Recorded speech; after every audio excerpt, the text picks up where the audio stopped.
Hey, what's up, Infested? I've read the cards, but I might not have seen all the rares or anything. I played yesterday. I read the preview on Wednesday, and then I played yesterday, but that's it. So I definitely don't know every rare or mythic, but I should have seen all the commons. But I still may reread them, obviously. What's up, Socks? How's it going? Bath God? Yeah, I mean I like a bath. What's up, Glee Hawk? Hey, Dangle. Hey, Janice, thank you for resubscribing for 32 months. That's a long time. What's up, everybody? Hey, Hans. All right, let's get started. I don't want to waste too much time since I do have to read the cards a little bit at least to think about them again, even if I've seen them once or twice. Okay, so Hidetsu consumes all. Seems like more of a constructed card. I mean, this just isn't an impressive card in limited. I mean, it flips into a 3/3 that grows. Like, that's fine, but destroy all permanents, mana value 1 or less, exiling graveyards, that's constructed stuff. This one's pretty good, Reckoner Raid, because you can play it on turn 1, so it's a productive, like, 1-drop, effectively. It's not an incredible card to get a 2/2 Menace and 2 points of Drain, but when you can do that, you can use turn 1 productively for that, that's generally pretty good. Return a vehicle, get some counters, that's fine, whatever. 3 mana, 1/4, equipped creature gets +1/+4 and has reach. This seems pretty good. I like these equipments a lot. I think the lifelink one is probably better than the screen one, but I'm not sure on that yet. Lifelink's a pretty powerful ability when you give it to all your creatures. So I'm going to take the Leech Gauntlet. The Mana War might have been better. I think that's an early contender for best common in the set. So I think and I think that green equipment creature is really good too. I think the equipment creatures are very good. So I think that it would have been totally reasonable to take that green one, Leech Gauntlet, or the Mana War out of that pack. Obviously ran out of time there a little bit. Okay, so 1 damage to each opponent and each Planeswalker. So that's just a damage, no big deal. Your next creature gets +1/+1. Again, not that exciting. And then it flips into a 2/2 haste. So this is similar to the black one in that it's a productive way to use 1 mana. You have to have a 2-drop, basically, but if you do, then your 2-drop coming into play with an extra +1/+1 counter on turn 2 is a huge deal. The earlier in the game it is, the more +1/+1 counter is worth. Let's see, as far as black cards, we got the 3 mana 2/2 equipment creature at common. This one's fine, but +2/+0 is just not that strong. Twisted Embrace is excellent removal, though, so I think following up Leech Gauntlet, this is a pretty easy Twisted Embrace. I mean, you get the enchantment synergy value. And, of course, it's just, +1/+1 and destroy a creature is just a good card for 4 mana, frankly. So I think that's a pretty clear choice. I think pick 1 was way less clear. I think that's Twisted Embrace number 2 there after Leech Gauntlet is just easy. All right, let's see. Mobilizer Mech, 2 mana, 3/4 flying. When it becomes crewed, up to 1 other vehicle you control becomes an artifact creature. Well, if you're vehicle heavy, that's really good. I don't think blue generally wants to be that vehicle heavy in this format. I mean, blue is pretty controlling, I think, in this format with a good late game. But Mobilizer Mech, if you do have other vehicles, seems pretty solid. Seismic Wave is excellent removal. I mean, it does 3 to 1 creature, and then, of course, also 1 to the rest of their creatures. So it's pretty easy to kill 2 things with this. Awakened Awareness doesn't seem very exciting at all. That's really expensive to grow an artifact. Infiltrator you might play if you're ninjas, but it's not a very good card. Seems like a pretty easy Seismic Wave. I mean, it's the best card in the pack overall, and we're not going to take a black card, so that seems like a pretty straightforward pick as well. All right, so Clawing Torment, fine. Doesn't seem great. There's a lot of small creatures, so you'll kill a 1 toughness creature a decent amount of the time, but other than that, I mean, you can ping them for 1 a turn by sticking it on an artifact. Seems fine, but not very exciting. As far as the Reconfigure equipments, this one, again, is also just very small and unexciting. I like the ones that do something substantial, like Leech Gauntlet, a lot, but Simian Sling here is just not a very powerful card. Reality Heist could be good if we go blue-black artifact control. This is a powerful card if you have 10, 12 artifacts in your deck, but if you have, 5, it's unplayable. So this is Reality Heist is one of those cards that if you have a ton, it's really good, but if you have a medium amount, don't think it's playable at all. Master's Rebuke is just, the common fight. That seems fine. This pack seems terrible. The red cards aren't good. I'm just going to take the green removal here. It's probably the best card in the pack. Overall, I think that was a really weak pack. I don't necessarily have a high degree of confidence that my pick was right, but I have a high degree of confidence that it wasn't wrong by a lot because there were just no really good cards there. Okay, so Merge Keeper's pretty good. 2 mana, 1/1, but then it's, you know, you put a counter on it, you get 2 mana out of one card, then it becomes a really good card. Modern Age is not very exciting. Nothing wrong with 2 loots and then a 2/3 flyer on the slow, but that's just like, you know, playable, not good. Let's see. Enter search for an aura. Well, we already have Twisted Embrace, so that's pretty powerful. Shrine Steward. There's not a lot of great auras in this format. There's a lot of great enchantments, but they're mostly enchantment creatures.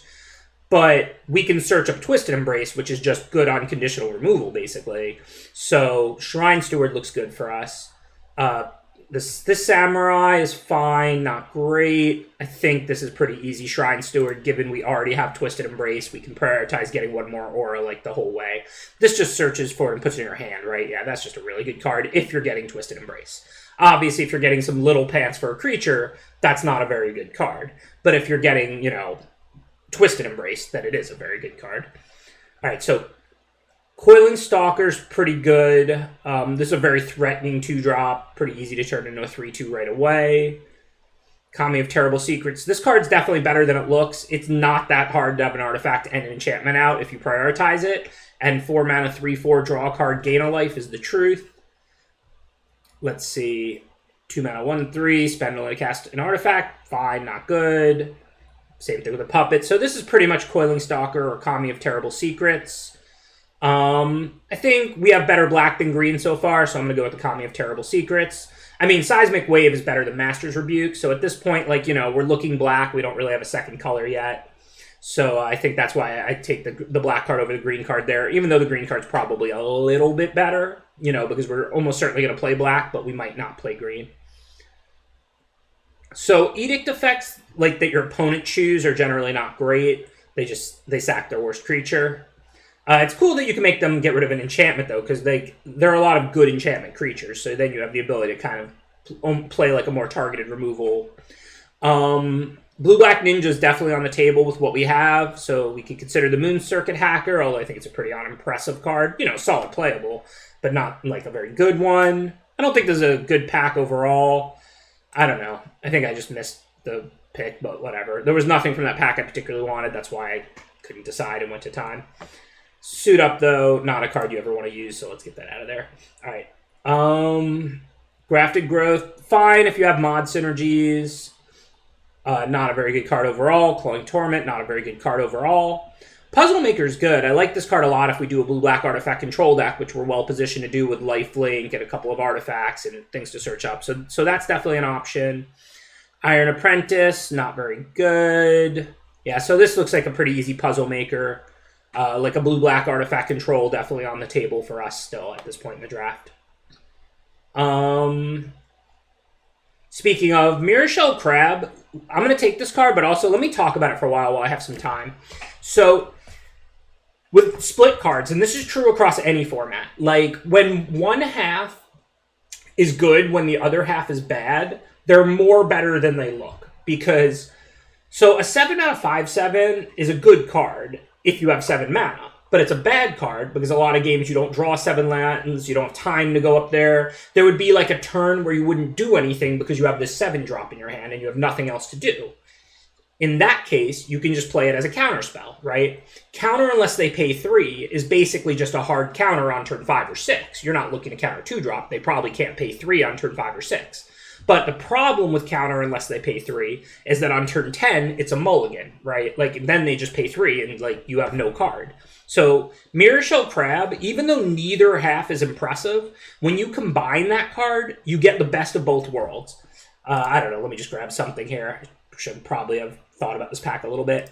All right, so now we're blue-black artifacts, and I just took another vehicle, so now maybe we will take this Mobilizer Mac. But yeah, so cards like Mirror Shell Crab, like, you know, it's a counterspell on turns 1 through 6, and that's fine. Not great, but fine. But the problem with that card is it's dead on, like, turn 8 plus. And a 5/7, they'll often be a turn... If you have a 7 drop in your hand, maybe on turn 5 you have nothing to do, and then you fall behind and lose the game. But in this case, you can't fall behind and lose the game because you'll just counter what they play.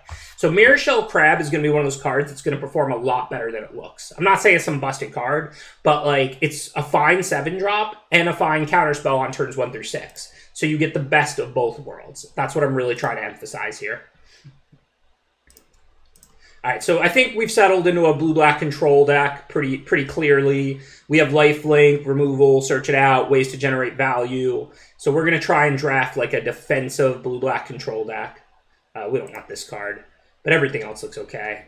I don't know if we'll actually play Network Terminal or not, but we have some expensive stuff, and it's an artifact, so we might end up using it. That's probably more of a sideboard card. All right, I hope this green rare is not too busted, because I think we saw a lot of late blue, and I think blue-black artifact control is a deck in this format. Create 2 4/5 green spirits for each of them. Put your choice of vigilance. Oh, that's a busted card indeed.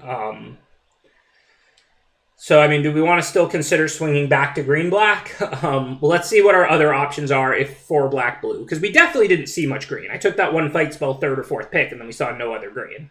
But Invoke the Ancients is totally busted.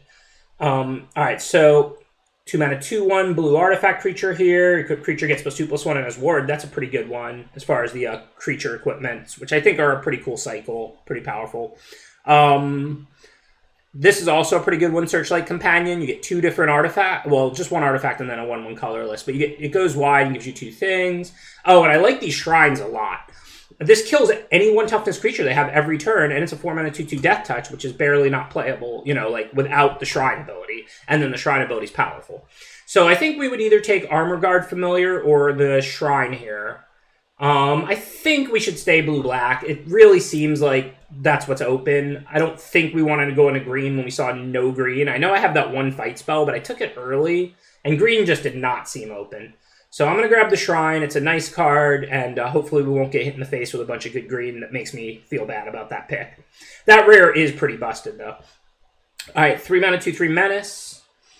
When it attacks, return target creature mana value extra less from your graveyard to the battlefield, where X is the number of modified creatures. That's good if you have modified stuff. I mean, I don't think blue-black really modifies its creatures much, though.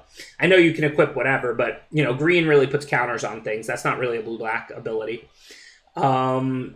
Tawashi Guidebot, pretty good. I know that I just got done explaining how we're not going to modify much, but we are going to be an artifact control deck, so that's a card we might be interested in.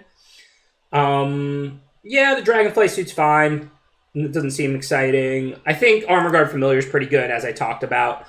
+2/+1 is pretty powerful out of an equipment, and you know, equipment have traditionally suffered from, like, if you drew a creature light hand and you had to trade them off or they killed them, you just have this dead equipment. But now you can never have a dead equipment. You just have a 2/1, which is not a great card, but you can trade it for their 2/2 or 3/2. And if you end up in a stalemate, then you can give all your creatures +2/+1. I think that Reconfigure is a really cool ability, and it's going to perform well in general. Okay, this is going to be an easy Twisted Embrace. We have the Shrine Steward, so we really wanted to make sure we picked up at least 1 more good aura. You're very rarely going to draw 2 of, you know, if you have 2 auras, you're very rarely going to draw both of them before, like, turn 5 or 6. But you will draw 1 of 1, you know, a decent amount of the time. So getting that second one was really important. I'm not saying we don't want a third, but with 1 Shrine Steward, we'll search out a Twisted Embrace almost every time if we have 2. But if we only had 1, there would be a substantial percentage of the time that we drew it. So getting that second one is extremely valuable for us. As far as the rest of this pack, there's nothing too exciting. Spell Perish Constructed card, not playable and limited. Suit Up, I don't think is good. Dragonfly Suit seems okay if you're, you know, if you've got 1/1s to crew it, but I don't think it's a great card. I think basically, I mean, obviously this is Twisted Embrace by miles, but overall this pack's not that great otherwise. Obviously the red common deal 3 is fine, but I think the deal 2 or 4 if you sack an artifact is probably going to be better than the deal 3 in this format. Plenty of cheap, convenient artifacts to sack. And, like, the creature, there's a lot of really small creatures that deal, you know, like, they have 2 toughness or 1 toughness, so 2 or 3 is going to kill them all the same. All right, a blue-black gold uncommon ninja. I like the look of that for a blue-black deck. Let's see what this card is. Ninjutsu abilities cost 1 less, and other ninja and rogues get +1/+1. Well, this is a really good card, but we're not really a ninjas deck. We're more like an artifact control deck. That doesn't mean we wouldn't play it. Like, it's still a pretty good card, but I don't think it's going to be busted for us or anything. What is the blue shrine, since we have the black one already? When you do target player mills, well, that's not a very good card, but it is a second shrine. It's cheap and defensive, so it goes well with our good shrine. But we can probably table this. I doubt other people are really interested in Go Shintai here. I think that Moonsnare Specialist is probably better than the blue-black ninja for our deck.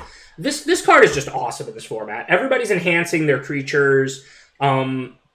I think that this is likely going to be a contender for best common. It's too early to say what actual best common will be, but like Moonsnare Specialist, just from looking at the cards and thinking about the way this format's going to play, Moonsnare Specialist looks like it's going to perform extremely well. So we can get a second copy of the Black Shrine. Unfortunately, they are legendary. That doesn't mean we won't play two. It has Death Touch. They tend to trade off, but you can't. It's not going to like you're going to have them both out and then they're going to power each other. Tap an untapped artifact you control, add a mana for a 1 mana artifact. That seems okay, not good. Discard it. The owner of target non-land permanent puts on the top or bottom of their library, so that's pretty decent. So turn 1, you could play it for mana, and late game you put stuff on top. Doesn't seem great. I think this is going to be another shrine, pretty clearly. We're not going to draw 2 up 2 that often. If we do, we'll just block. It has Death Touch. It'll trade with something. So that's a pretty easy pick, I think. Our curve's not looking fantastic here. We have a lot of 4 mana cards. We're going to need to get some 2s and 3s. I mean, these are both good 2 mana creatures we're going to play, these Reconfigure equipments. But we need 2 and 3 drops pretty bad. Okay, so again, Reknor Raid. This card is just perfectly playable because you can play it on turn 1, but it's not a very exciting card. Dockside Chef is excellent in Black-Red Sack or something. It will be okay in our deck. I don't know that we have much we're going to sack for profit here. Like, you know, what are we sacking? Like, just real artifacts and creatures? That's not going to be great. So it's, you know, you can play it, but I don't think it's very good. I think Moon Circuit Hacker, again, also playable, not very good. So I think any of these 3 like cheap cards, I think we want a cheap card. I don't know which of them is going to be the best for us. I don't know, probably the Raid. I think the Chef has a lot of potential. I just don't think it has a lot of potential in our deck since we're like a control deck. We don't have sack synergies. I know that card's going to be near busted in a black-red sack deck, and it's going to be really good in a black-white grindy deck. But in a black-blue deck with like late-game power, I just don't know what we're sacking for profit. It doesn't seem like it's what we're trying to do. White Shrine is excellent. Yes, that's true. And we could splash. We have the Network Terminal. We probably want to pick up another fixer or 2. But we do have 2 of the Black Shrines, so we certainly could consider doing a little Shrine Splash. Puzzle Maker is going to be good for us, though. A nice defensive artifact creature, so we got to make a decision between those 2. And I think I want to stay 2 colors here if I can. I'm not looking to play a 3-color deck unless, you know, I get really compelling reasons. If you were going to tell me we were going to get the Terrarium next pick, but again, then we'd have to take Terrarium over Puzzle Maker. Puzzle Maker is just kind of exactly what we're looking for. You know, it blocks really well. It's an artifact. And then, you know, if we can attack, then we'll get to draw cards effectively with Scry, and that's what we want since we're a control-ish deck. So I think the Puzzle Maker is a really nice fit.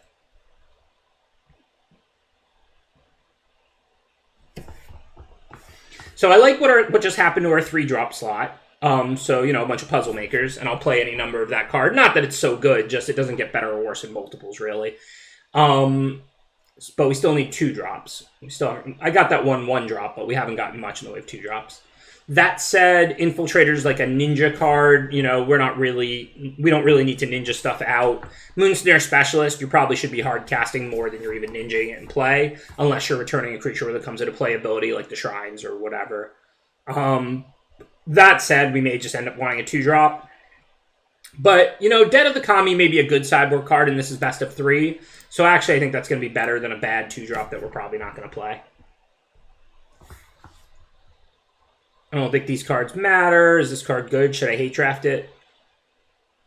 No, this doesn't seem like a limited card. It seems like a constructed card. I don't think any of these cards are good or matter, really. I don't know. Whatever. As I say, these cards don't matter.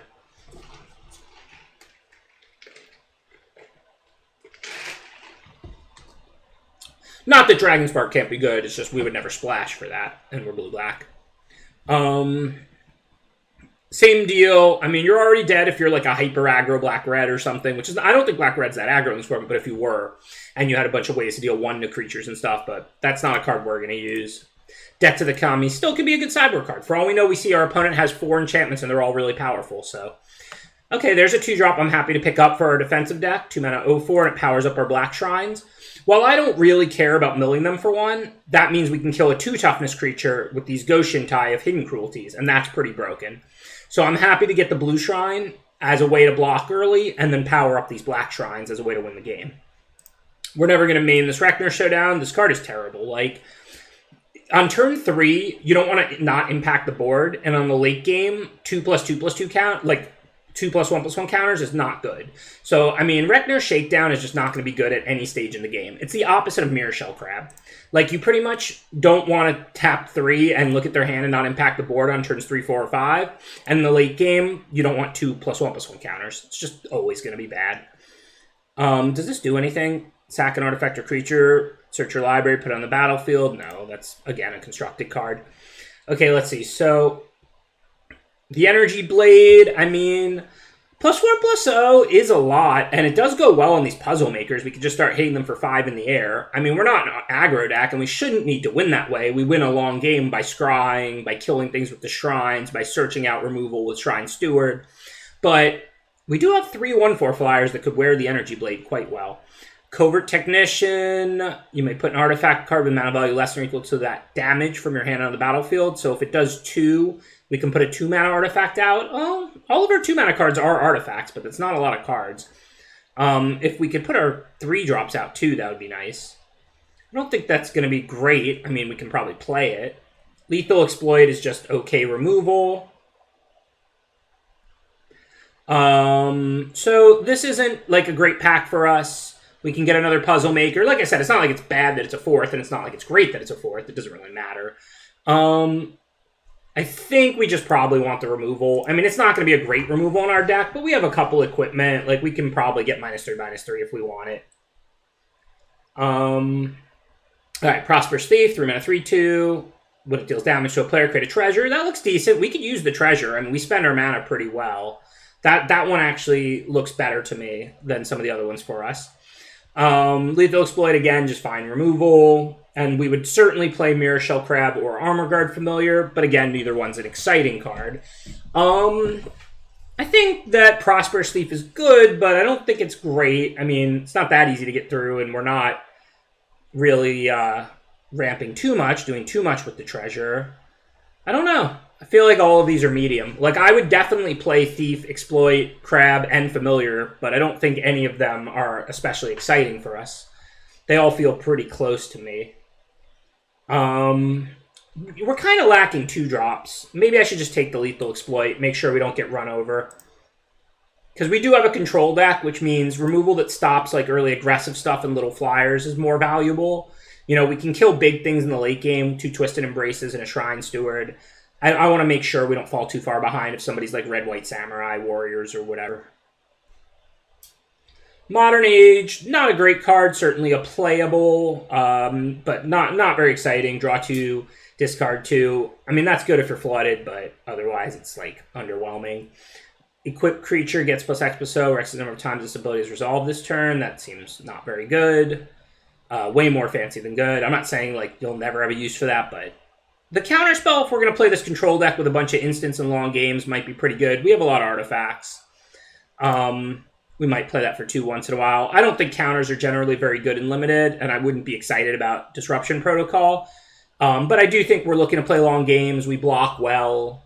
So I think this will be on YouTube shortly, probably like by tomorrow, and it is actually my first draft. I did Sealeds all day yesterday. It's not like I didn't play with the set.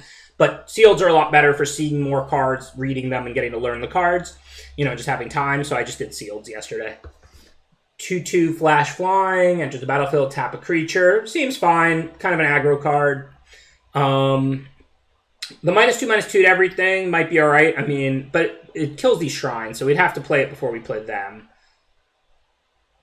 But we could reconfigure our artifacts to prevent those from dying, so it doesn't kill too many cards in our deck. How has Malicious Malfunction been in this format? Do other people just mod their creatures and then they don't die, or is it an effective removal spell? I like Virus Beetle. Hit your artifact synergies. If you can ninjutsu it back to your hand, that's really good. I think that Virus Beetle and this companion are both going to be excellent overperformers in this format. Like, they're both cards I'm happy to have. This doesn't seem very good. Reknar's Bargaining. Think that we either take Puzzle... No, I'd probably just take Beetle over Puzzle Maker just for Curve. Granted, we're actually doing okay on Curve now. I think Malicious Malfunction could be better. Or it could just not be a good card. I'm not really sure on that one yet. Did we get a third aura, or do we just have the 2 Twisted Embraces? Because there's another Shrine Steward, which, look, we can certainly play 2 of those. As long as we don't draw them both, then we should have an aura to go search for. So it looks like we have exactly 2 auras. Kami of Rest... But we still have the rest of this pack to try and get a third. Kami of Restless Shadows is great if you're putting ninjas and rogues back into your hand, so you're going up a card, not putting something on top of your library. But I don't think we actually have many ninjas and rogues, which is not a bad thing. It just means that card isn't good. We actually have like no ninjas or rogues except this one specialist, which is an excellent card, but we're probably not going to see more of it. So I think Shrine Steward's probably the pick here. Hopefully we can pick up like 1 more aura, but even if we don't, you know, hopefully we just draw 1 Shrine Steward and then we can go search out a Twisted Embrace.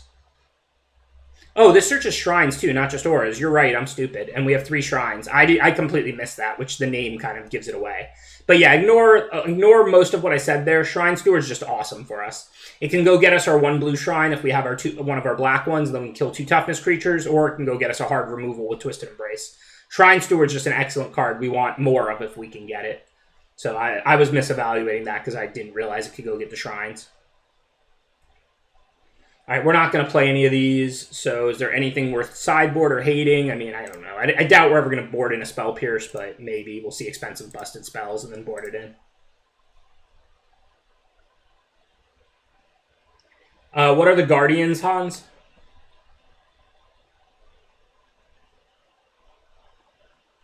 Oh, this thing?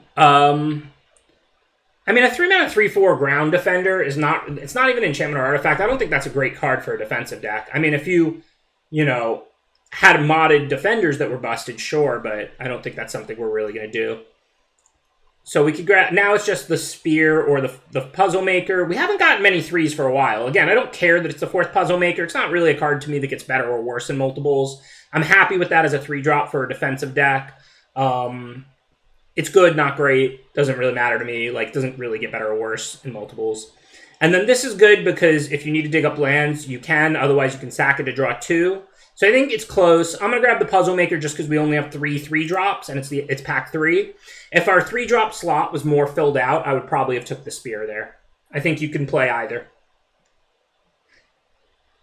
Yeah, channeling is definitely relevant, because the thing is, drawing 2 cards is nice when you're not under pressure, and then when you are under pressure, though, you can't afford to pay 4 to draw 2, but you can afford to pay 1 to draw 1. So if you have a land-light hand, you're going to just channel the Spear, or if you're under pressure, you're going to channel the Spear, and then if you're in like a stalemate or in like a grindy matchup, then you'll draw 2. I think the Spear is probably better than the Puzzle Maker in general. This is just mid-pack 3, and we only have 3 3-drops, so I wanted to get another 3-drop. But my opinion would be, in general, the Spear will be better than the Puzzle Maker. And I like the Puzzle Maker. Good blocker, and then good way to start generating value by attacking, if you can, out of a defensive-oriented deck. Well, now I'll grab a 5th Puzzle Maker. I don't think the Energy Blade's really something we're looking for. We're going to grind out wins every which way. Like, we go up cards by scry-1ing, by killing things with these shrines, by searching out shrines and removal. I'm just not interested in dealing them damage.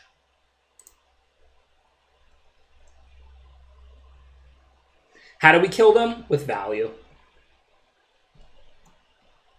We also can't really crew this Futurist Sentinel. I'm just going to get that out of there. Okay, so now there's the Familiar and the Crab. Not to say the Kunai isn't playable. I think it's worse for us than these actual artifact creatures, but I don't want to make it sound like this isn't a usable card either. There's nothing wrong with paying 2 mana to deal 3 and hitting artifact synergies. But for us, what do we want? Another Crab or the Armor Guard Familiar? Probably the Armor Guard Familiar. We already have great late game. I would definitely play a second copy of Crab, because again, we can always just pay 3, so you know it's not a problem if we draw it or we draw 2 of it. But I think that our deck is just more interested in not falling behind, since we're going to grind out wins really well. You know, like these shrines are going to allow us to win games. We can search out the blue one and then kill 2 toughness creatures every turn if they're alive. And then we also, like I said, can just search out removal, and we can scry lands to the bottom, and we can move around, reconfigure equipments. Like, we have a lot of ways to win through grinding and card advantage. All right, Team Puzzle Maker. If I had known we were going to get 2 more Puzzle Makers, 5 and 6, I would have taken the Spear for sure. I don't know, we're not going to play these. We're not going to play the Katana. These cards really don't matter.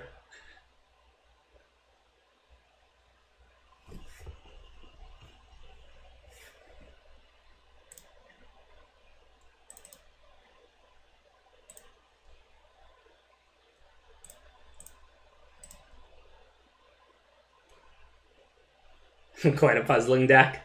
A pun LSV would be proud of. So, I mean, I don't know if we want to play this Mobilizer mech. It's pretty fancy, but we're not really good at all at crewing. And I don't think... And we ended up with plenty of 2-drops and no other vehicles we really want to play. Like, that 4-mana 6/6 is playable, but, like, our deck's not good at crewing. I think that we should get Mobilizer mech out. Probably play 17 lands. So we need to cut 2 more cards. Obviously, our curve ended up really good, so we can pretty much cut from anywhere.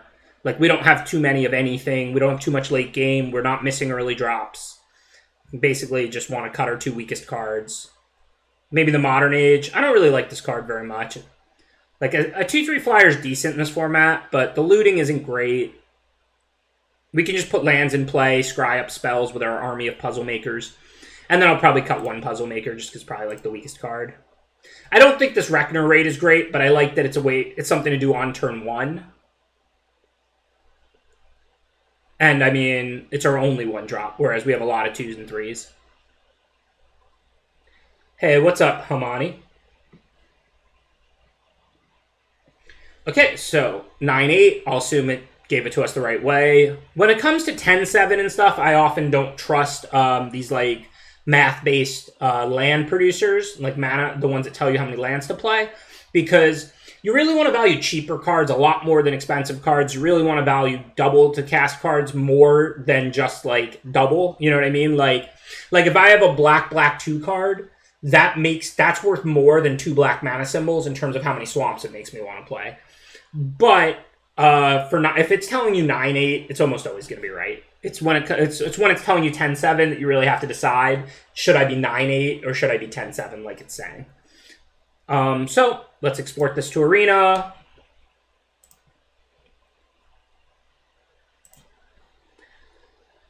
And go to our deck.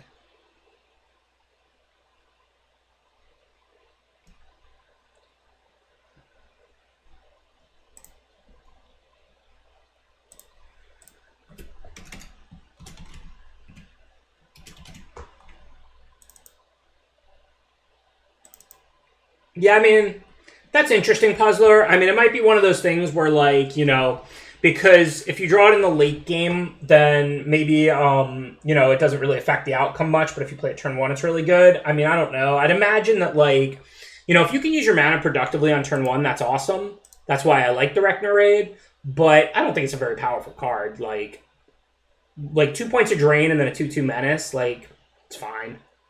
But the reason I like the Reckoner Raid a lot is what I said during the draft and what I just said. It's just a way to use your mana productively on turn 1. In Limited, usually from turn 2 on, you can get your mana's worth in cards, but it's hard to play 1-mana cards and have them be productive enough to justify their slot in your deck. And this Reckoner Raid is just like, if you play this on turn 1, you're happy. You spent your 1 mana productively. 2-point drain and a 2/2 menace is a fine card for 1 mana. So, you know, a 2/2 menace 2 turns later. Obviously, a 2/2 menace that turn would be busted. But like, so it's just a productive way to use your mana turn 1. All right, I feel like this is pretty correct. I feel good about this. Definitely, I think we want the 9 islands. Even though we have the double black, these puzzle makers can help us scry up swamps. Like, I can much easier keep a hand with blue and not black, and then cast these and then scry up swamps. But if I keep a hand with black and not blue, I don't really have any ways to find blue mana. So this looks right to me.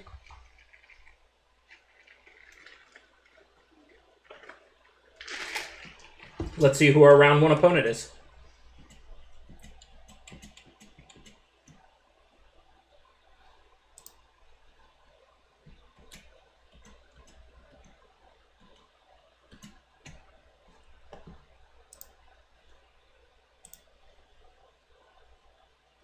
We start out with a Hall of Fame matchup against Raphael Levy. One of the only people in Magic older than me. More experienced, more lifetime pro points and some things like that.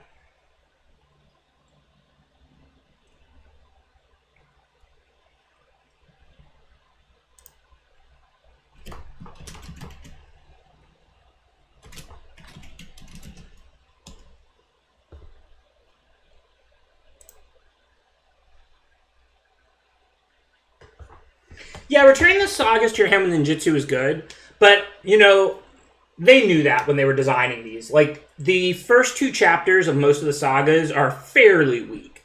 I'm not saying that means, you know, they aren't good cards. I literally read the previews and tweeted on Wednesday that I thought the sagas were going to be really good. If you check, you know, that was like my quick thoughts after reading and thinking about the previews were like, I think these sagas are going to play really well. But it's not like it's some incredible amount of value. If you ninjutsu like the Black Saga back to your hand, you get 2 more points of drain. Nothing wrong with that, but again, it's not like you're drawing 2 more cards or killing another creature. It's they lose 2 life and you gain 2 life again. Cool.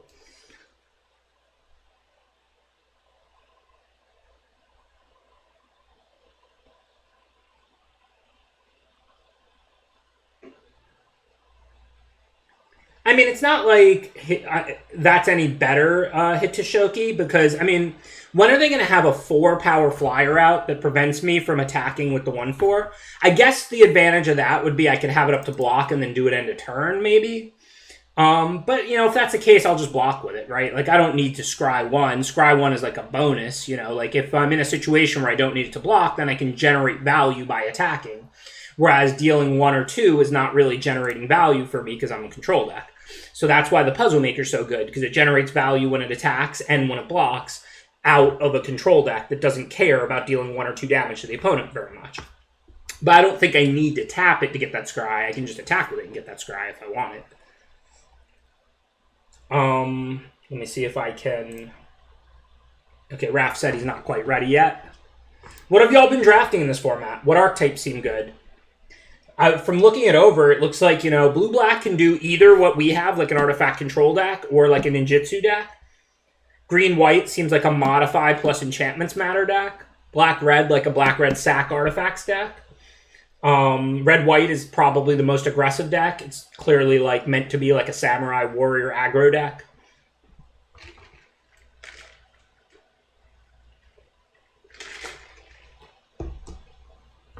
Black-white is like ultra grindy. Black-white is like artifacts and enchantments and then things that reward you for having both.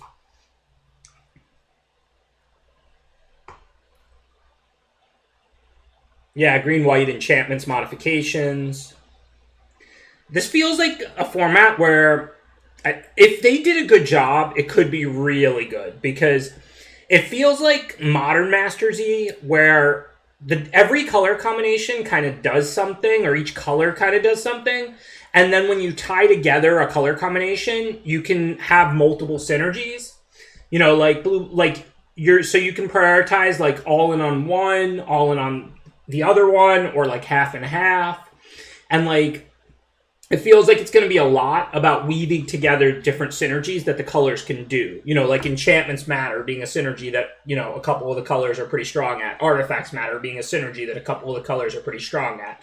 Modifications matter being a synergy that green's really good at, but you compare it with any other color and take advantage of that.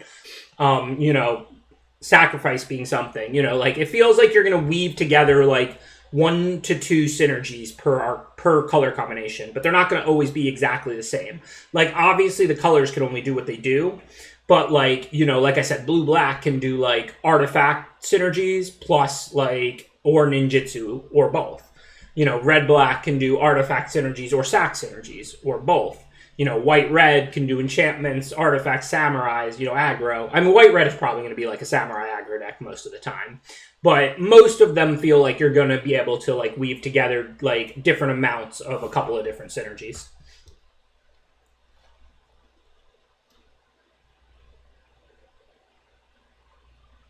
Yeah, that's what really makes it happen. That's well said, Justin92.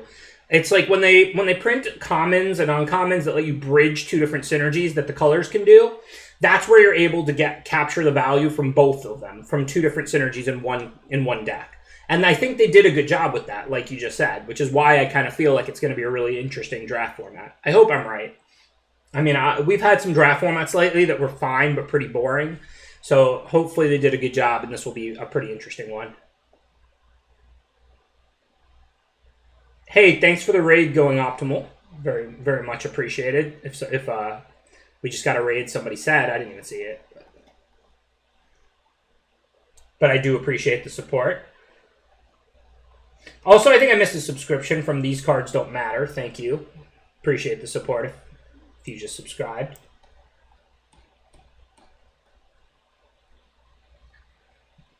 These cards definitely don't matter. Subscriptions always matter, though.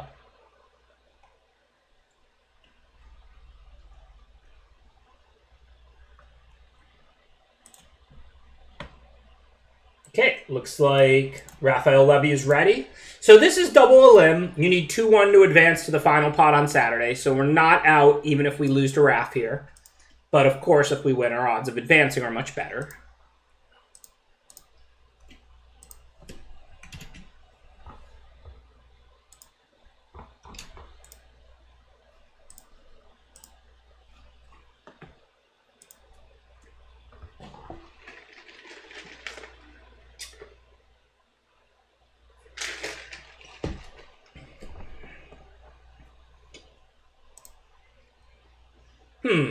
I mean, I'm not big on mulliganing. I don't know if we can keep a 0-lander, though. No, I'm kidding. Obviously, I'm going to mulligan this. Alright, decent 6, though. Clearly just going to put back an island. If we get stuck on 3, frown, but not going to put back a spell here when we have 3, and I can't put back our 2-drop, then the hand would be super slow. So hopefully we'll draw a decent mix of lands and spells.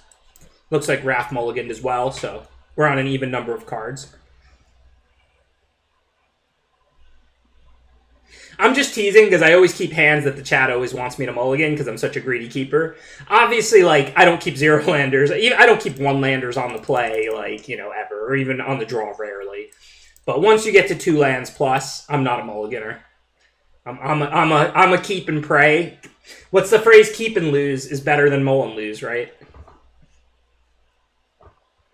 So this will be a big turn if we can draw a land, because then we can puzzle maker up land 5.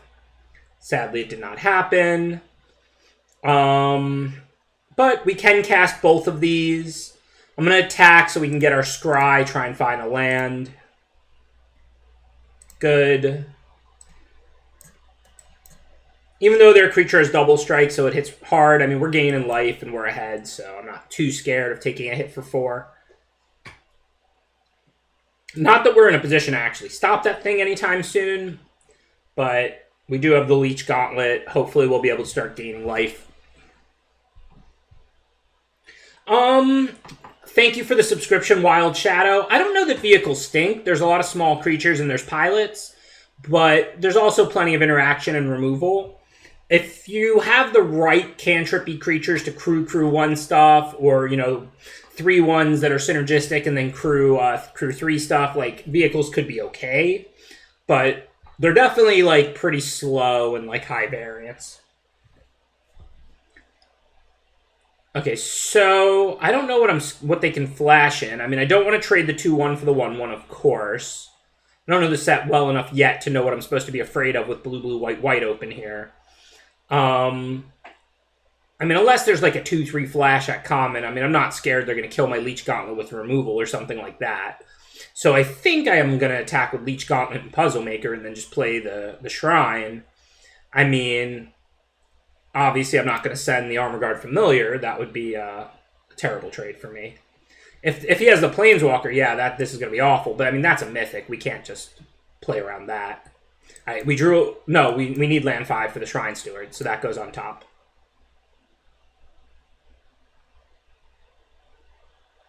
Oh, that's a bad sign.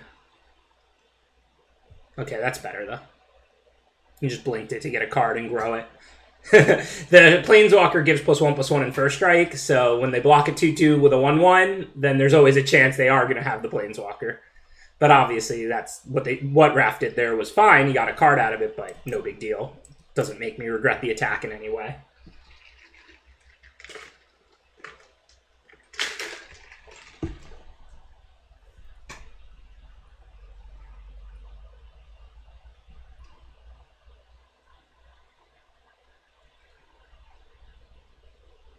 I mean, if we're able to clip 2 toughness creatures with the Shrine, the game's going to be pretty much over, and Shrine Steward can go get the blue one. So, blue-white's not the best at removing creatures. We'll have to see what he does this turn and if his mana's up, but, you know, if we can go get that blue Shrine and then just kill 2 toughness creatures, like both of the creatures he has out, then that's going to be really a really good position for us.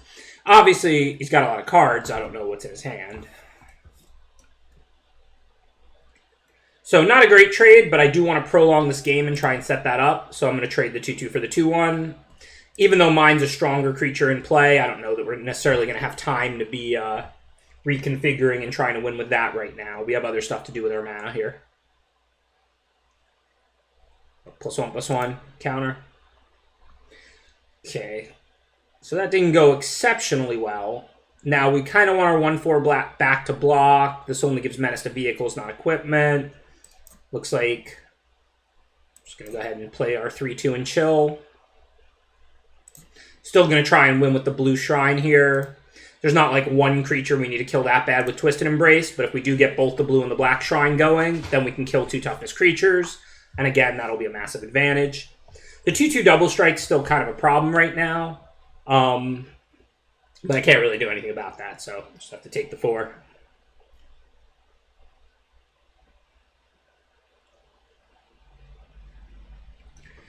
I think that was the best trade for the Nets I've ever seen, Loy. But I think it was still a good trade for Philly because Ben Simmons didn't even want to be there. But I think the Nets really crushed it there. So, is there something that pumps all creatures? I mean, I get that he knows I have blue and black shrine, so he wants to trade his 2/2s for mine any chance he can, because otherwise they could potentially die for free later. But I do want to prolong the game. I don't want to take excess damage because I don't have a profitable block on the 2/2 double strike. I can do something like 1/4 and a 2/2 on this 3/3 here. I kind of get blown out if he has anything. I could put 2 2/2s on it. And then if he has like a bounce or removal, like I'm still good. I'm only losing 1 creature. I don't even know what the like common playable tricks are. Something like this looks pretty good. I guess by that same token, I could also... I mean, I'm not reconfiguring anytime soon. I don't really want to trade the 3-2 for the 2-2, but maybe I'm supposed to.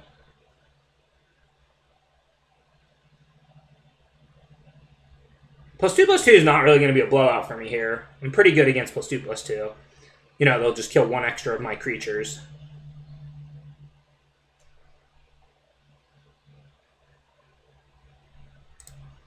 I think I'm just going to make this triple block and hope that there aren't cards I'm not really thinking about. Like that I don't really know about or whatever that blow me out here. I mean, they could exist. You know, like there are things that like +3/+3 is a huge blowout. I don't think white-blue has +3/+3.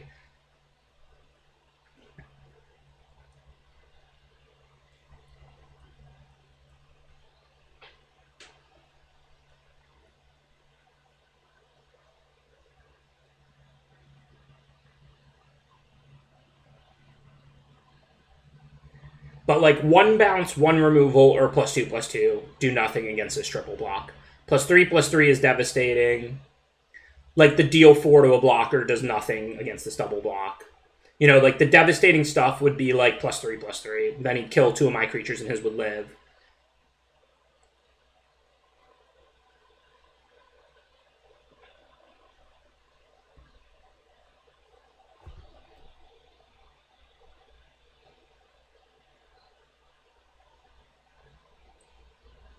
Okay, so attack for 5. Well, I can just block. I can block the 2/2 with either the 0/4 or the 1/4. So actually, I can just attack with everything.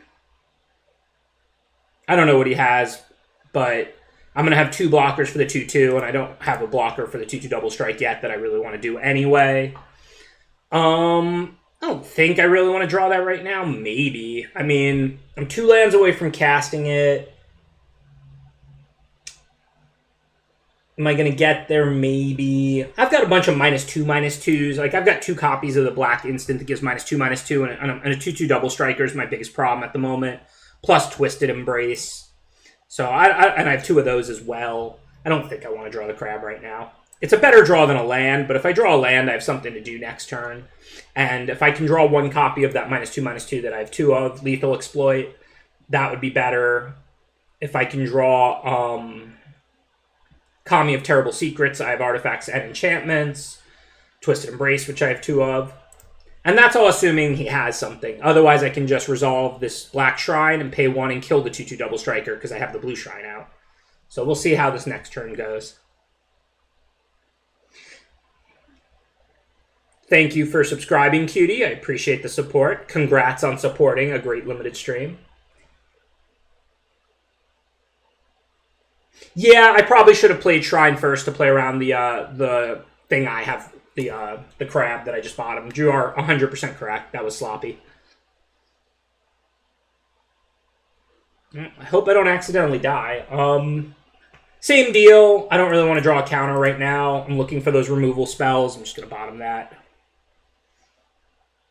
I mean, if he has a way to pump that double striker, I could die.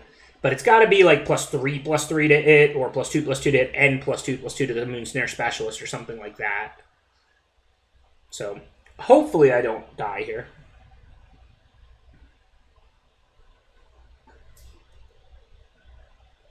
Okay, so far so good.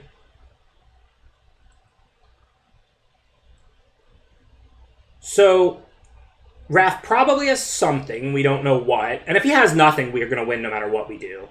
I think I'm just going to mostly be conservative now, since 2 of my creatures on tap next turn. I can double block. So if the Shrine just resolves and I just pay 1 and kill this 2/2 double strike end of turn, that's amazing. But let's assume the Shrine gets countered or something of that nature. Then I need to double block the 2/2 here and 1/4 on the Specialist. So I think we'll most likely chill.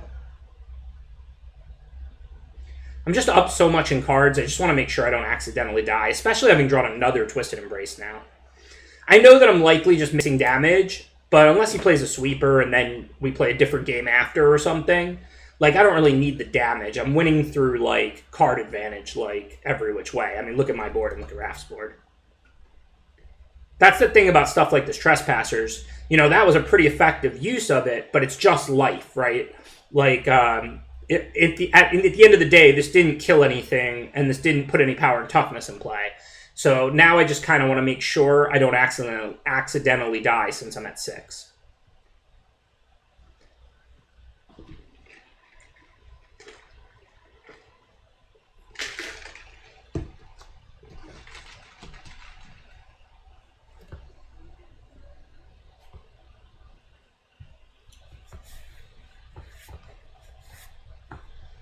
I know I made some more aggressive plays a couple turns ago, but then I had some life to spare. I was basically not worried about accidentally dying.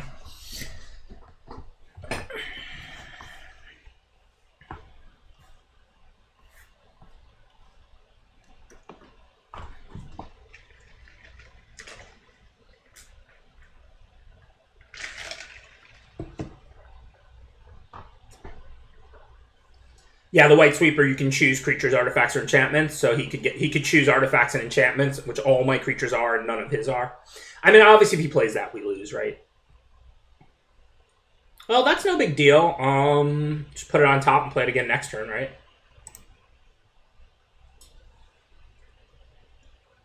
Well, we don't have anything else to do with the 1 mana, so I guess, sure.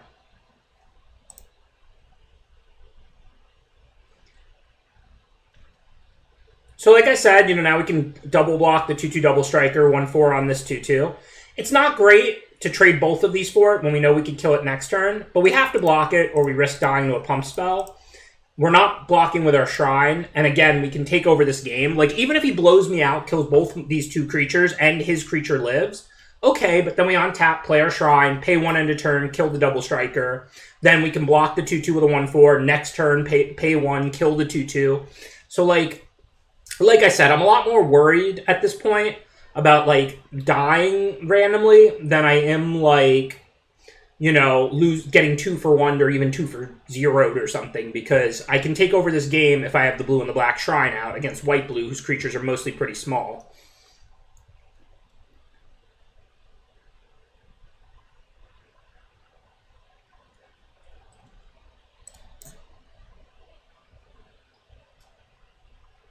Okay, now though, if he taps 2, I'm just going to take 2, so now I don't really see... And I can still kill it end of turn. If he has like a bounce, then whatever. So now I think we can attack. I don't think we want to draw that. I don't see any real way this Black Shrine's dying here against blue-white. Definitely don't want to draw an island.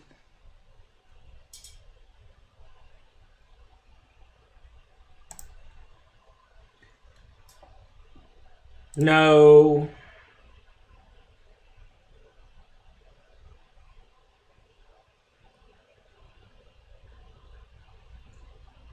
Yes. Maybe I should have left 1/1/4 back in case he has like a bounce spell or something.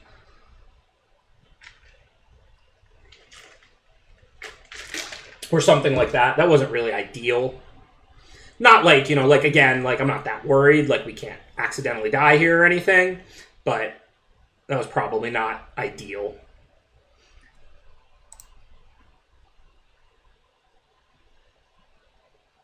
So let's get the last card out of the hand, replay the blue shrine. Obviously, we can't kill it now. That's all right, but let's just make sure we have enough blockers. So we want 3 blockers, so if he taps 2, we still have 1.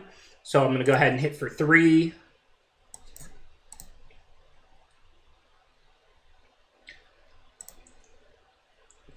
And then I guess, since we can't kill anything, might as well mill.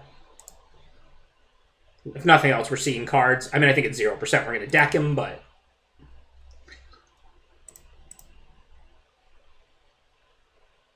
Hopefully, we can't die here. I mean, even if he taps 2 creatures, we have a blocker. If he gives it flying, we have blockers. And if he just plays a creature, we're going to play Twisted Embrace and then attack for the win.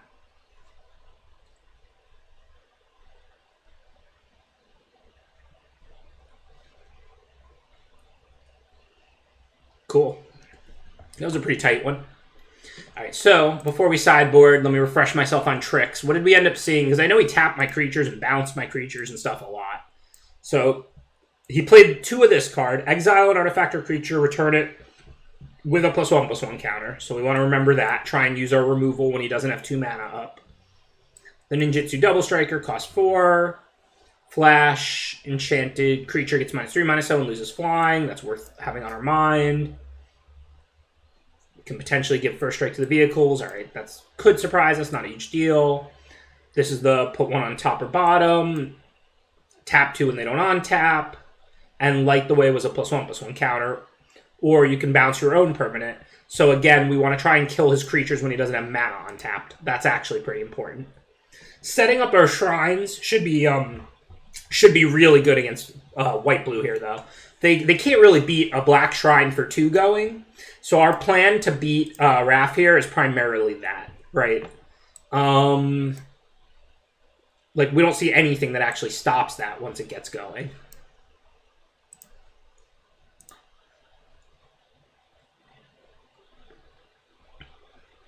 I don't think we really want any of these. I mean, maybe another Puzzle Maker. They block pretty well against him. I mean, they block well against everything. Puzzle Maker is just a sweet card. Do we want target opponent exiles a creature or enchantment? Maybe. What were their enchantments? No.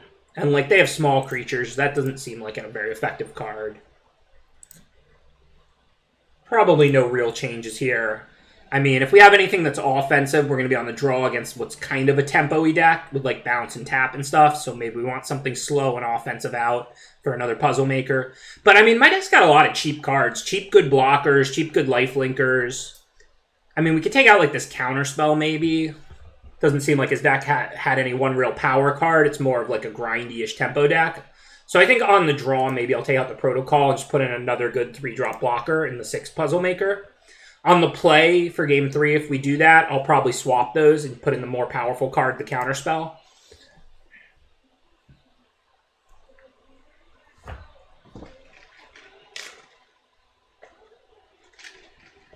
I like Puzzle Maker a lot, as you can probably tell by the fact that I have 6 of them. It just...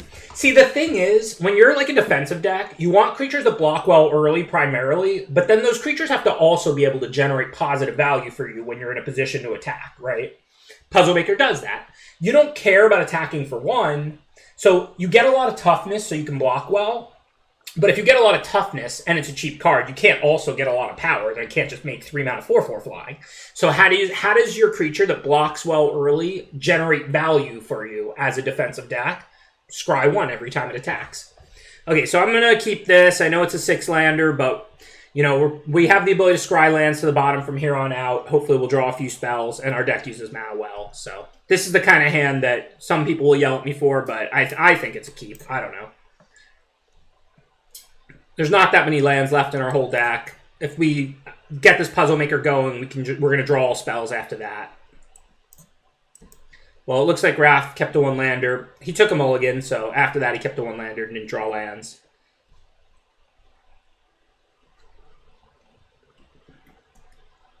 So, looks like kind of an unfortunate game 2 here, unless he drew lands and has a bunch of cheap cards, which doesn't seem to be the case. I'll take pretty much any spell since he's mana screwed, and I just want to cast things. Granted, I have good removal and ways to generate card advantage, so even though I can't literally end the game quickly while he's mana screwed, you know, he's not going to come back most likely, because once I have 6-7 mana out, I'm just generating card advantage a bunch of different ways.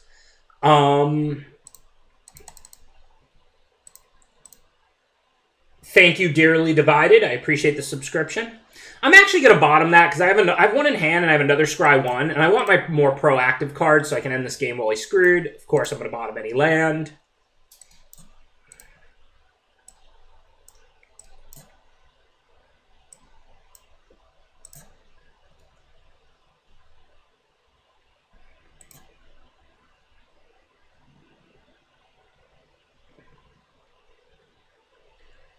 Okay, so we're going to shrine that into turn, which means we can't spend mana on the Reconfigure. And the only thing that matters, of course, we can't trade the 2/1 off. That would be horrendous. Definitely going to draw that, even with 2 Scries to go. If you have 3 Scry 1 triggers, obviously you want to be kind of greedy with the first trigger and much more conservative with the third. You know, like, you might be willing to accept drawing any non-land, but you have 2 more triggers to put lands on the bottom. So if the first trigger is a kind of weak spell, you can bottom it. But if the last trigger was a kind of weak spell, then you'd probably top it. So, but I mean, a 5/7 that I have the mana to cast next turn, obviously I'm going to top even on the first trigger. But I'm just trying to explain, like, you know, 3 different Scry 1 triggers is different than a Scry 3 trigger. It's worse. And this is why, because you don't know what you're going to see. So, you know, even if you would accept any non-land as a draw, like with the last Scry trigger, with the first Scry trigger with 2 to go, you can be a little greedier than that. So an unfortunate game 2 after a really good game 1. But we'll take it. We got the W there. Now we play the winner of After Office and Seth Manfield. Continuing the Hall of Fame matchups, should Seth defeat After Office TV. Half this pot is Magic Hall of Famers. Reed's in this too. We got Reed, Seth, me, and Raph. And then Lolaman himself, who organizes this. Amazonian Streamer, DeFore, and After Office TV. Pretty good pod. Feel like I'm in a Pro Tour top 8.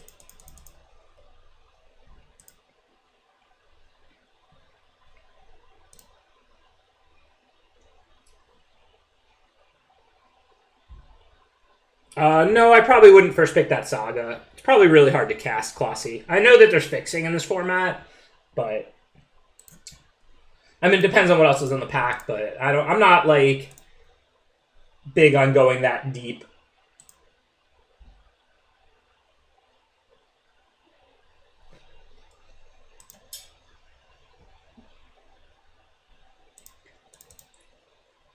Sorry, somebody just messaged me and was like, I need to send them my deck list, so I'm going to do that now.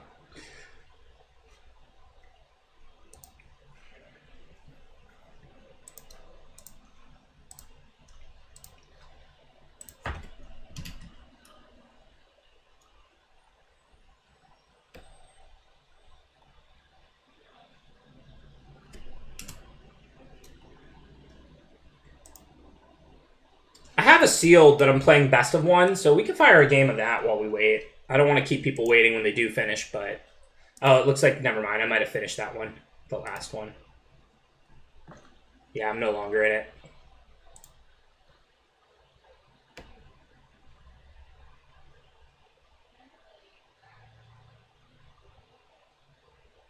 I'm not really sure what you're asking, Dread Pirate, but it just worked for me. I mean, I didn't do anything special.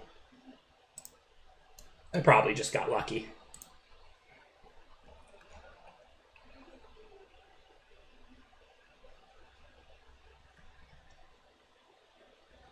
Oh, the event is with open deck lists. I didn't even know that, but okay. So let's go ahead and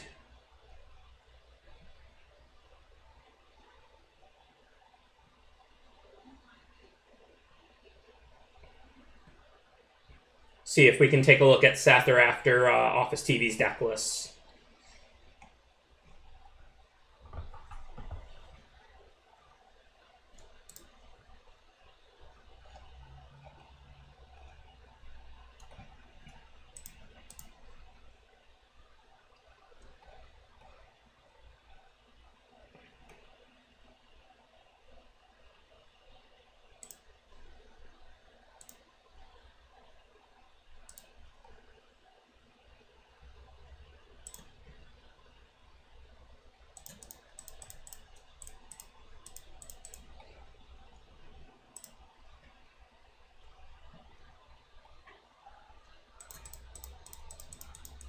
So they're on the pairing sheet.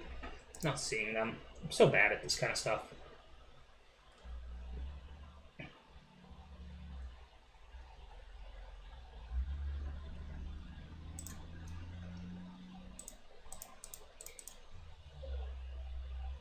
Oh, I see. You can just click on the person.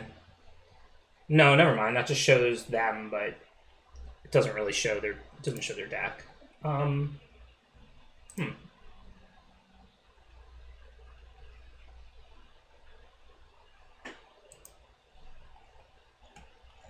Where do we see deck lists?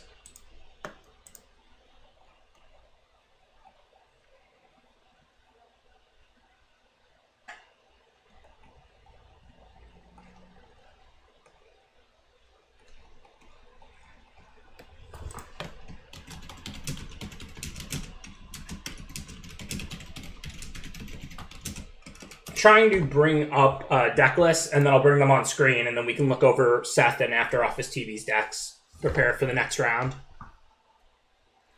So I haven't been playing a ton, but I've actually been playing a lot more than it looks, Saul. I haven't been playing best of 1 ranked anymore. I switched to best of 3 traditional. So for like, which I actually liked Crimson Vow just fine. Like, it wasn't great. There was too many broken rares and all that, but it wasn't horrible. But I played plenty. I just played all traditional best of 3 basically. Once in a blue moon, I do a best of 1 like like while shopping or something. But anytime I actually had time to sit down and play a draft, I would do best of 3. Which is why I no longer have a ranking, because they refuse to give us ranked best of 3 for some reason, unbeknownst to me. Thanks. What's up, Sun Thief? Yeah, we could crack a new seal, look at some cards. That's an option. Oh, I do that all the time, Nice Beans. Like, whenever I'm, like, waiting for anything now, like shopping, I'm sitting in the dentist's office waiting to get called in, like, whatever. Anything of that nature, I'm always drafting now, like, on my phone while, like, doing anything else. But I literally put the phone, like, on the cart and walk through, like, Walmart or Publix and, like, just, like, drafting as I, like, shop.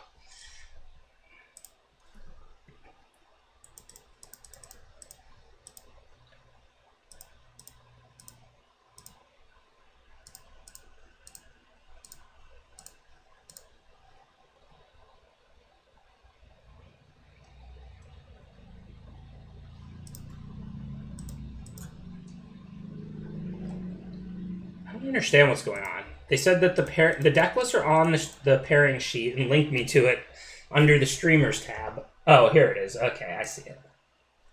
I'm definitely not opposed to firing a seal, like, just to mess around with while we wait. But I should look at my opponent's deck list. This is open deck lists. So instead, let's first look at Seth and After Office TV's decks and prepare for the next round. And I'm going to bring them on the screen so you can see them as well, of course. Okay, so this is Seth's deck. We play the winner of Seth and After Office TV.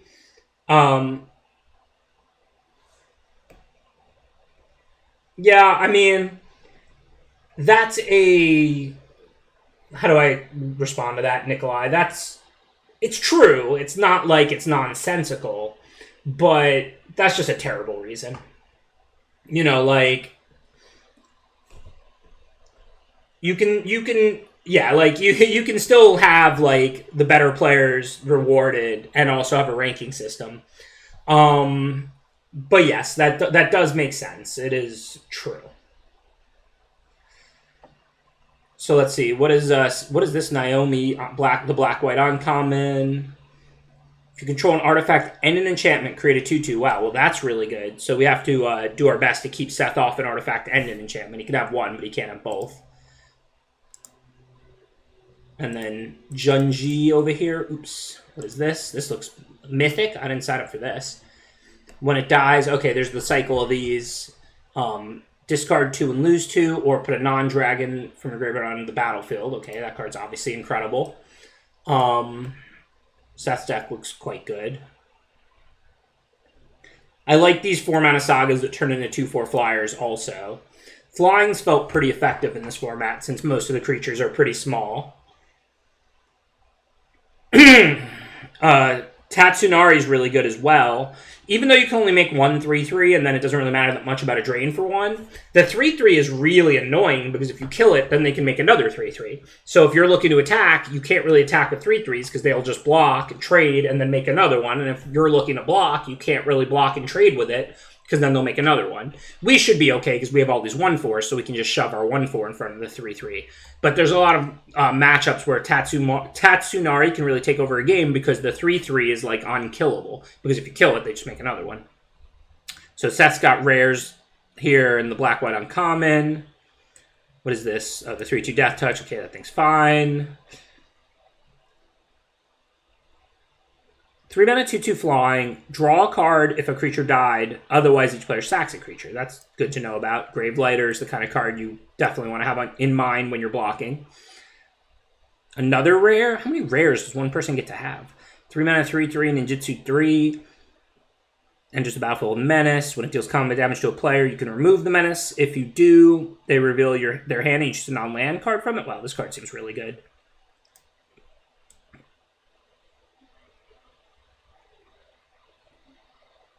Exile a creature with mana value 4 or greater. It's pretty annoying. We have those 2 black shrines. Each player gains control of all permanents they own. That doesn't matter. We don't steal permanents. And then what is the backside? Anything interesting? 1/3. When it dies, draw a card. Not really. But it kills a creature 4 or greater right when it comes into play. This is just the white pacifism. Couple Dragonfly suits. Those don't seem that great in his deck. It's a lot of sagas and pretty grindy. I don't love the look of these Dragonfly suits in Seth's deck. But it's got a bunch of good rares and uncommons.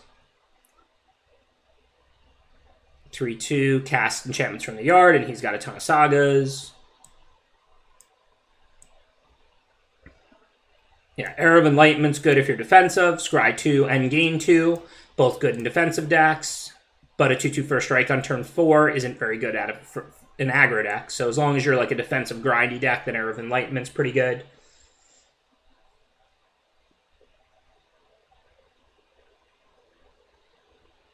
Yeah, so banishing /2. So we really want to keep him off both an artifact and enchantment. He can have one. We just can't let him have both.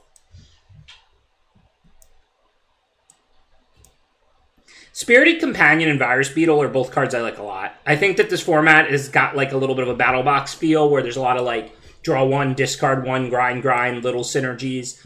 And it's hard to put together all these little synergies if you don't like see extra cards, and if you're disrupting the opponent, then it makes it hard on them. So I think like Spirited Companion and Virus Beetle are both going to perform really well in this format. When it dies, returns to the battlefield tapped. We know he's got a return action, so we'll try not to trade with anything with comes into play abilities, and then just this early stuff. Okay, cool. Now let's take a look at after TVs if we're still waiting. See if the next round is up or not.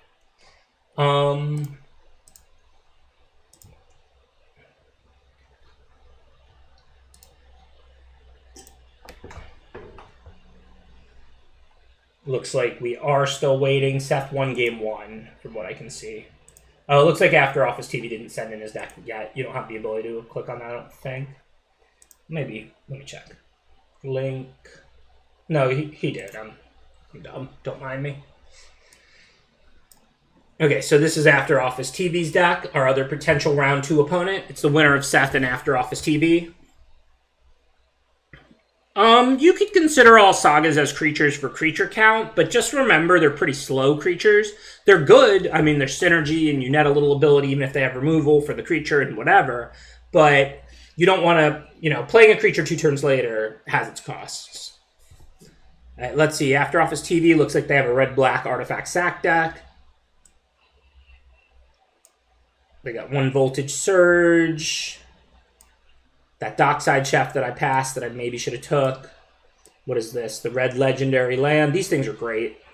I've talked about this concept a lot over the years, but it's really worth repeating.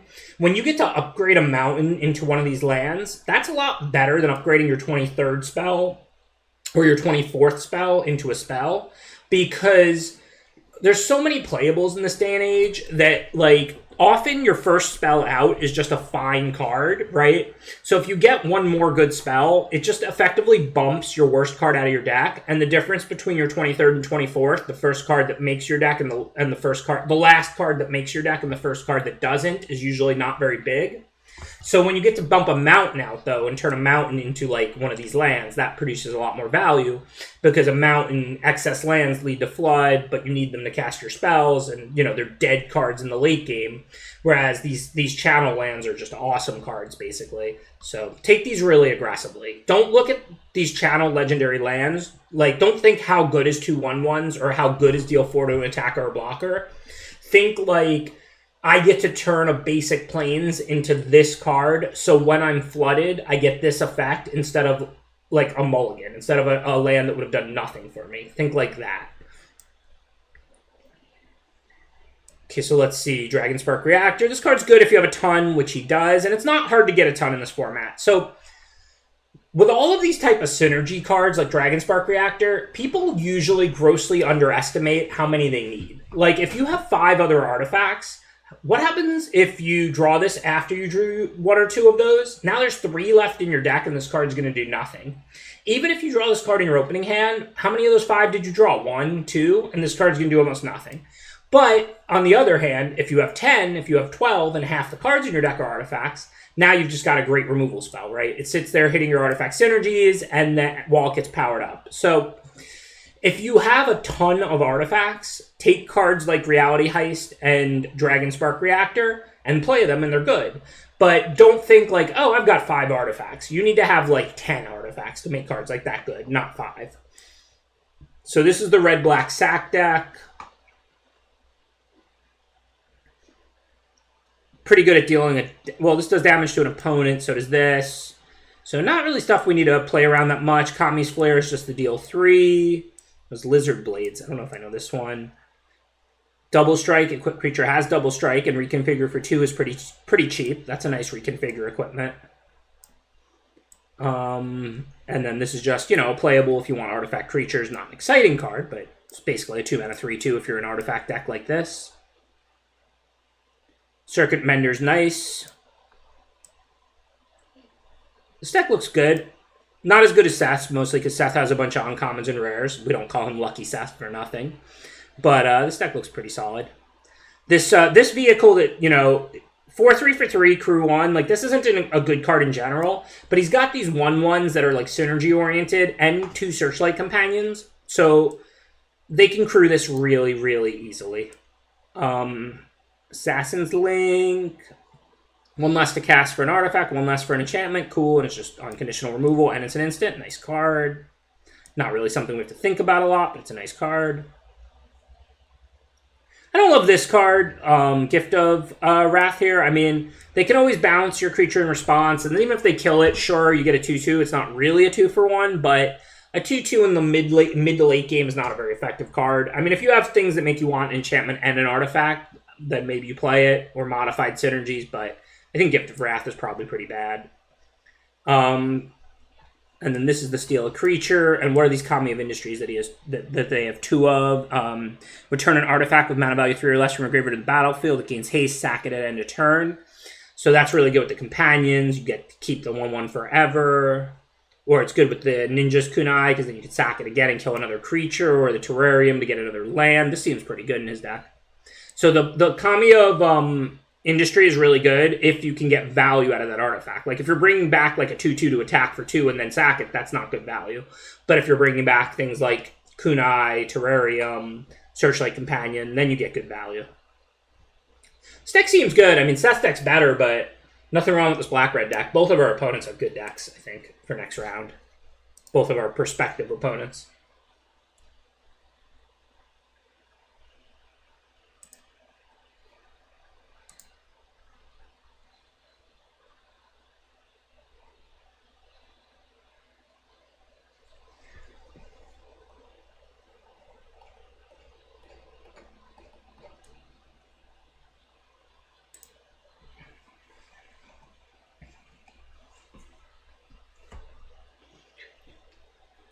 All right, well, now we can crack a seal. We looked at both of their decks.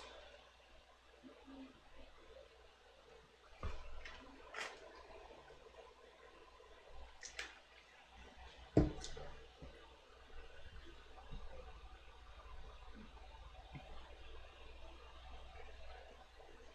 see. I'll craft a few cards before I crack them. Something I'm always too lazy about. It always costs me gems. If you're like a limited streamer or limited player and you have, you don't need the cards for constructed, don't forget to craft at the start of sets, because we accumulate all these wild cards if you play infinite limited, but like you never use them because you don't build constructed decks, and you get all the cards from limited anyway. So what you want to do is craft at the start of sets, and then you get more gems as you're doing drafts to help you keep drafting. This is something I don't do early enough in formats every time. I always do it, but when I get around to it. But you should also do this if you're a limited player. Just use your wild cards, craft the Neon Destiny cards, and then as you draft, you'll get gems. Because, every rare you get 20 gems if you already have 4 of every rare, and you get 40 gems for every mythic if you already have 4 of every mythic.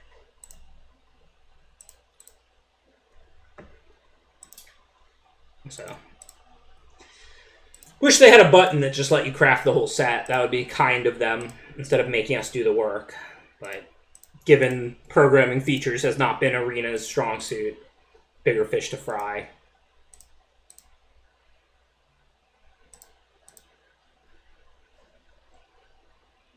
You can add all the cards and then craft them all at once. That might be slightly faster, but it's not really very many less clicks. You still have to add each and every rare one at a time. So, I mean, maybe you save a few clicks that way. Also, like, there's no real reason to do uncommons and commons, right? You don't get gems for those. But yeah, you can make a deck if you want to. It's probably slightly faster.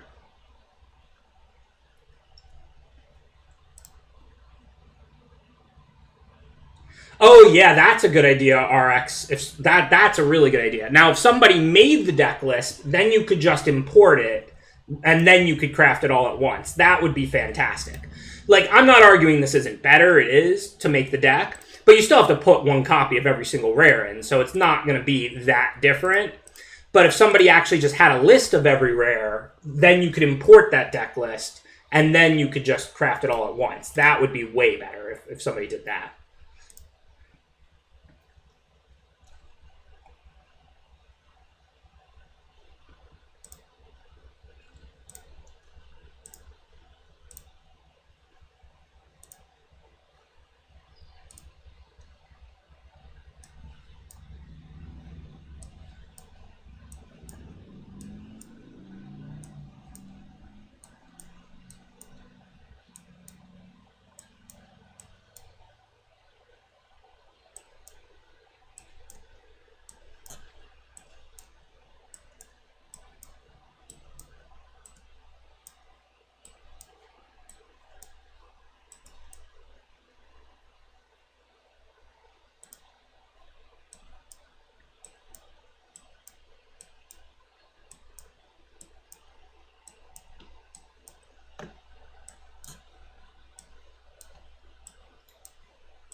But yeah, it's not that much work.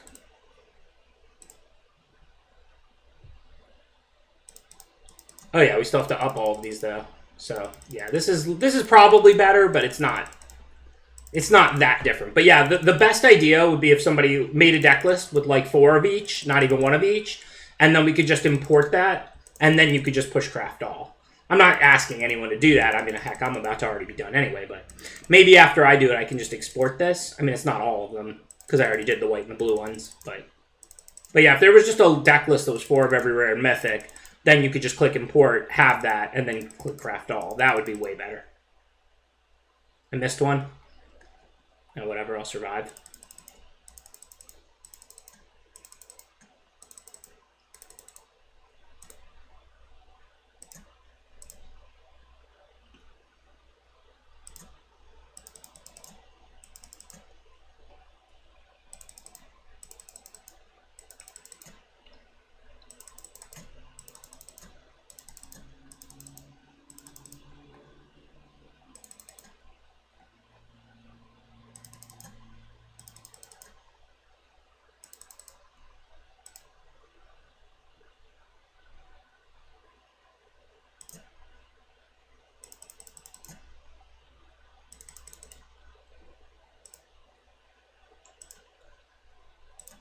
I do not have enough wild cards. Wow, I haven't run out of wild cards in a long time. 82 rares. Okay, well, now I have to cut stuff. It's loose. So it's probably rares. So let's try cutting some of these. But yeah, pretty annoying. Be nice if you could just do it almost all at once. Shows you that I have been playing less.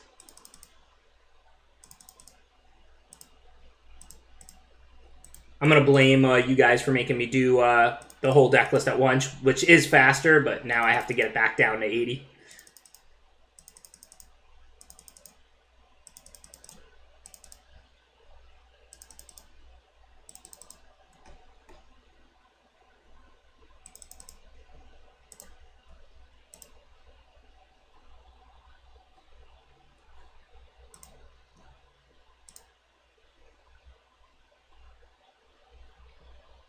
I mean, it's definitely worth doing in the sense that, like, you'll net, like, an extra 1,000 gems or whatever, you know, like, a couple thousand gems.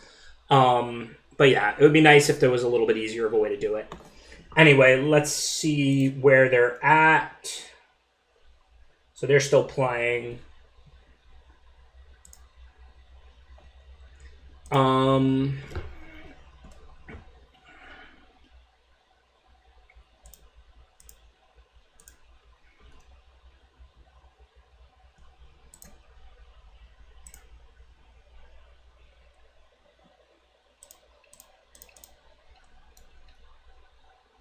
So, okay, let's crack a sealed. I don't have anything else to do.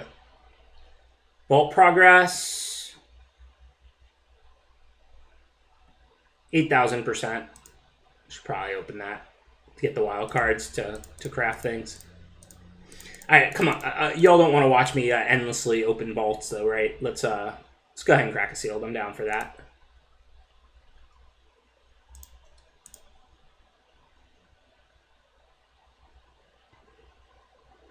Well, you already have the cards, Mike Evie. So that's true, assuming you're going to run out of wild cards. But if you have, like, unlimited wild cards, the sooner you do it, the sooner you get gems, right? Because, like, you can't get the gems for the ones that you already opened and got the cards for. Because, like, if you just started with... Like, imagine at the start of a set, you had 4 of everything. Every rare and mythic you open the whole set, you get the gems for. Imagine halfway through the set you do it. Then you only get the rares and gems for the ones you open from there forward. If you have a limited supply of wild cards, then yes, it's not going to matter when you do it because you're going to use all your wild cards. But yeah, if you have excess wild cards, then you want to do it as fast as possible. But yeah, I don't usually get around to it at the start of the set. I just usually do it as I'm going when I'm bored waiting for something or something like that. Okay, so let's see. Invoke the Ancients.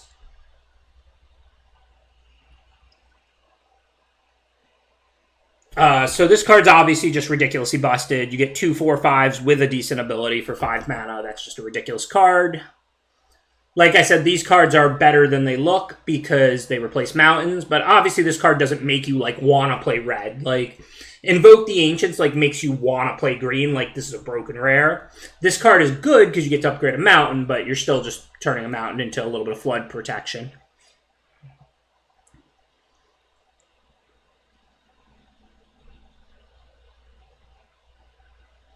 Oh, wow, this card's really nice. So it's a 2/2 for 2 that grows and grows, but then if they kill it, you just play an enchantment and get it back for free. This seems like a design for constructed rare. Like, this is a pretty busted card.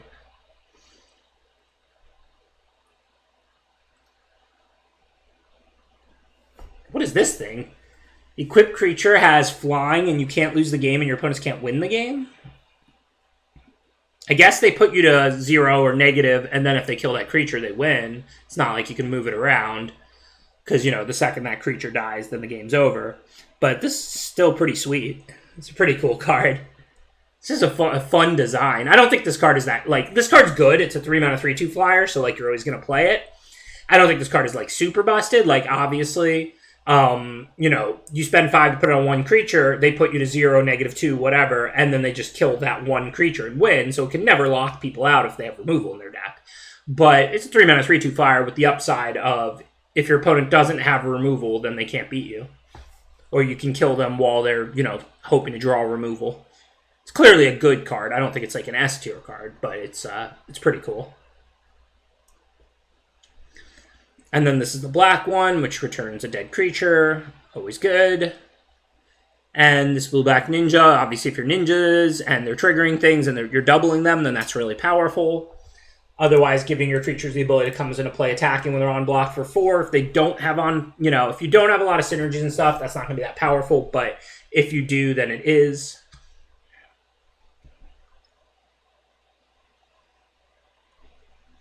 So our white looks fine. I mean, 2 Befriending the Moss, Touch of the Spirit Realm. Doesn't seem great, our white. Blue. Covert Technician, again, just like when we saw it in the draft, it's fine. Doesn't seem exceptionally exciting. If you put a 2-mana artifact in play for free, like, that's good. It's like it netted 2 mana. But after that, it's mostly just going to be a 2/4, which is not a great body. 3 Mirror Shell Crabs, but our blue looks pretty unexciting as well. Black, we got the land, Assassin's Ink, good removal. Unforgiving One is pretty powerful, if I remember correctly. Brings back dead creatures. If you have a lot of modified, but you're probably not going to be able to do that well in sealed. But if you're like black-green in draft, that could be a really powerful card. Our black looks okay. It doesn't look great either, to be honest. It looks fine. We have a couple removal, Twisted Embrace, 2 Kami of the Restless Shadows. Seems pretty medium. Suit Up doesn't look great to me. Just kind of an expensive trick that, like, sometimes it'll line up, sometimes it won't. Synthesizer's quite good. This just gives you, like, massive card advantage. It's not, like, super efficient, but, I mean, you can always play it on turn 2 before you play a land, and then if you spike a land, you get an extra card right there. And then when you sack it in the late game, you should have mana to cast whatever you want. And that's if you want artifact synergies out or if you need lands.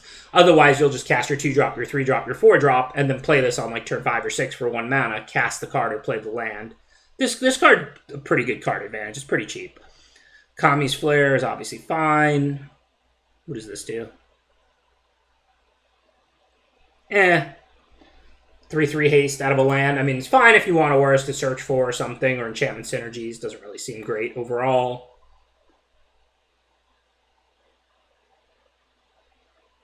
This doesn't hit creatures, just players. So, I mean, it's just another shrine, but this one seems pretty weak.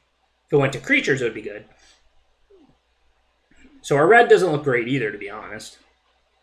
And we have some removal, but it's not real exciting. So green is probably our best color because we have 2 really busted rares. But our green doesn't even look super deep, so this sealed is going to be interesting. Let me make sure my match hasn't started if Seth won game 2. No, they're still in game 2. Okay, so certainly play this. We're going to try and play all of our enchantments, or at least a lot, for this 2-mana rare that seems pretty busted. Wherever it went. Kami of Transience.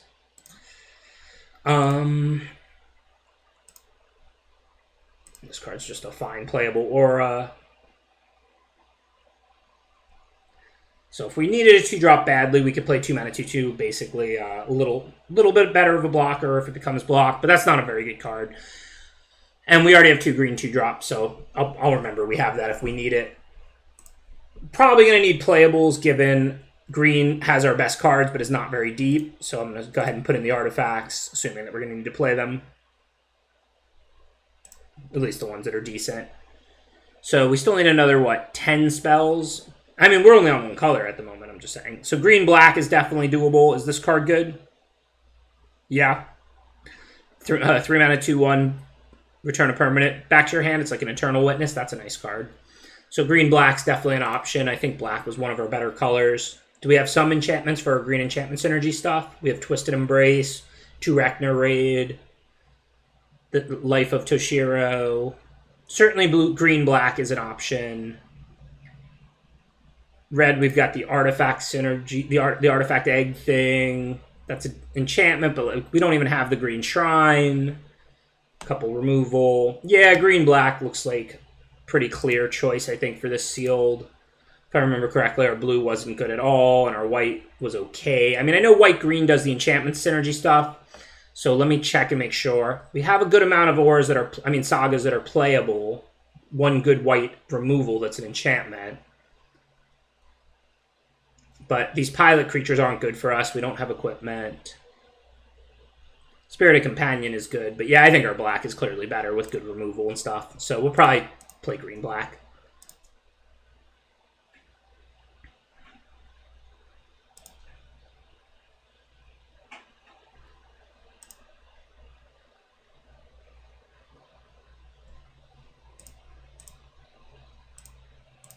Just play these ninjas so we have ninjas to get back with the 2 Kami of Restless Shadows. That looks pretty good. We have that green 2 mana ninja also that's quite good. I think I had the black channel land lying around too. Definitely want the extra forest. We have this 4 green to cast card. Might even want 1 more forest because of that if we don't have double black stuff. Well, we do, so probably have to play it like that. We have the Grafted Growth too to help. Throw that in a swamp and then tap it for 2 green and we can cast whatever. I don't think Cloudsteel Kieran's worth splashing. I think it's a good card, but I don't think it's that exciting of a card, right? You're just like hoping that they don't have removal, which look, that might be your only hope. I mean, a 3 mana 3/2 flyer is an efficient enough creature, but it's nothing exciting. And then if they're attacking you and they're going to win, you can put it on something, and then if they don't have removal, then you can win. But if they have a single removal, that doesn't work. So I think it's, a solid card. Like, I don't think it's like a very exciting card. More fancy than good, but a card you would always play, of course. Oh, so that's ready? Cool. Okay, well, this looks like basically the deck. I mean, I can make the last cut later.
Alright, we're going to battle Seth now.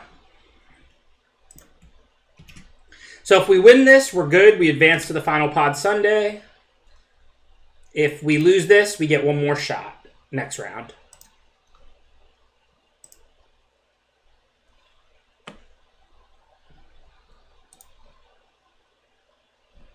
So we're in round 2. We won round 1. We're now going up against Hall of Famer, probably best player in the world for the past 5 years or so, Seth Manfield. Hopefully we'll draw an island. That's the one I played 9 of. You know I'm not going to mull with on the draw with the black 1-drop. Hopefully we'll draw one of our 9 islands. You know how we do.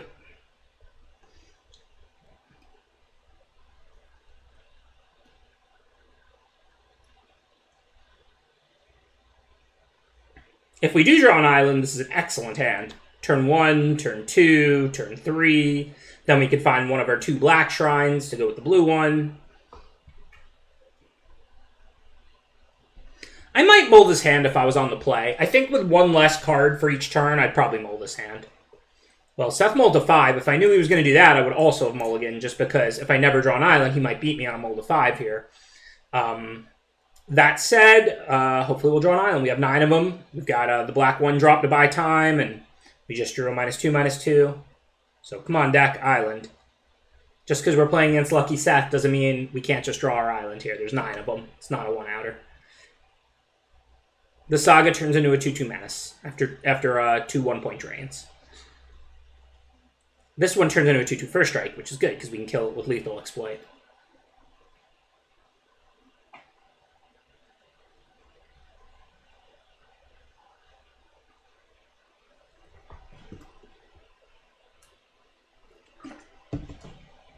But I would honestly probably mull this hand on the play. Not if I had the lethal exploit, but I didn't. But I think this hand for me is a keep on the draw, mull on the play.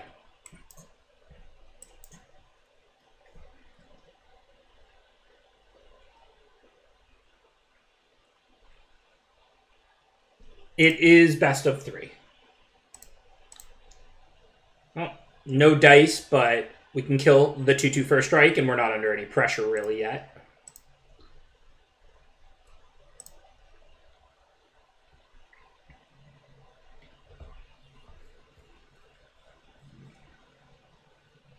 We won round 1, so we need to win 1 of the next 2. If we win this match, we're into the final pot on Sunday. If we lose this match, we get to play somebody else who's 1-1 to try and advance. You need 2-1 to advance.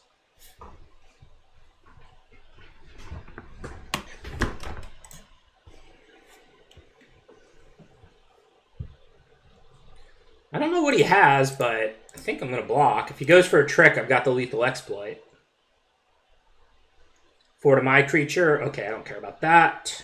Just going to exploit. No, I'm not going to exploit the 1/1, obviously, now. My creature's dying either way. I'm just going to kill the 2/2 first strike. Come on, island. Come on, deck. We've had like 4 or 5 draw steps. There's 9 of them in there. Okay, deck. This is getting a little ridiculous. So we're going to discard the double blue card.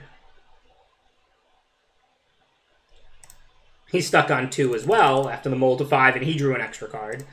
But it's also turn 1,000. At some point, you have to get there.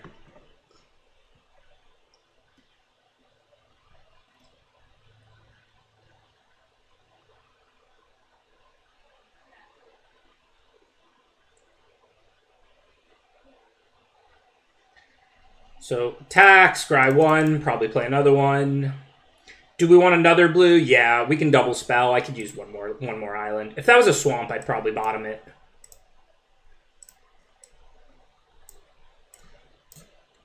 Just start my beatdown, my army of 1/4 beatdown. I can't believe he's still on 2 mana. He also scry-2'd. He might have even gotten more unlucky than me here. I mean, obviously at this point he has, because I'm drawing out of it finally, and he hasn't. But, like, he saw a ton of cards to have land 3. And I didn't find my first island until, like, you know, turn 8 or whatever.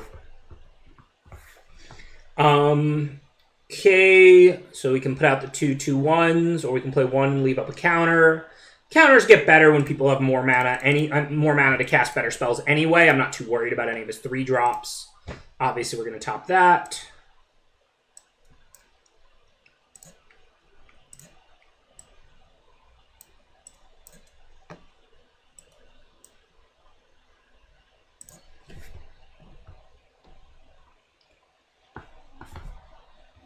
mill their lands. I don't think it works like that.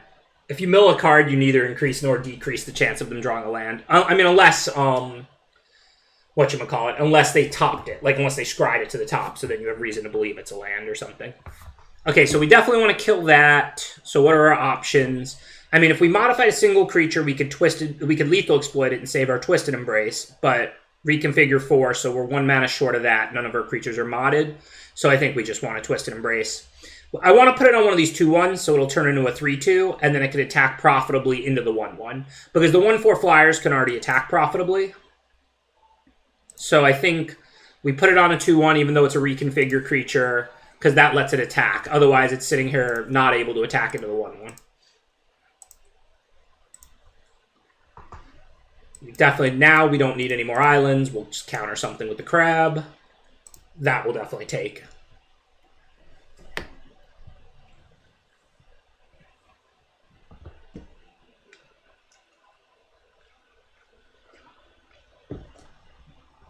Not the best game of Magic.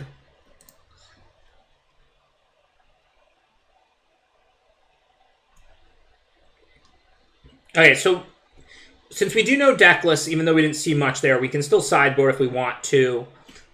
There's a lot of value in keeping him off Artifact and Enchantment, if I remember correctly. So we might want some of these Debt to the Commies. I think Seth had a lot of enchantments, and he had like 3 or 4 cards that said, like, if you have an Artifact and Enchantment, get nice bonus whatever. And we're going to be on the draw, so I think I'm going to take out the double blue counter. Counters are a lot better on the play than the draw. That's just a rule of Magic, because if your opponent's already played something and you have a counter, you can't counter it. And if you leave your mana up to counter their next thing, you fall further behind, and they might not cast anything good because they're already ahead. Meanwhile, if you're ahead and then you leave a counter up, if they want to play around it by not playing something or not playing something good, then they fall further behind. So counters are, like, removal tends to perform better when you're on the draw because they're a turn ahead, so you have the ability to kill better things. Counters perform a lot better when you're on the play. So, like, I like to board counters in and out a lot. If I'm on the play, I like counters a lot more than if I'm on the draw. Obviously, while what I said is true, that removal is substantially better on the draw, you're never boarding out removal when you're on the play, unless it's, like, really dicey removal. Like, maybe if you played, like, a Lacerate Flesh in the last format or something. But, like, good removal, you're never going to take out whether you're on the play or the draw. But removal does perform substantially better on the draw, and counters are way better on the play. They're very swingy. Wouldn't mind getting 1 or 2 more Debt of the Commies in. Like I said, I think his deck does the enchantment and artifact thing pretty well and has tons of enchantments. So 3 mana make him sack an enchantment seems like a useful card. I could take out a land. I could take out an island. We're going to be on the draw. I don't actually have that many expensive cards. Yeah, let's do that. I'm nothing if not greedy. Again, I'll board the 17th land back in for game 3 on the play for sure. And then do I have anything weak I can board out? Whatever, 1 Puzzle Maker, I guess. I kind of wanted the disruption, like I said, because I think his deck does the synergy thing with, like, artifacts and enchantments. So I would rather have less of my own, like, proactive stuff and more ability to disrupt him and keep him off of that.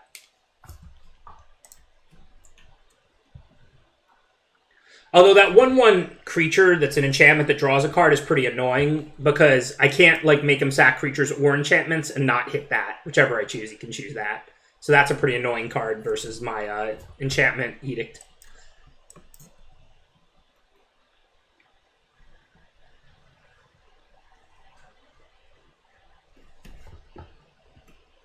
Debt to the Commie.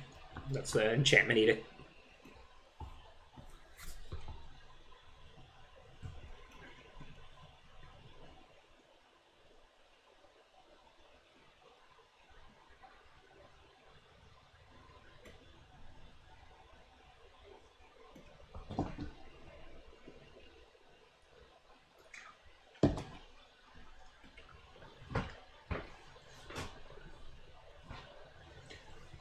Okay, so if I choose creature, he can sack either. If I choose enchantment, he can just sack the 2/2 menace here. So there's no way for me to get the Biting Palm Ninja right now, right? If I choose creature, he can still sack the enchantment creature because I want to, because I don't have a blocker. You know, it has Menace. I don't have a second blocker. And I really don't want him to be able to take this Shinti out of my hand. Because that's the combo here. But can't really stop him, unfortunately. This thing's an instant, right? Yeah. So this didn't work out too great at the moment. Glad I boarded a land out at least, though.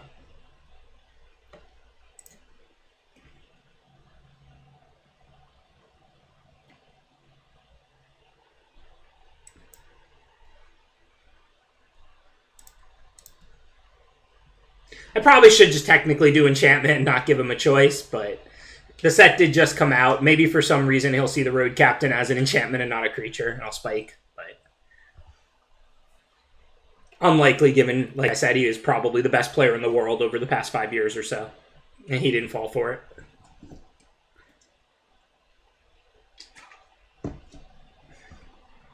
But this is really bad for me. I mean, I do have another of the Black Shrine, and I do have 2 of the Shrine Steward to go find it, plus all those 1/4 scries. So assuming we can start drawing spells, I mean, this game's a long way from over. Now my 0/4 can block the 3/3 since it no longer has Menace. But obviously I don't have much to work with here.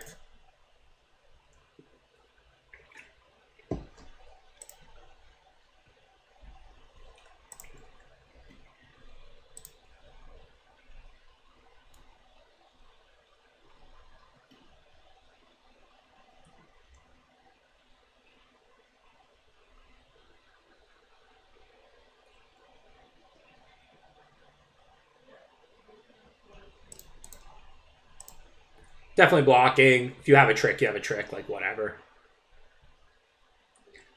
That's problematic. Any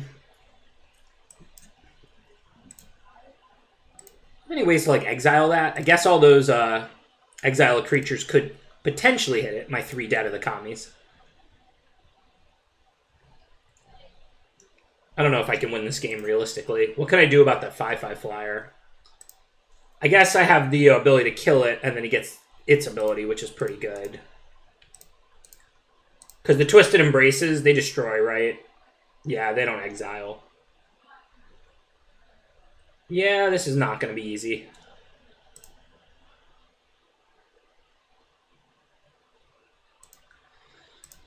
Okay, you win. Game 3.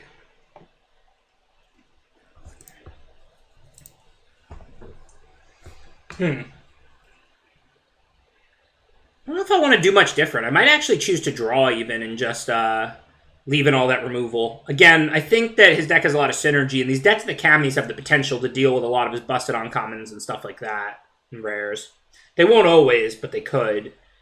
Whereas, I don't think I'm really losing a pressure against him so much as, like, the power level of his uncommons and rares. I wouldn't mind a counter against that, but I'm definitely not going to have the counter in if I'm going to play 8 islands and choose to draw.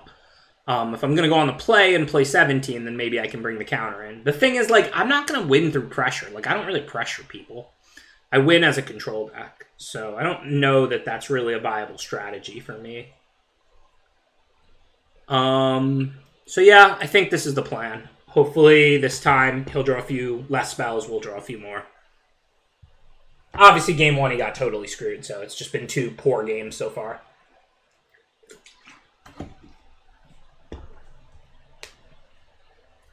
I would bring the counter in against him if I was going to also bring in the 9th island and choose to play. But I think I want all these Debt to the Commies in. They're not going to always get what I need them to, but they have a chance to.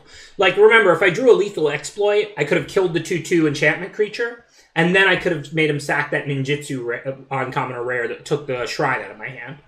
So, I mean, you know, I was flooded. It is what it is. I wasn't able to use it well. But in a different game where I have another removal spell or I'm able to trade early or something, maybe I am able to use the Debt to the Kami effectively.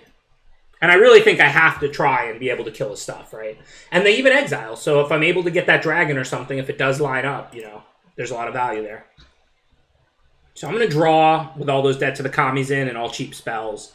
Like I said, I don't think he's going to run me over, so I stand by drawing first here. I'm not saying I'm going to win or whatever, I just don't think the reason I'm going to lose is because he comes out too fast or something. If If I'm going to lose, it's because his cards are too good.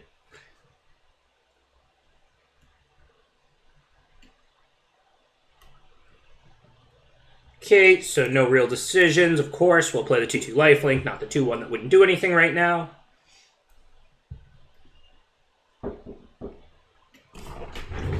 Just knock on the door. Trying to give me my croissant. Yeah, no croissant for you.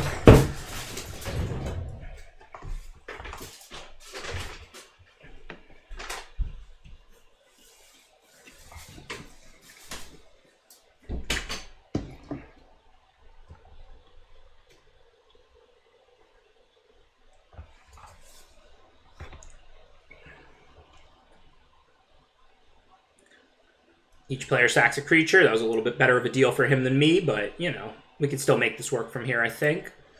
So we want to go Shrine, something else. So we don't need to play the Shrine this turn.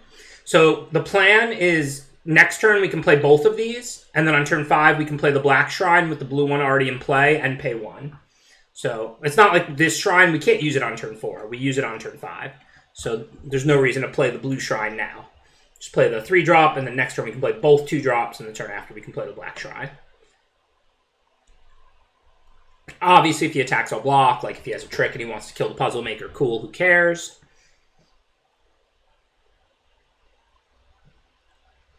Nobody really wanted him to get fired, Marsh. We just all pretty much assumed, like, there was a disagreement over Tua or Watson or something.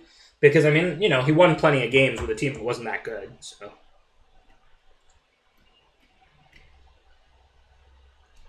Like, I wasn't attached to him. I don't think anybody's that attached to him. He was coach for 3 years, but definitely wasn't calling for his firing, and that's true of, like, nobody down here was like, oh, Flores needs to get fired. Okay, so can I attack with the 1/4 for the Scry? I have the 2/1 to block the 3/2, and the 0/4 to block the 2/2, so yeah, probably. I'm not super happy that the 3/2 is going to be able to attack profitably, but that's probably going to be the case either way. The 1/4 doesn't really change that. So I might as well. And I can scry any land at the bottom pretty profitably. Definitely going to top that. We have artifacts and enchantments.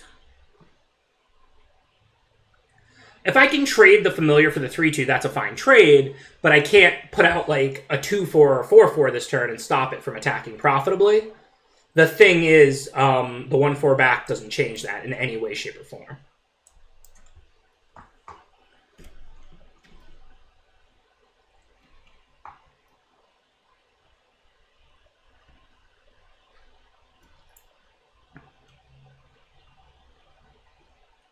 So now 0/4 on 2/2 flyer, 2/1 on 3/2 if he attacks.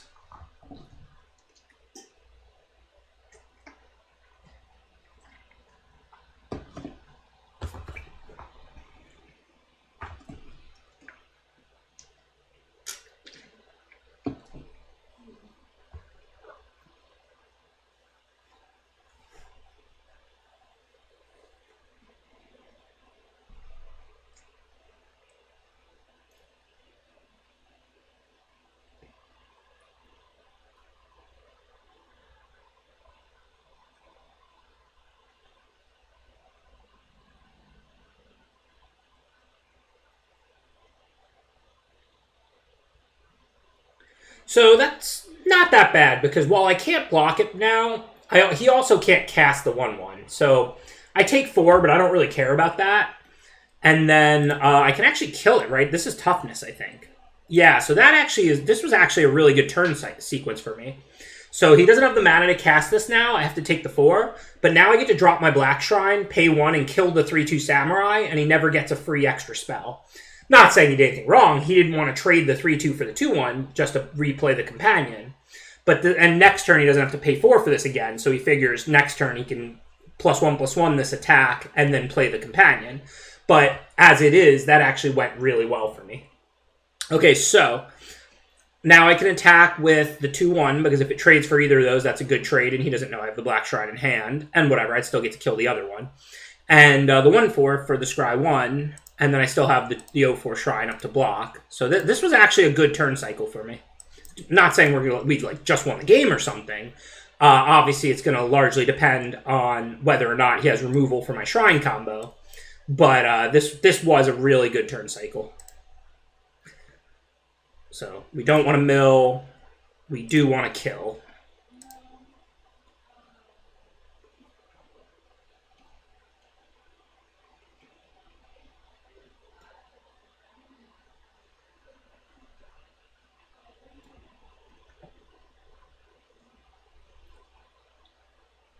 So if he doesn't have removal, we should pretty much win. Even if he has some of his better cards, like the ability to kill like a creature a turn for free forever, I mean, that's like near unbeatable. But if he does kill either Shrine, then we still just have a good game. I've got the 3/4 draw card in hand and the Scry creature, and we'll see what we can dig up. So exile an enchantment. So he does get to get rid of a Shrine. So I do have another copy of the Black Shrine and not another copy of the Blue Shrine. So this is interesting. I mean, the Black Shrine is a much better card in play on its own, but I have the 3/2 artifacts that search for a Shrine as well, so I probably should sack the Black Shrine, because I don't need the Death Toucher, and I can go search out another copy of it, whereas I only have the one copy of the Blue Shrine. So I think I'm going to sack the Black Shrine.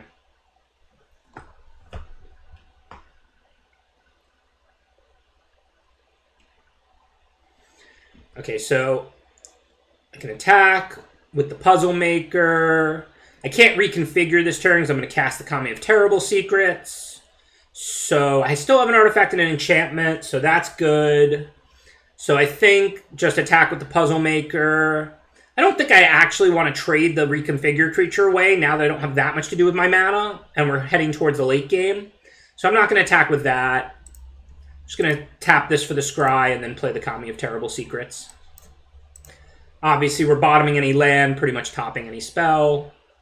Unless it's like a truly terrible spell at this point.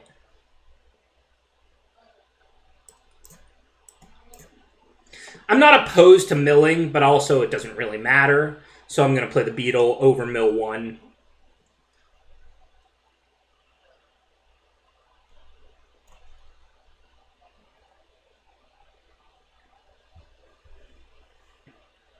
So he doesn't have an artifact, so I'm not worried about the artifact and enchantment stuff at the moment. So hopefully he doesn't have like that ridiculous 4-mana 5/5 mythic flying rare or anything. But the black-white uncommon, you have to have an artifact and an enchantment for it to be really good. The 3-mana 3/3 ninjutsu uncommon, which is near busted on turn 3, doesn't do anything. I don't have any spells left in hand. So a lot of his broken cards are semi-off. And while I don't have much going on in play, I do have the ability to top deck those 2 Shrine Stewards, or like the Crab for a lot of nice, or just the Black Shrine itself for a lot of nice draws. So this attack implies that he has something to hit my Blue Shrine. I don't know if I really believe him. Also, I think I can just win this game kind of like with Reconfigure and these creatures, so I'm going to block. This might be a bluff. Might be, it might not be. I wouldn't be shocked either way. But he's obviously very scared of my Shrine combo, which makes sense because it would kill like these 2 creatures for free. But if I draw the Shrine Steward, now that he killed the Blue Shrine, I'll just go get Twisted Embrace, kill his good creature, and like try and win the game with my creatures, right? So I think that was the right play. Okay, so enchanted creature can attack or block, right? So this creature is effectively dead. We did draw the Shrine Steward, so that's nice. So now we can go get Twisted Embrace. We have Reconfigure, but that's not better than casting Shrine Steward this turn. So, well, maybe. Do I want to Armor Guard Familiar the Kami of Terrible Secrets and hit for 5? No, then I'm not even going to have a blocker for the 2/2 Menace anyway. Yeah, so this is just Shrine Steward. Obviously, if I knew I was going to draw Shrine Steward, I might not have blocked with the 0/4, but with the ability to go get a Twisted Embrace anyway, like, I think it's fine. Also, I'm going to play the land because if we have 8 mana, we can potentially Reconfigure and cast Twisted Embrace.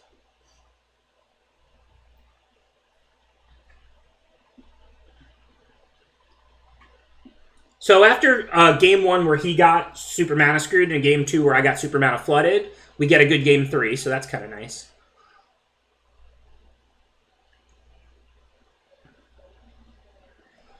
Okay, so Twisted Embrace goes where?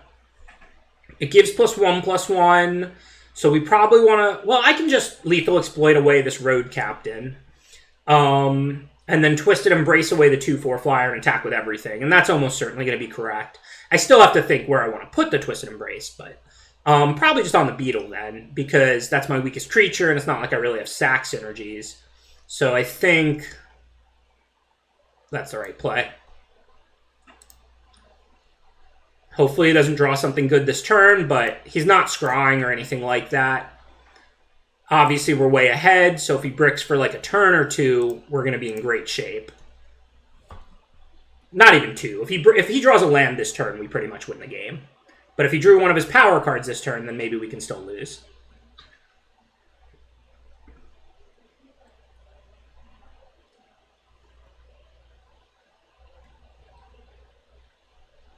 So next turn... Okay, well that might be lethal. 3, 5, 8, 10. It is. Yep. I mean, we didn't need to top deck that Twisted Embrace. We were in a very winning position, but that just makes it actual lethal.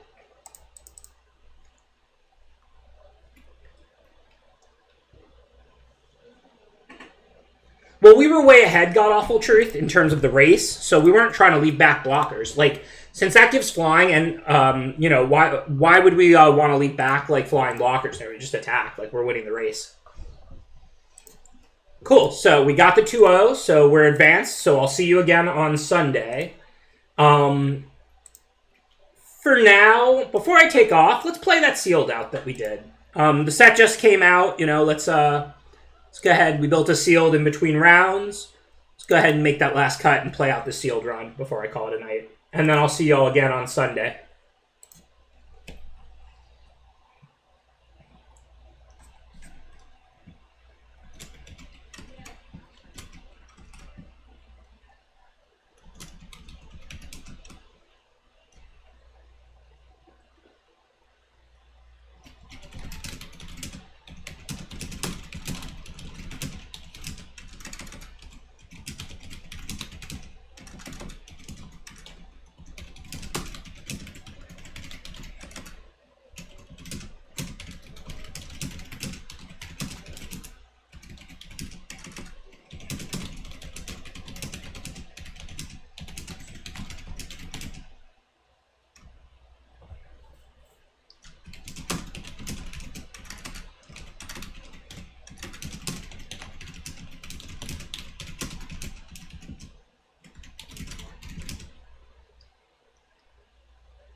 We might also just play this pod finals, even though I think we both advance.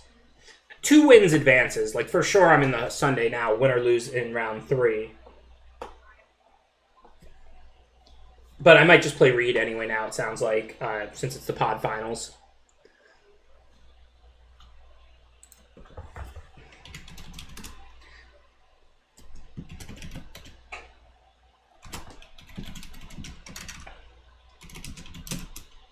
Okay, so anyways, I still may do the sealed or not, but first we're going to play Reed. So we're through to Sunday either way, but let's try and win the pod. Go 3 for 3, beating all the other Hall of Famers. We got Raph round 1, Seth round 2. Now we got Reed waiting in the finals. Got the Hall of Fame draft pod run here.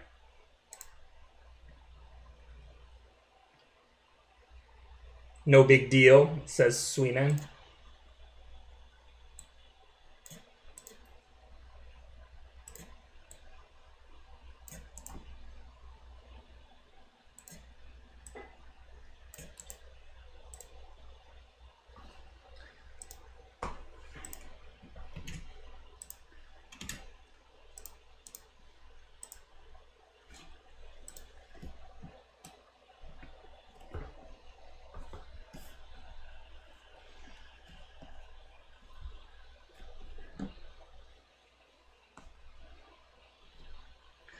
Alright, so for game 1, I don't have all those Dead of the Commies in, so I'm going to play. I didn't even look at Reed's deck, but, I mean, this is just for fun. I'm still going to try my hardest to win, obviously, win the pod and all that, but I don't really know what Reed has.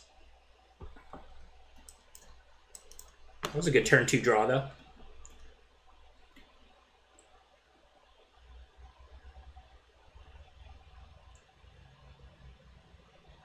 Yeah, that's all accurate, Sox. Reed is the pro I've gotten paired against the most in my entire life. Like, I don't remember our, like, final sanctioned record, but we used to play, like, every other GP, it felt like. I probably played Reed, like, 15 times in Grand Prix and Pro Tours. And I was definitely up. Nothing crazy, obviously, he won plenty of them. Like, it was probably, like, 9-6 me or something. So, most likely, you know, we were probably what he said is true. He probably looked at it, and we were probably pretty close to even in Constructed, and I probably, like, 4-1'd him in Limited or something like that. Okay, so that's definitely worth killing, but do we want to spend 2 mana instead of 4? Not really. That said, we don't really have anything to do with the Shrine, and I get to hit with a Lifelinker, and you can't really do much better with a Lethal Exploit since it only kills small things. So I think I'm happy enough. Plus, I want to get this going since it's kind of slow anyway. So I think I'm happy enough to to use 3 mana instead of 4, which letting me connect with the Lifelinker again and get this Saga that's going to give me a 2/2 and a couple of turns going now instead of later.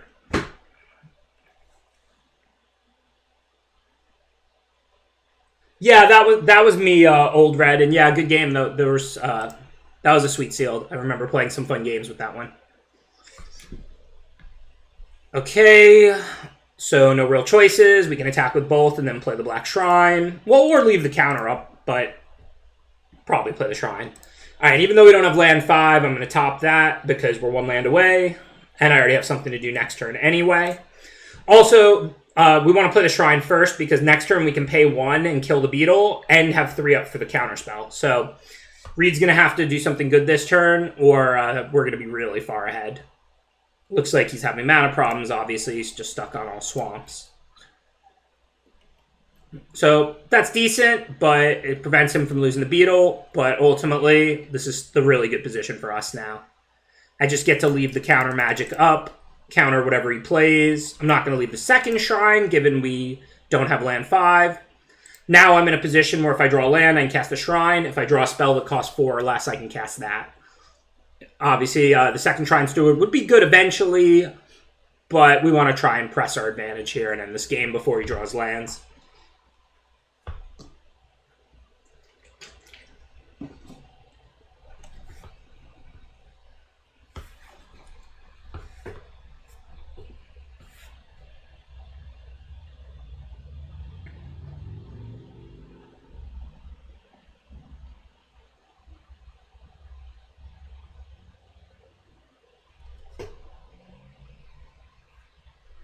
Okay, so he passed the turn to play an instant, so that I'd have to tap mana on my turn. That's a nice play.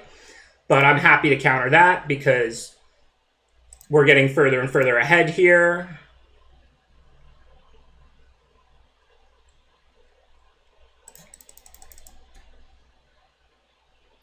I don't think I really want to draw that. I mean, a land lets me cast Shrine Steward and then go get Twisted Embrace. That's a lot better than a 2/1, and I can't even double spell. If I don't draw a land, I already have the Puzzle Maker, so I think we can bottom like a random 2-mana 2/1 at this point. If the game state was similar, but this card costs 6, and I had 5 lands, I might top it just because it lets me double spell. Assume he's dead, but what is this? Because this has Menace. Oh, but this doesn't give +2/+2. Never mind, so he's not dead. You tax alone, you can cast an artifact from your graveyard, but we don't really care about that. But yeah, so this is just going to be hit him for 3 and play, because my 2/2 here is Menace, and then play the Shrine Steward. But there's no way to deal the other 1 point. Oh, that was bad. I should have Shrine Steward pre-combat, like, and then Scryed. Like, it didn't matter much, but if I had a good card on top that I wanted to draw, I'd be shuffling it away right now. That was sloppy. If you have a shuffle effect, you have to play it pre-combat and then scry. Yeah, a lot of mana problems today. I mean, you know, me and Raph had 1 good game and then he got screwed. I got screwed one of the games against Seth, so like it was a fair match in the sense that game 3 we both drew a good combination of lands and spells. We just only played like effectively a 1-game match instead of a 3-game match. But yeah, not that many good games today. One of my 2 games against Raph felt pretty good. Game 1. Game 2, he got screwed. And then against Seth, he got screwed game 1. I got flooded game 2. And then game 3 felt like a pretty good game. And then obviously Reed was just screwed there. So we played like 2 good games so far. So, not the best.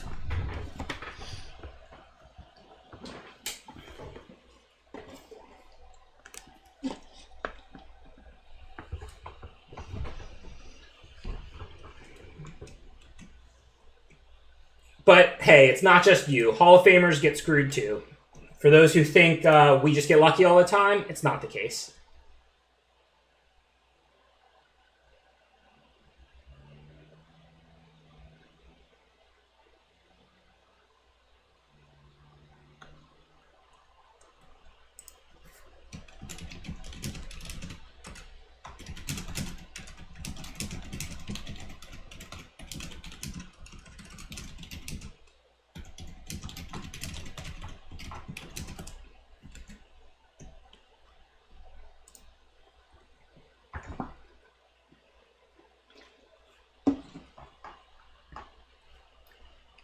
Okay, obviously I'm going to keep. I mean, it's not like an amazing hand. The cards in my hand aren't that powerful. But the blue Shrine's a nice card to have, given the 2 black Shrine, 2 Shrine Steward. No reason to start with it early, though, as opposed to some creatures that can actually attack and block.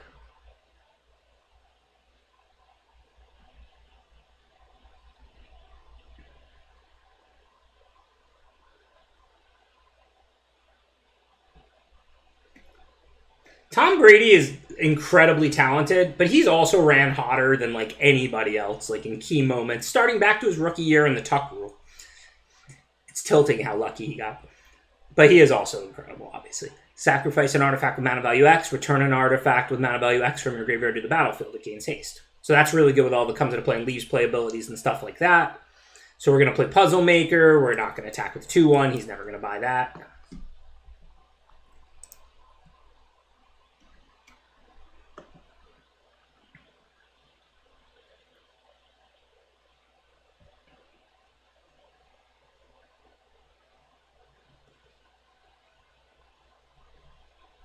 Cardboard Live, for me, hasn't been working for a while. Maybe my account is just like not good and I need to update it or something. I don't really know.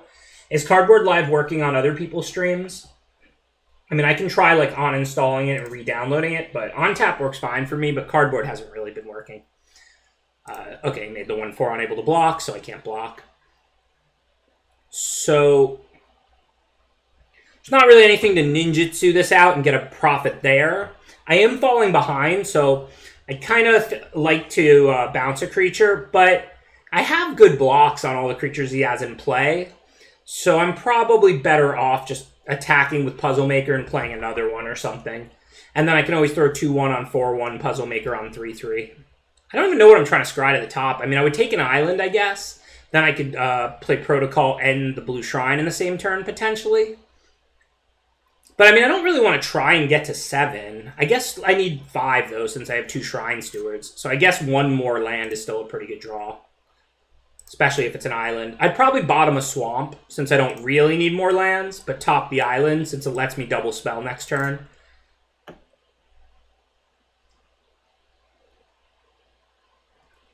I think it was win-win because Simmons wasn't happy in Philly and Harden wasn't happy in New Jersey. But I think that New Jersey did much better than Philly did out of the exchange.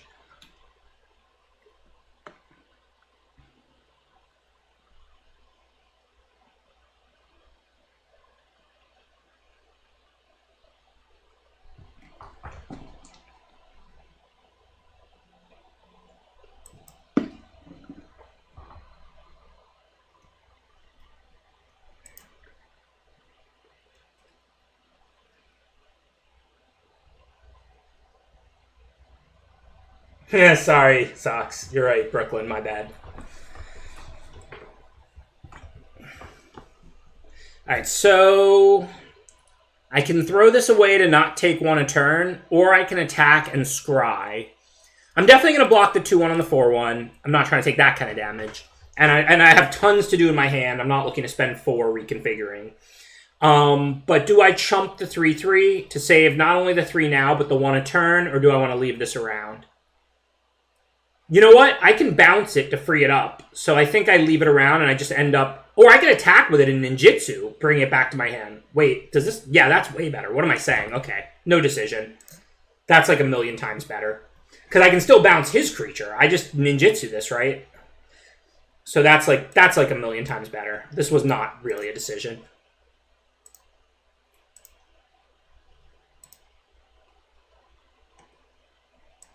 So we don't need lands now. Do I want to draw that? I mean, I really want to draw like a Shrine Steward, but what's my next turn going to look like? So this turn I can Specialist and play the Blue Shrine. So the next turn I have Protocol and Crab, plus I can play the 2/1 and then leave these 3-mana counters up. So I think I actually will draw that. It's not a great draw, but it's not like it's a 2/1 in the late game. I can turn all my 1/4 flyers into 3/5s. So I think that's worth drawing. Not by a lot, it's close. But it seems worth it. But this is great. Now I get to kill that Torment by ninjutsuing.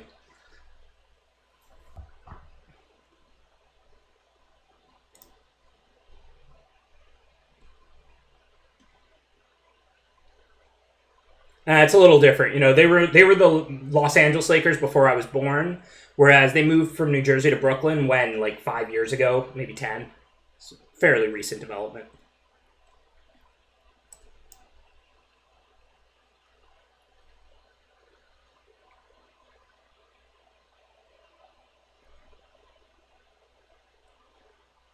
Okay, so what does this do? When a Samurai Warrior attacks alone, you can cast an artifact from the graveyard, which he has in the Ogre. Ouch, that's not great for me. So I need to have a block on that, which I can do with the 1/4 and the 2/1. So I guess it's just going to be play this and pass. I mean, I'm leaving up 2 counters. And I have to... He still gets to play the 4/1 post-combat, but I can't really stop that. But what I can't do is allow this thing to attack multiple times.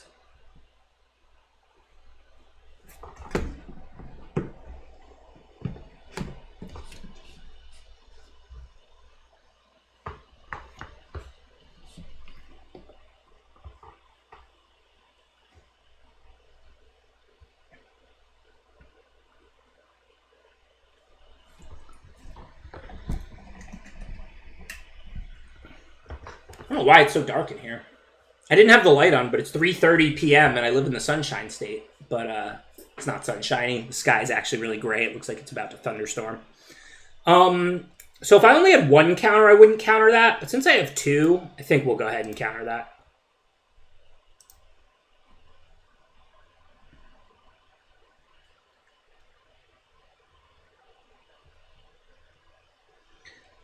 So then, if I want to play this for 2 mana, I have to do what? Tap an artifact? So, play like Puzzle Maker, leave blue up, and then I have the Familiar and the Puzzle Maker to block the 3/3. If it kills 1, I still have the other on tap, so I can attack with 1 Puzzle Maker now. Scrying lands to the bottom.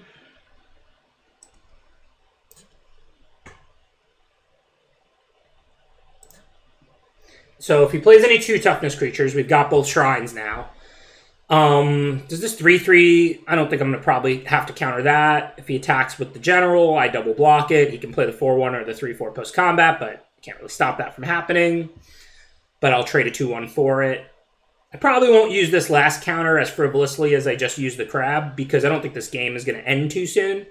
I wasn't trying to hold on to the crab, even though the game's going to go long, because I should never have 7 mana unless I get really unlucky, because I'm going to be scrying every turn, putting lands on the bottom and spells on the top. But I'm looking to win this game as a control deck now, so I'm not going to counter things that I can stop. Of course, a 5/5 I cannot stop, so that I will counter.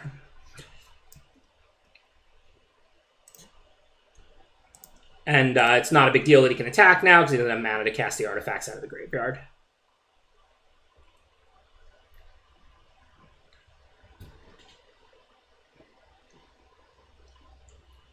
Okay, that looks like something I want to play, because this thing, when it attacks, if it trades with something, he then still gets to play the artifact from the graveyard. So I'm just going to slap this down. Take out that samurai before he can get a free artifact and go beat down now. Except with my 0-4, because that's not actually beat down. Good enough for me. It's a non-land, and I'm going to spend 4 on this next turn, and I can spend the other 1 on that. I'm not sure if I'm supposed to mill him here or not. It depends on how much actual graveyard synergy there is, but I kind of just want to even see his deck.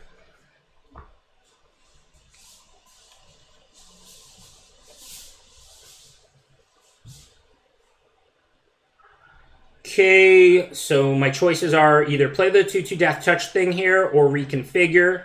I actually think I'd rather just Reconfigure. My 0-4 can block his 3/3, so I'm kind of going aggro at this point.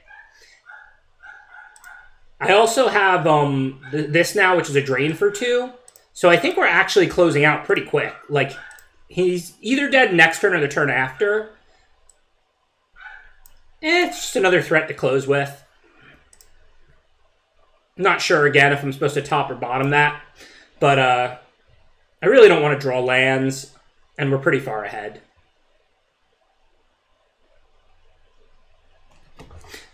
I mean, it's not draw a card, because even if we had more lands, it would let us do more things per turn. But it's not that far from draw a card. Because obviously lands are pretty much dead draws at this point. Alright, so there's no 2 toughness creatures to kill, so I'll play another flyer, but we're at 15. We can't possibly die. Just going to put him to 1, and then I don't know how he can possibly win.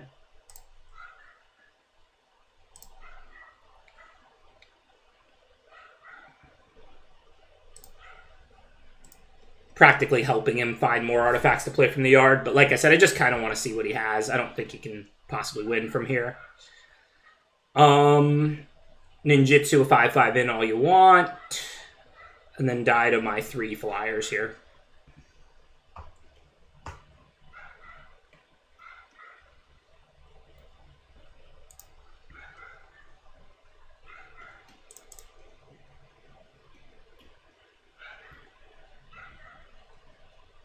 Cool. Well, we won the pod, defeating 3 straight Hall of Famers, Raphael Levy, Seth Manfield, and Reed Duke. It's a good day in my book. I'm still going to play out the sealed, like I said, though, since the new set came out. I'm going to sign off after the sealed run, but I cracked that black-green sealed in between round 1 and 2. Let's go ahead and finish that up, and then I'm going to play out the whole sealed run before I call it a day. And then I won't be on tomorrow, but I will see you again Sunday for the finals of the pod after that.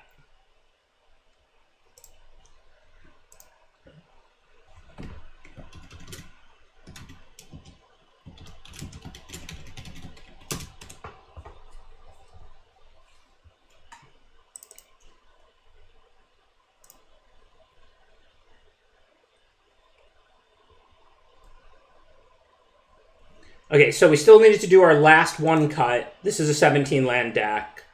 We even have a land to mitigate flood a little bit. So what's the weakest card? We have enchantment synergies. This is sealed. Like, we don't need to have a ton of 2s, but we don't have a ton of early plays. So all of our 2s and 1s look fine. So we don't want to cut any of those.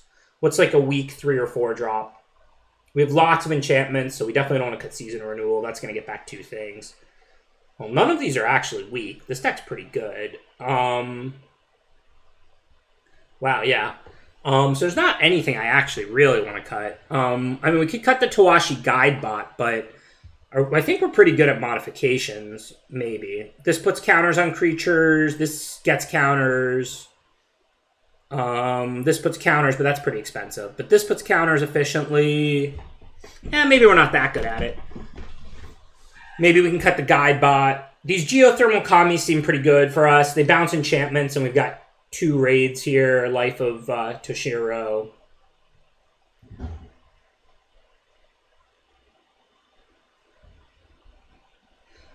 The Black-Green Eternal Witness? Oh, did I just miss that? Obviously, it's supposed to be in. Yeah. I mean, this card is incredible. I mean, not incredible. It's not like S tier, but this is an excellent card, Gloom Shrieker. It was not... I didn't leave it in the sideboard because I meant to be cutting it. So now we got to cut 2 cards, though. So I don't know what we can cut.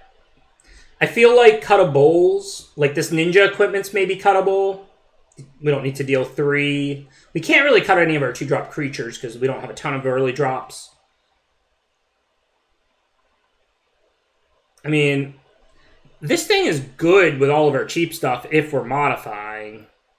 I don't know. I mean, we're medium at modify. We're not, like, amazing. I could cut this card. I mean, we're kind of a grindy-ish deck. We like the life in the drawing a card, but it's not really hitting much for us. We don't have artifact synergies or anything. So that's an option. Maybe the guide bot is, but I mean, it's another modifier too. So it's good with the unforgiving one. I'm not really sure what we want to cut here.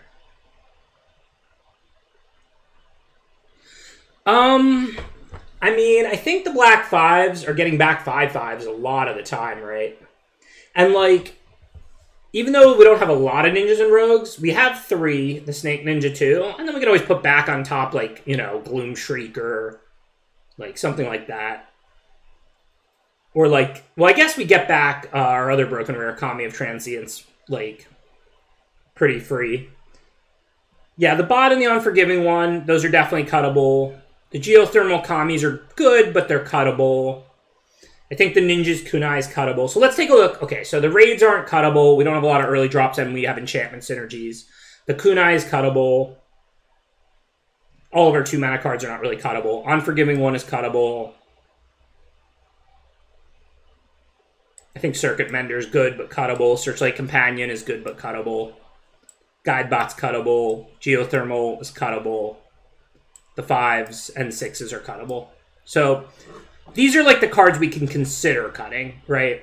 So we're not cutting any of these other cards. So our curve is fine, but we don't have extra early drops. We have a Busted Enchantment synergy card in Kami of Transience. So other than that, we don't have to maximize for much, but I think this deck is like, you know, we have 2 unconditional good removal spells. We gain life. So I think we're going to do a good job of playing long, grindy games. So I think we want to plan for that. Gloom Shrieker gets exiled when it dies. True. So I can't buy that back. But that wasn't key, but you're right. We don't have artifact synergies, really, right? We don't have anything that rewards us for having an artifact and an enchantment. I mean, Assassin's Ink costs 1 less. Who cares? That doesn't matter. And we don't really do anything with little bodies. So we could just cut this Searchlight Companion. Like, it's a good card because it goes wide and it gives you bodies to use. But we don't really do anything with little bodies in this deck. So, I mean, that's cuttable. Doesn't really hit any of our synergies. I don't think we really need to kill little creatures. Like, if they have a utility creature, that's different. But I think we want to prioritize having, like, these ninjas that can return stuff that has abilities, and then these Kamis to get them back for value. I think I want to cut, like, this Ninja's Kunai and, like, the Searchlight Companion. Oh, great to bounce with ninjas. Yes, I can't cut Searchlight Companion. You're 100% right. I'm wrong. We can just ninjutsu it, bring our 5/5 in attacking, and then we get an extra 1/1, and it has flying, so it's not going to be able to block. You're 100% right. That's not cuttable. So back to the Guide Bot is cuttable. The second Geothermal is cuttable, but I think it's pretty good. We have 3 three of these, whatchamacallit, sagas to bounce. Unforgiving one is cuttable. How much modified are we actually going to have? Like, probably get 1 counter out of this, so that's 1 modification. This will always get a counter, so that's 2 modifiers. This puts a counter pretty easily, so that's 3 modifiers. This is expensive. Yeah, we don't actually modify that well. I'm just going to cut this Unforgiving one.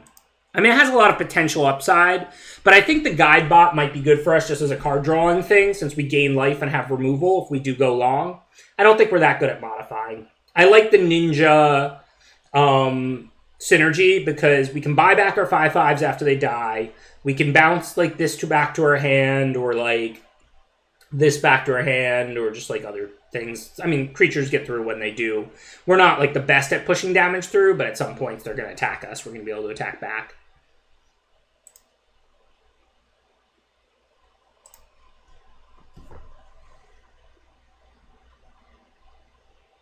Hey, thanks, Implode. Well, Gloom Shrieker enables ninjas because it has menace, but it doesn't do anything when you bring it back. You know, it doesn't have comes into play or leaves play synergy. So I think that the Searchlight Companion's better synergy with the ninjas substantially because we net the 1/1 spirit each time.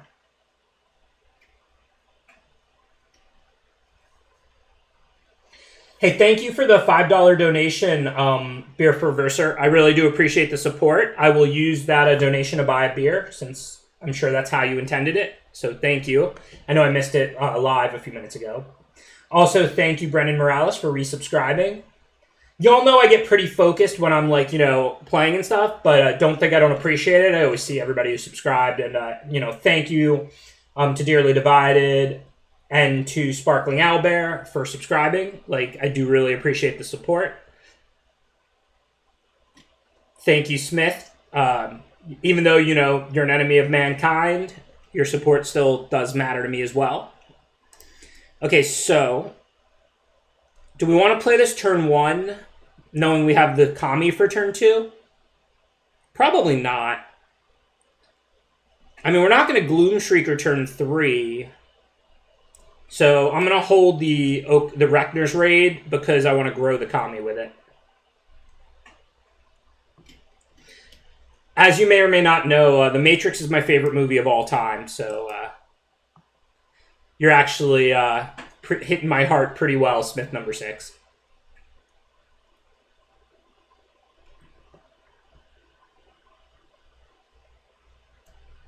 All right, let's see. So you may play an additional land, gain 3 life, and then it becomes a 3/3, and that ability is fine, but whatever. So we don't really care that much about life, like we're not aggro, and then they'll have a 3/3. Okay. So here, I want to play a 3-mana card, and then next turn I can play a 3-mana card and the 1-mana card. So we're going to attack, and then which 3-mana card? They both put 2 power out, but this one flies, so it's more likely to be able to attack profitably next turn, at least the flying half. So I'm going to play that one first.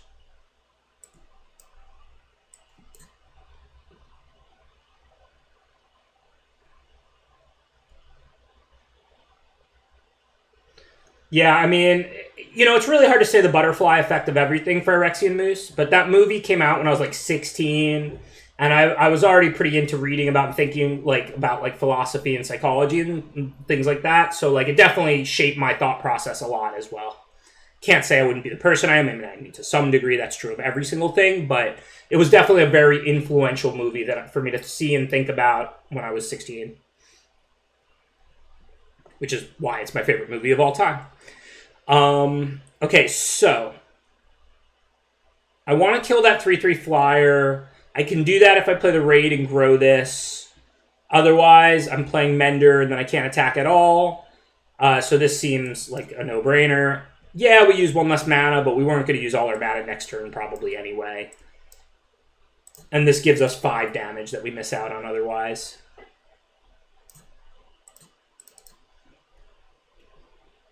And it's not like I need to save it to kill this thing or something. Like, this ability doesn't matter much. Like, it's not bad. I mean, you know, if the opponent wants to trade with it, you can cast something pre- and post-combat or whatever. But I'm not, like, afraid of that. And I'm not even planning to block it. I'm ahead pretty substantially as far as life. I'm not saying I'm going to win. They have a ton of great cards. They have a ton of cards in their hand. But what does this do? Destroy target artifact, enchantment, or non-basic land an opponent controls. That player may search their library for a land with a...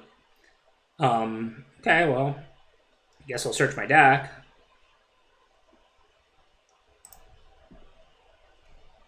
I don't think this matters. Whether I get a forest or a swamp. What did they kill? Oh, they killed my my raid. Okay, sure. So now I can Gloom Shrieker back the raid, and then that grows this transience, and then I can replay the raid and then grow the transience again. Okay, I like this. This seems pretty busted. Appreciate their help when they killed my my raid here. And then obviously we can send... These don't have reach, right? No. So we can send the flyer and the 5/5, but not the 1/1. It would just get eaten. Oh, you're right. I have a 4 green spell, so getting forest actually does matter. Good call. You are correct. Normally, I'd be like, oh, come on, I have a few more green spells than black, who cares? But since I have a 4 green to cast broken card, you're 100% right. I need to get Forest there, and it actually does matter. Good catch.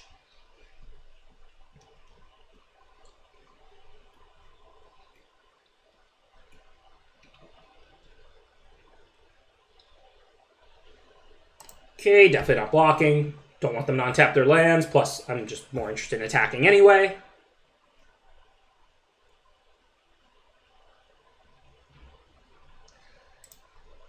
Nothing to get back yet. So they have a 3/3. This doesn't have reach or anything, so we can attack with the 5/5 and the 1/1 flyer, same as last turn.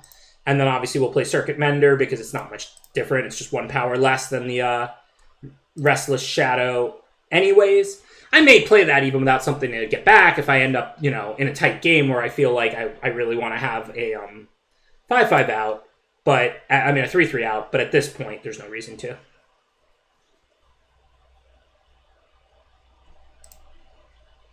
Okay, sure. I mean, don't get me wrong. I mean, they couldn't just necessarily take another 5 trample. But yeah, that was not the most effective use of those cards. I'm not even saying their play was necessarily a mistake. I mean, I don't really know what they could do realistically. But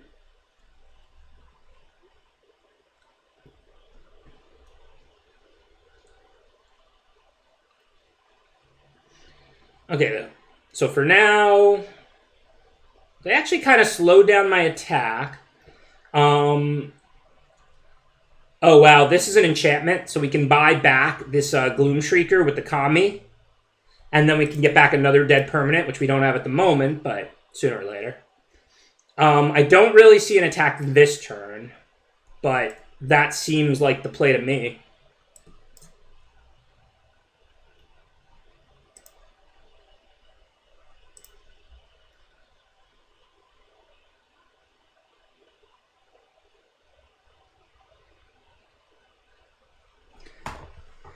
And then we can attack with like the 4/3, and then they either go to 3 and then they have to block it the following turn, or they trade with it and then we can get it back. So that's a great position. If we draw an enchantment, we can grow our Kami. I mean, I know we have the Gloom Shrieker, but we want to, trade before we play that. So we don't want to just play this pre-combat just to grow the Kami and then attack with it. But the Geothermal Kami already has an attack, and if they trade with it, then we can get it back. And if they take it, well, they die to it in 2 hits. So pretty sure. I mean, I could alpha. If they don't have anything, it would be pretty effective. It wouldn't be lethal. They would ignore the Menace. Like 4/4 could eat like the 2/3. Like 1/4 and 1/1 have like medium blocks. But this doesn't have trample. They can just chump it. This doesn't seem particularly better.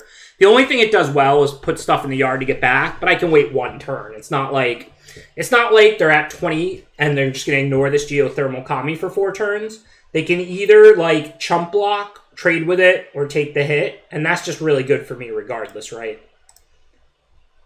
I'm a pretty greedy Magic player, but I'm not that impatient. If they want to be, they can't die, so, they can either trade with it and then I can get it back, or they can chump it and then they're losing creatures. Just a good situation for me either way.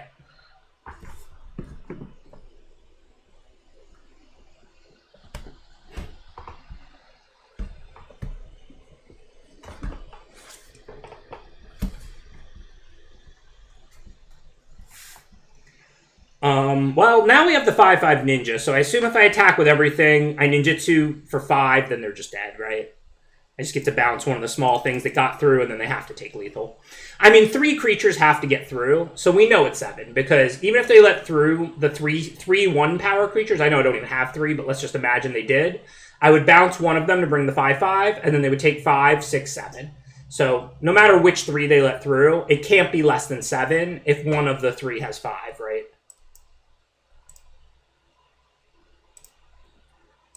So unless they have a lifelinker out, which I don't think they do, this is lethal.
Oh, I totally agree, Demara Gorn. I don't consider Matrix 2, 3, or 4 to be in my top anything movies of all time, and I consider 1 to be the best movie of all time. So, obviously, I completely and totally agree.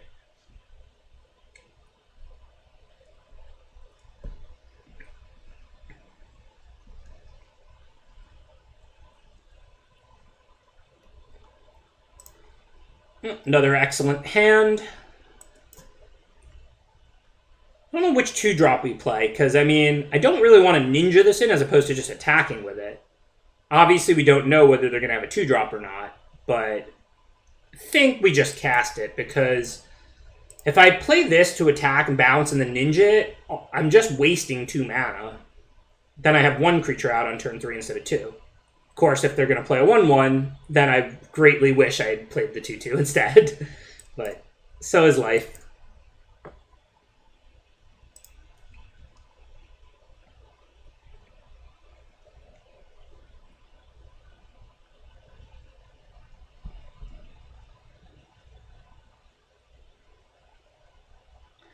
I do consider them that, Radiant Man. You are right.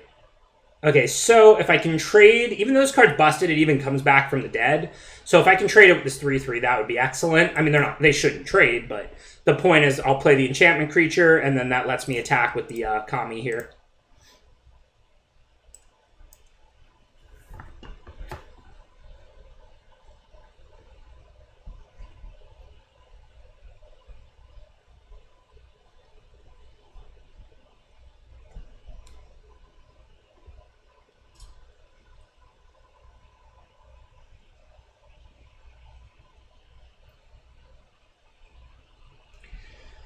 Cardboard Live hasn't been working for me. Like I said, I'm not sure if that's a me thing or a Cardboard Live thing. That's been the case for a while. It's not an issue of the new set. It's probably a me thing. I mean, I'll try re-downloading it and see if it works, but I probably have like a problem with my account or something like that.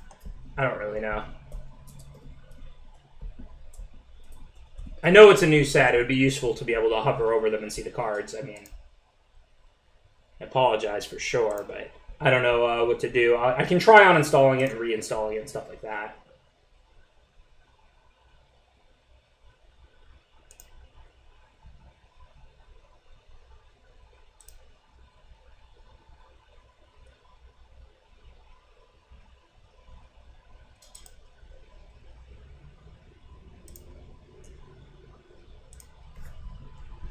Probably like something on Twitch I was supposed to accept it or some update or something at some point. I don't know. So what's going on? That's a... Yeah, Untapped is working fine. So that's a 6/6, so I can't kill it. And I don't want to chump block at the moment, so no actual decisions. This isn't going well. And they've got their 3/3 frog that, like I said, if I kill it, they can potentially just make another one. It's not. This isn't going well at all.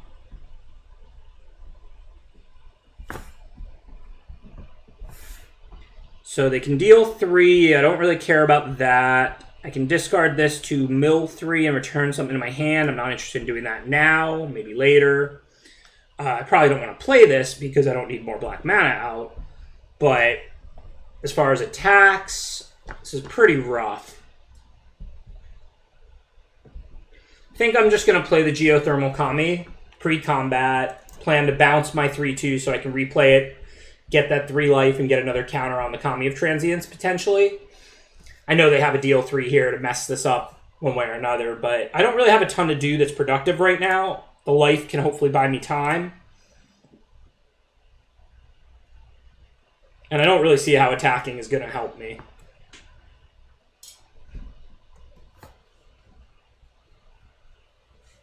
That just goes back to my hand if I play an enchantment, right?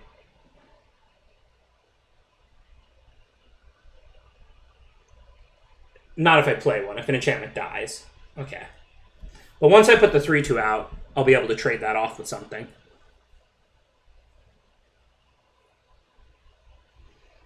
I mean, it's kind of weird that they pumped the frog thing, because if they attack, I'll definitely double block that. I would happily trade my 4/3 and 2/1 for their Frog Lord thing there. I mean, they might have a trick. What kind of mana is this, these fancy lands? I can't even recognize their lands. White and black. Is this blue, presumably? No, they haven't cast any blue cards. I assume this is plains, this is swamp, and these are islands. Oh, it's unblockable? They give it flying or something? No? Why was that unblockable? Oh, they can just pay 2 and make it unblockable, duh. Okay, so am I just dead? I'm at 8. I can't gain life, but I can play blockers. But only flying and reach creatures can block, so that's kind of rough.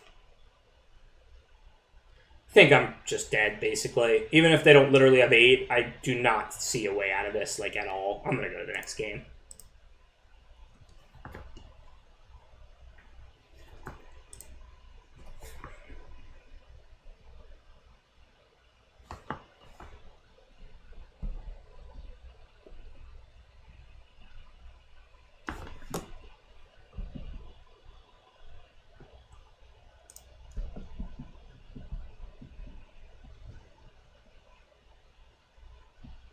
Because frogs can't fly, AVB.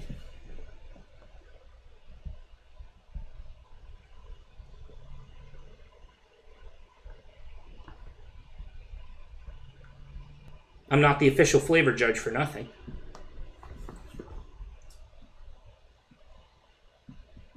Hey, you're welcome. Thanks for hanging out, Radiant Man.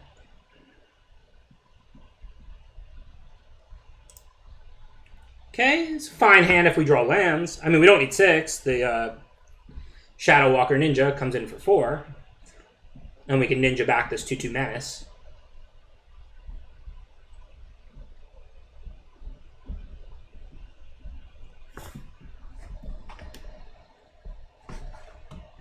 I don't mind their actual aesthetic. I dislike all, like, different versions of the cards because then you don't just recognize them instantly at first sight. I'm like, but I mean, I don't really, you know, I'm just not into, like, Magic cards having alternate art, different versions, foil. I hate all of that. I'm not saying they actually don't look good or something. Like, I'm sure they're fine aesthetically.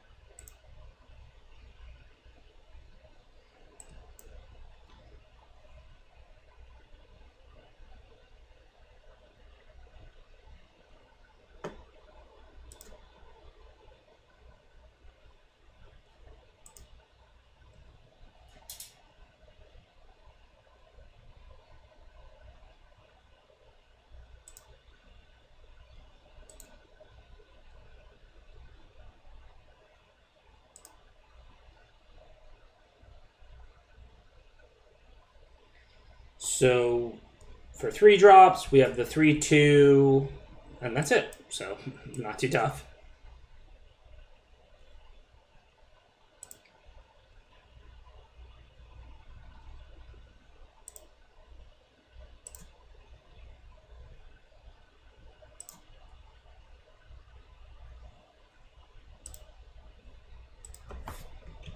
I'm downloading and reinstalling Cardboard Live. That's why I've been talking less the past few minutes. See how this goes.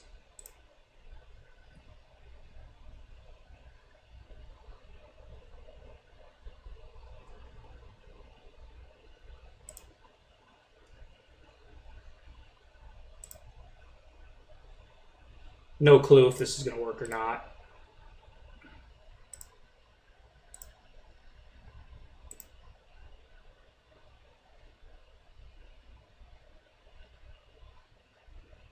Y'all can tell me, obviously, if it starts working.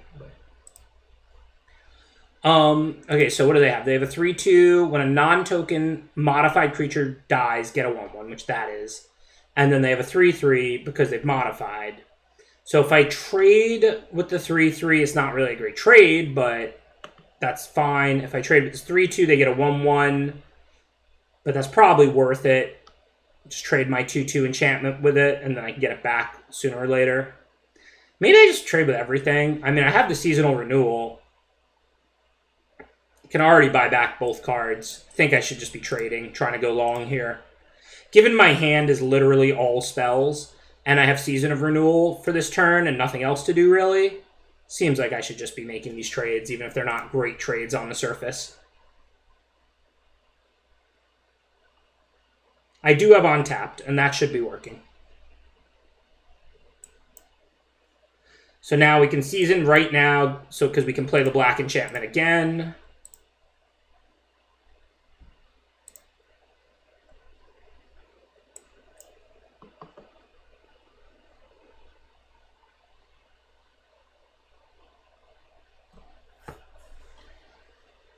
I don't really mind the border change because it's a good way to glance at the card and know that it's an enchantment or whatever. So, I don't know. That one doesn't actually bother me that much. These, like, shiny borders.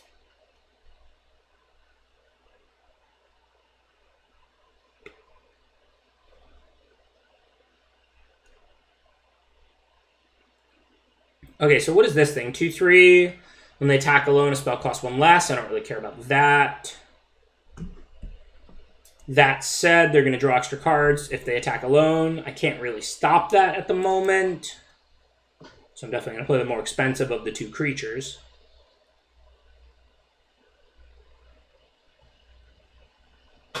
My untap should be running. I can use it. I have the ability to click deck and see all the cards in my deck and everything.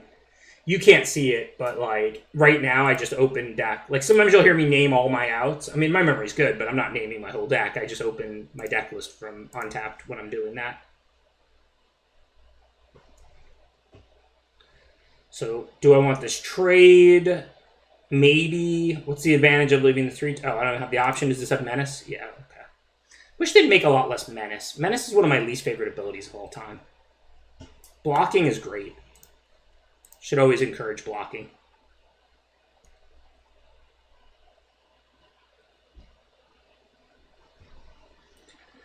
Okay, so if they don't have removal, if I put a +1/+1 counter on this turning into a 4/3, at least it stops at 2/3. But they only need one. They only really want to attack with one thing anyway, because that's drawing them extra cards with this Tempered in Solitude. I mean, I can't kill that. This only kills creatures or planeswalkers.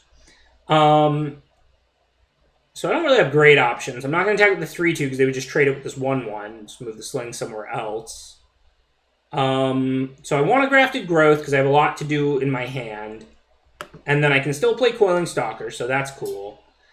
The only real question... I want to put it on a Swamp in case I draw that 4 green to cast card. The only question is which of these gets the +1/+1 counter. I think it makes more sense there, but I'm not actually sure on that. I don't think it makes a big difference either way. Well, everything's better than Hexproof. Hexproof might as well say, I hate magic, instead of Hexproof. That's what they should have named that mechanic. It should just say on the card, I hate magic. And then that would be more clear. Like, that would have been a much better name for Hexproof.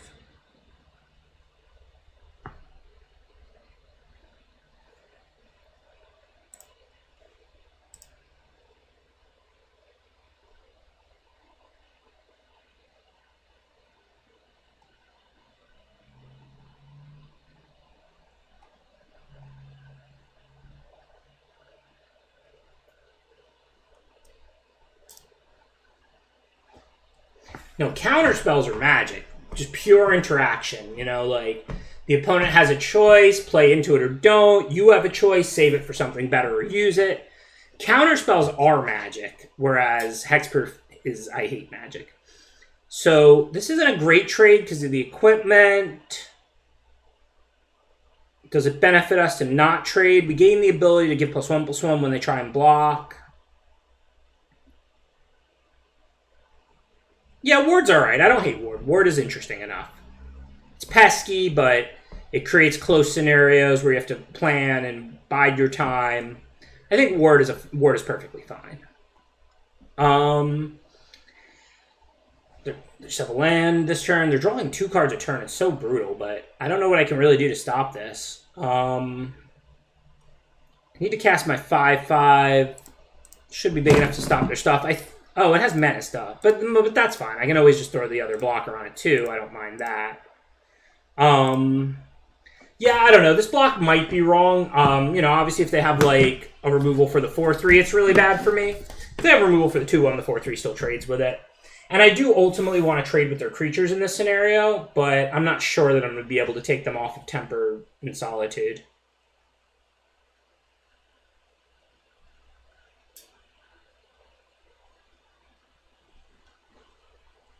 Okay, so hopefully the 5/5 stops them from attacking, so they can't keep triggering the Tempered and Solitude. We're just going to play that here. We're not looking to ninjutsu it or anything.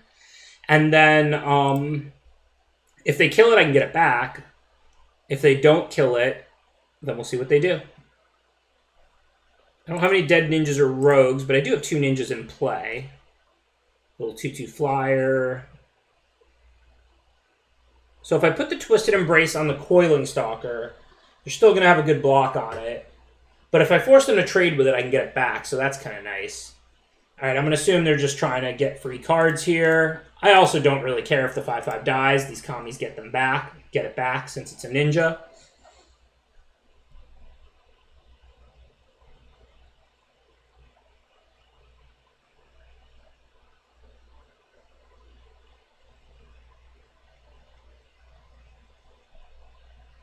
I'm dropping frames. I don't know what's up with my internet or my computer. Let me know if it gets bad. I mean, I don't know what I can really do, but... okay, so I can kill that, but it has Ward 2. But that's okay. I don't really have anything else to do with my mana. So I think now probably want to Twisted Embrace on the Coiling Stalker. And then, because if they end up trading with that, I can get it back. I think I have to just switch gears now and go aggro. Because, like, I kill that flyer. Yes, I don't care about paying the 2. I have nothing else to do with my mana. Which will, now they don't have any modded creatures. So now I can attack with these. Well, they can double block this, so that's not great. But I kind of want it to die. Can I send the 2/2 as well? Yeah, they can double block that, but they can only double block in one place. Yeah, I think we're going to switch gears here. I don't like letting them get extra cards, but I really want to force a trade with my Coiling Stalker so that I can get it back to my hand next turn with Kami of Restless Shadows. And, like, I don't think... I mean, they're not winning the race. The only question is, you know, they're drawing 2 cards a turn, but it's pretty hard for me to stop that.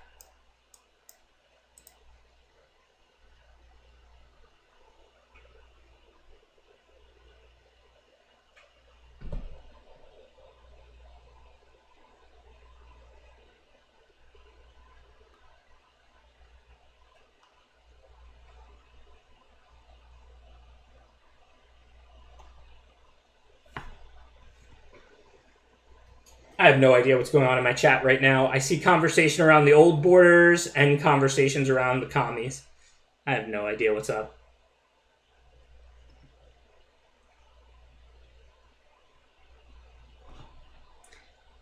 This card is so bad. Ambitious Assault, like, you need to have modified creatures to be able to draw a card and make it a playable card. So you had to put out a creature and modify it, but then also you have to have a bunch of creatures, because if you have one modified creature, it's not worth giving it +2, so like that's not exciting. That card I think is just a bad card overall. Okay, so this can't even block the 2/2 Menace, so they can either chump or take it. So assuming they don't sneak in lethal this turn, life is good, and it's going to be hard. I mean, Kami getting back our 2-mana green ninja and then just play it, so we're going to have 2 blockers up.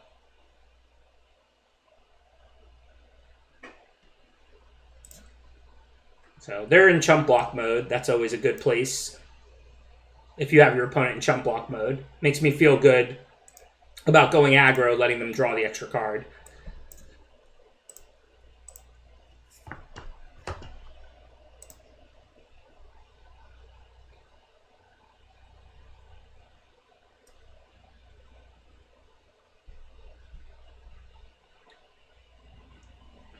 Trumpet Blast with upside, yes, but Trumpet Blast is generally an unplayable Magic card unless you have like some kind of go wide tokens deck. And is there a go-wide tokens deck in this format? I mean, I've literally done one draft and like maybe 5 or 6 sealeds, but it doesn't look like there's a go-wide tokens deck to me in this format.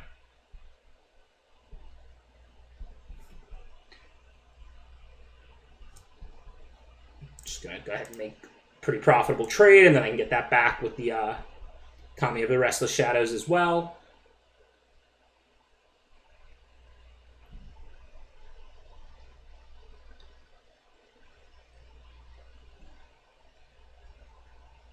The next ability on the Saga is +1/+1, but not haste or anything. Okay, so we don't really have to think about that next turn. Yeah, but at that point, if you're making tokens every turn, aren't you just trying to win because you're making creatures during your end step every turn? You know, you're generating power and toughness just by prolonging the game. Like, you shouldn't really need to invest in pumping them at that point. All right, I don't really see any decisions. I mean, they're obviously not dead on board, but they're losing their last creature. Life is good. And then we'll do the same thing we did last turn, of course. One thing of note that somebody pointed out when I was playing the Lolaman pod that is absolutely correct.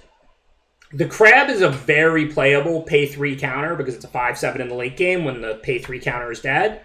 So you do want to try and have 3 open if it's not trivial, you know what I mean? Like, you don't want to, like, obviously you should cast things on, like, turn 4, 5, and 6, even if they have mana up most of the time. But, like, if it's, you know, if it's a situation of holding a land or playing a land or two so that you can pay 3, play the land and be able to pay 3 if your opponent's playing blue. Because that Crab is going to be an auto-include in any blue deck. It's a good card. So your opponents do have a common that counters something unless you pay 3.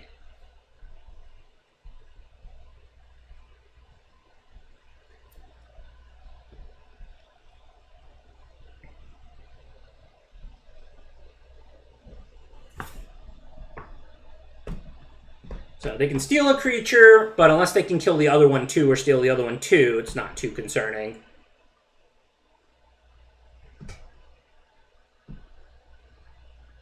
I'm going to have to block, but there's not like an instant that's going to give it trample or something, is there? Just chump it with my 2/1 and then on tap and win.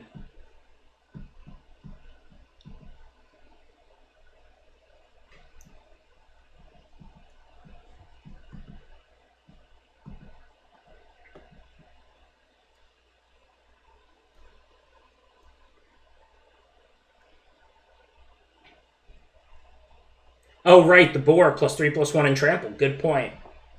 Well, I don't know if I can beat that. That would be 8 power trample. So if they have the boar in hand, I'm just dead, right? They could just deal 3 to this Restless Shadows, and then even if I blocked it, +3/+1 and trample, I would die. It's an ugly way to lose the game. But I can't stop it. I would double block if that changed it, but it doesn't.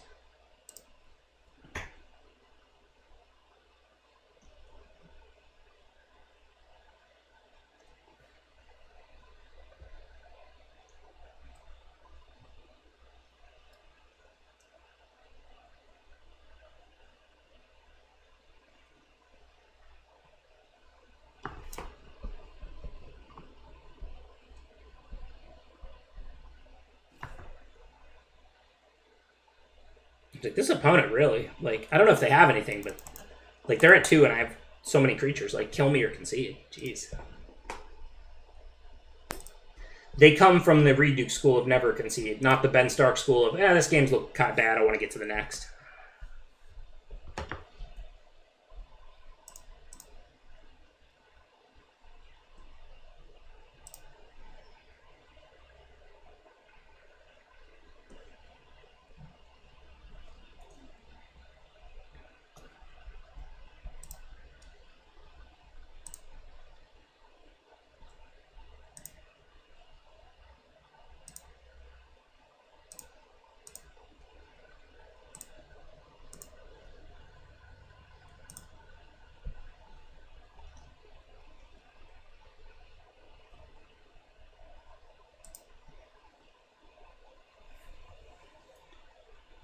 I agree. And people will say, like, time's a resource, but not in the middle of a tournament, right? But the thing is, mental energy is a resource. We're not supercomputers. So, like, I don't really want to sit and keep thinking about outs and combinations and what I'm going to do and blah, blah, blah for another 10 minutes when I'm 1% to win, when I can concede and go walk around and get coffee and let my head clear and be fresh for the next match. So that's often why I've done it too, just to conserve mental energy. But I'm like, as you know, if you follow my stream, like a gross overthinker. Like I think about every last thing I possibly can. I'm not saying I don't miss things, but I think about everything I possibly can constantly. Whereas a lot of people play more on intuition and don't actually like evaluate everything they're doing constantly. So maybe for them, they don't get as drained as I do.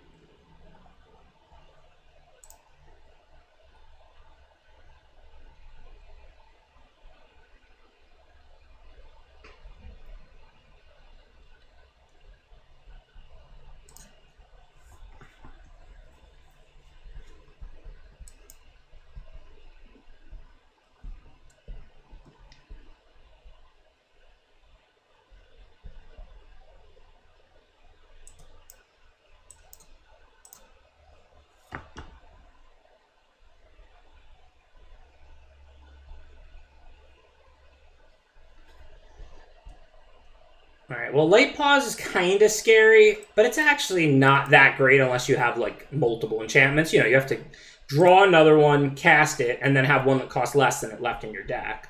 And auras, not enchantments. Obviously, there's a million enchantments in this format because of all the enchantment creatures, but that said, if they do cast a 4-mana aura and go search for a 3-mana one, that's pretty busted. So I think that, you know, Light Pause isn't going to work a lot of the time, but when it does work, it's going to be pretty incredible. All right, so now I can put the +1/+1 counter from the bot on the Stalker and then attack, and then they have to trade what? They're 2/3 with no ability? That's not really helping me. I can put it on the 3/2 and attack, but then I'll have the 2/1 up, and then I take 5 back, so that's not really helping me. So I guess I'm just going to pump the Stalker and pass. I don't really see how I have an attack. But if I get to draw cards, that can help me find the swamp I need to play the rest of my hand. Not that the cards in my hand are really that good right now. But I'm not under a lot of pressure either, so we'll just see what they have. I think Seth, who we just played, would describe himself that way, as somebody who really just plays on like intuition and instinct a lot. You know, he can't always explain why he's making some incredible play, but he often is, you know. Did they just shrink their own creature? Was that not optional? Whenever an aura enters the battlefield, you may search your library. So they had a choice not to search, but once you search, you go get an aura with a different name that costs less and put it on to Light Pause. And putting it on Light Pause is not a choice, so I guess they didn't realize that. They did shut off my card drawing, though, so I still don't have access to that. So now, if I attack with a 3/2, and they trade with the 2/3, it opens up this one to start being able to attack, so that's kind of nice. But I'm only 1 mana away from putting counters on things. So I'm probably better off just chilling. Well, I could trade my 3/2 for their 2/3. It's only a slightly trade down since mine has an ability and theirs doesn't, but it clears the way for the 3/2 Bearer of Memory and the Kami of Transience to be able to attack. So that's probably worth it, actually. I don't want to trade Bearer of Memory off at this point in the game because I'm only 1 mana short of being able to just pay 6 and put counters on things. Oh, I forgot they get a counter when that dies. That trade probably wasn't worth it. Like, it wasn't terrible. I mean, this was going to die at some point and do its thing. But now the 2/2 can basically stop my creatures if I don't draw a land. So that was probably not a good attack. Okay, so I did draw a land. So I can't attack with both necessarily, because then they can put the Spirited Companion on the Bearer of Memory and the Sky Swimmer on the Kami, and I get beat in one spot. But I can definitely attack with either one, because if I traded the Kami for the Flyer, I'd be happy, and if I traded the Bearer for the Koi, I'd be happy. So I guess I just want to attack with the Bearer because it's the bigger one. Well, maybe not. I don't have anything else to do besides the Bearer's ability, so maybe I don't really want to trade off the Bearer. So I'm just going to attack with the Kami.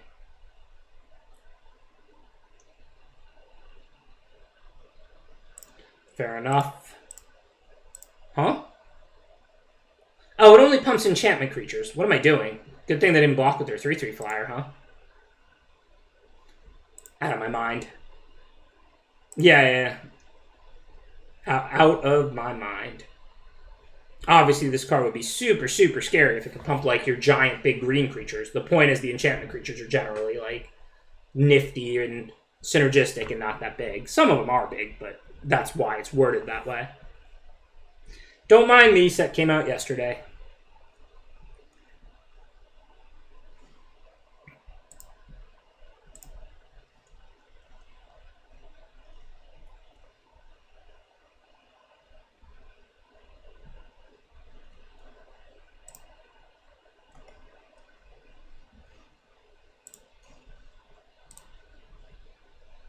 Hey, we got a raid from Lolaman. Thanks for the raid, Lola. Thanks for organizing this streamer pod we did today. These things are super fun.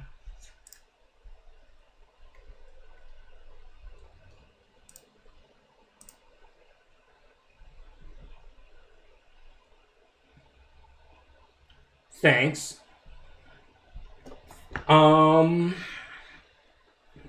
Yeah, 7th Forest, just what we wanted to draw, huh? So,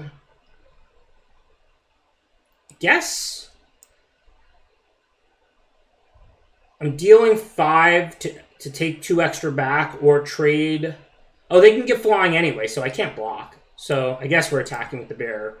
So I should have definitely sent the bearer last turn, not the Kami of Transients. Yeah, this is a little ridiculous. Like, my land count is 9 forests, 8 swamps, effectively. And I have the green enchantment that puts up a +1/+1 counter. So I have 9 black sources. And we're at 26 cards in my deck. We're approaching halfway through my deck with 9 black sources.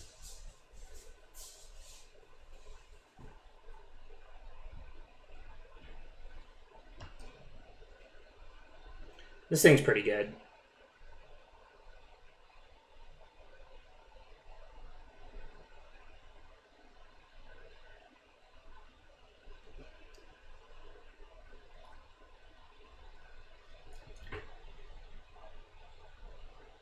So now they're out of the +1/+1s and flying, but they have a vehicle that's a 4/4, so I don't think I'm doing anything good on the ground. I think I just have to take my 3 a turn in the air and hope to draw black, and then, not saying I even win if that happens if I'm too low, but I've got 4 points of life here.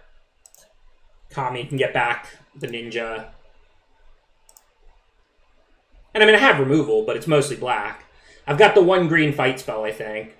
And if I draw a swamp, then another swamp, then I can cast my black removal. I'll probably be dead long before that, but what are you gonna do? Like I said, this represents 4 points of life if I draw the swamp now.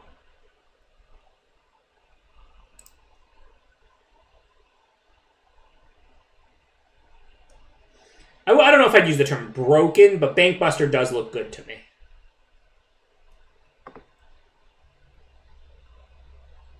Oh yeah, if I draw Invoke, though, Reach is one of the abilities. So that's a card that could get me back in this game.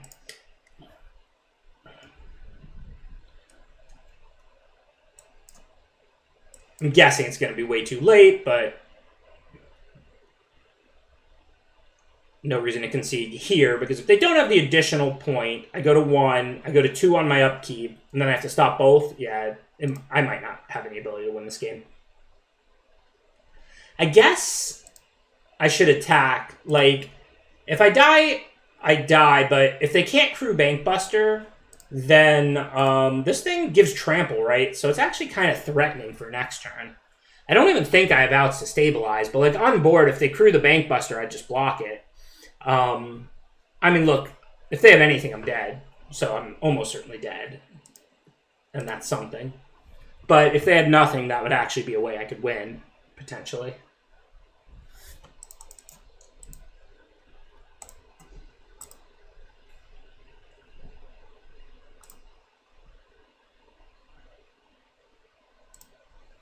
It happens, Lolaman. I mean, if you play some good games and you think a lot, sometimes you run out of time. I mean, I think it's nothing to be ashamed of, losing to the timer. Thanks, Ianos. My draft deck was sweet, but my opponents also didn't have great draws. Like, I played 1 real game against Seth, 1 real game against Raph, 1 real game against Reed. I guess I did win all 3 of those games. Like, the other games I lost, I was pretty screwed. And then all the other games I won, my opponents were screwed and flooded. But yeah, blue-black control with the shrines and the ways to search them out seem pretty good.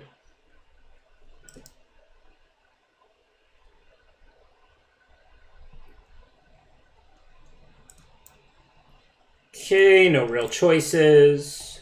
Gonna spend 2 and not 1, plus we don't know if they have a 2-drop or not. If they don't, it can attack and grow. Even if they play 2-2 and I trade, I'm happy because then I can potentially get it back.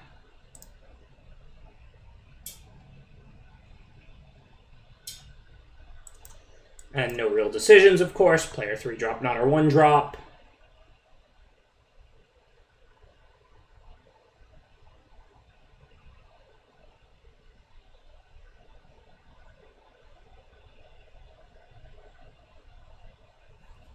Well, we can't do much right now, but we are 1 forest away from 2 4/5s. So there's that.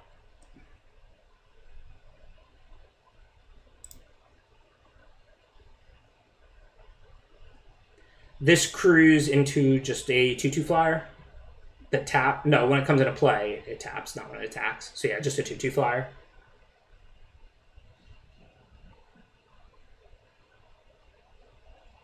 Have a good night, Lola. Well, that's what we like to see. I mean, double black would let us cast a removal, but that forest lets us cast 2 4/5s. Can't complain about that. We're on the offensive, so I think we're probably just taking trample on them. Don't see why we'd want vigilance or reach.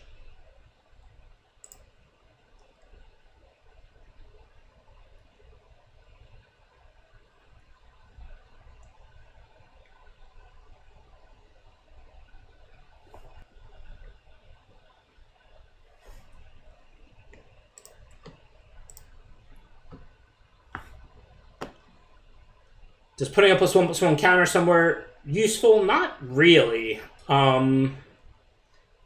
Yeah, it doesn't really accomplish much. This is actually not that great right now. Like, if I attack with the 2 4/5s, they can like double block 1, trade a 3/4 for it, and get a treasure. I think we're just gonna chill for the most part.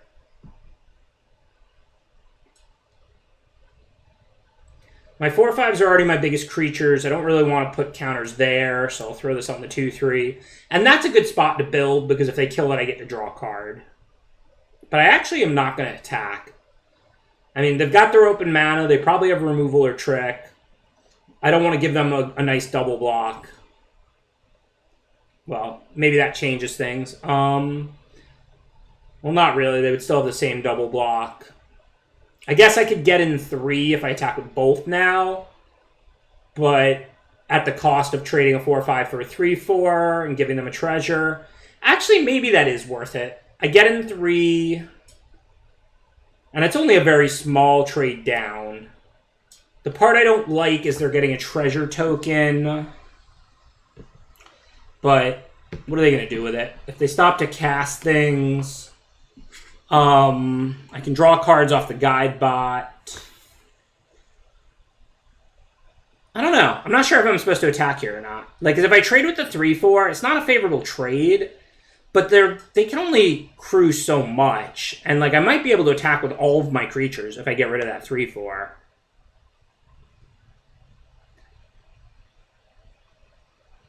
They can, like, double block the Mender with, like, one of these in the 3/4. But then they have to tap the Scrounger, so they don't get a treasure, and then I get a card when the Mender dies. I'm kind of feeling the attack now that their mana's tapped. This might be wrong.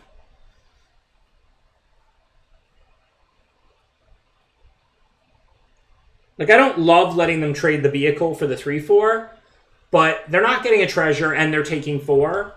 Or if they do this, they're taking 3, and I get to trade for the 3/4, which is... I'm trading down a power and toughness. But I think that's a pretty good trade for me right now. It helps clear the way for like all of these little 2/2s to attack, potentially. I mean, that was a close call, so I wasn't going to do it because they had all their mana up, and they probably have some kind of trick. And it was such an evenish trade. But once they tapped their mana, I felt better about it. That's why it changed. It was because they tapped their mana and played the other hover bike. And then I was like, all right, well, now they can't play a trick, so... Does this super even trade favor me? Ever so slightly, yes, I think is the answer. What is this thing? Exile a card other than a basic from an opponent's graveyard. Search that player's graveyard and library for any number of those cards. Then that player shuffles, and then for as long as you may play it, you can spend any kind of mana. So they're going to get to cast and make 2 4/5s. Ouch. Well, I can't do anything about that. Can draw a card. Probably should do that. See what we get. And then if I can trade with the 4/4, does that stop them from being able to cast it? Yes. Unfortunately, I didn't draw the swamp, so I can't cast the Assassin's Ink, though. But they can't trade off the 4/4. So they effectively have a 1/4 and a 2/2 flyer to block with. So I can attack with the 4/5 and the 3/4. Or not the 3/4, those block it with the 4/4.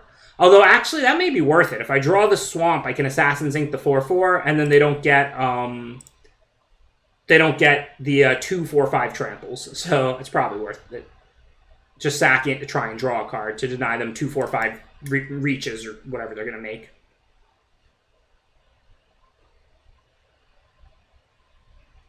This board is going to be real cluttered up. But you know what? I'm drawing 2 cards a turn off the guide bot, so yeah, they're going to get to play my Invoke here and get 2 4/5s, but I don't hate my spot in this game. I'm still drawing 2 cards a turn at 24 life. I don't know how this game's going to end from here. Like, I'm not really in a position to be profitably attacking, and they're not really either. This looks like this game is just going long. I assume they gave those reach. Yeah.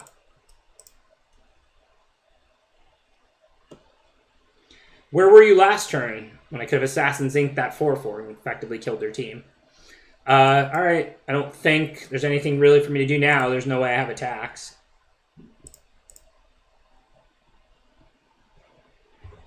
I mean, again, I'm drawing 2 cards a turn and they're not, so there's worse positions to be in.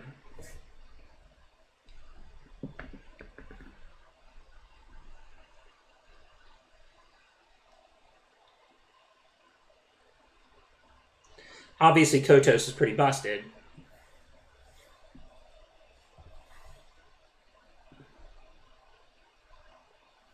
But not after. Like, you know, it was busted because it gave them my card that was, you know, my busted rare. But now it's just a 4/4.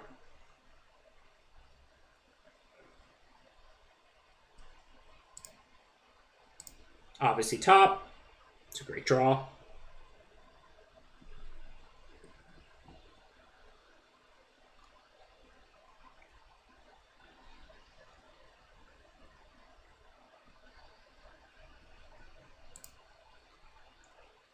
Do I want to kill their 2/2 flyer so I don't have to take 2 a turn? Nah, I can just put the counter on my companion. And then I can just block it so I can save my removal for something better. It's not like I need, whatchamacallit. It's not like I need the drawing cards off the guide bot to cost 1 less. That doesn't matter. So, like, if I was going to take 2 a turn indefinitely, I might have considered Assassin's Inking their 2/2 crew vehicle here. But I can just trade the Searchlight Companion for it. And then I can save the Assassin's Ink for something better.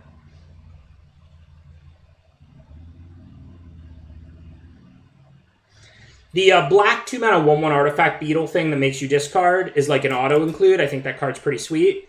So that's why I held the 1 forest. And you should almost always be holding 1 land in this format. Because the discard 2 is not good and people shouldn't play that.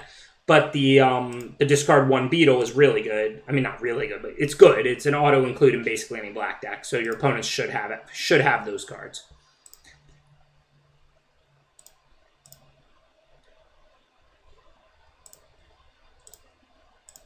So I get back enchantment and creature. I don't have any dead enchantments. Really have anything to get back with these commies, and I don't even think they're changing anything in play. I think we just chill for now. Can't be in a rush in a stalemate that looks like it's going nowhere fast. And like I said, I'm drawing 2 cards a turn, so this is a stalemate that greatly favors me. So just hang out for now.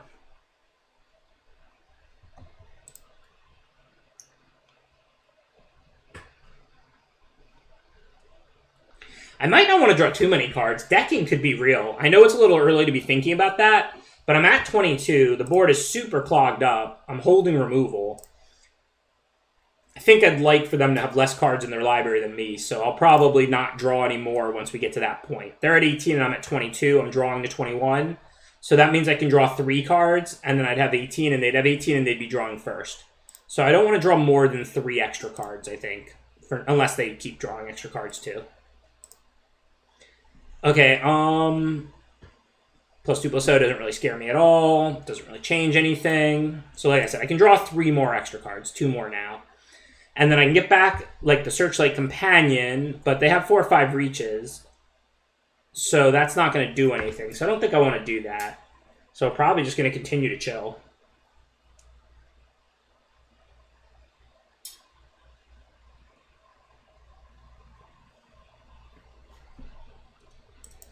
So yeah, I'm just going to hang out and consider decking them a very real possibility. I'm not saying that's going to happen. They still have 1 million cards left in their deck. But I don't really see how I'm going to break through. They could beat me in the air, potentially. But like I said, I have a removal in my hand. I have a flyer I can get back. Got more removal in my deck. So we'll just have to see what goes on. And I'm at 22.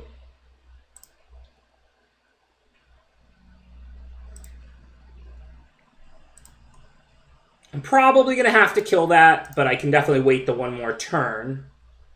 Plenty of mana. This is an instant, right? Yep.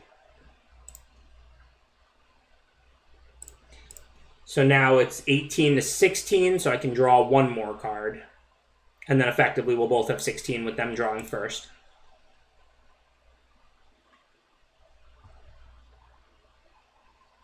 Oh, you're right. They could kill my 3/4 to force me to draw a card. So I shouldn't draw any more cards. You're correct.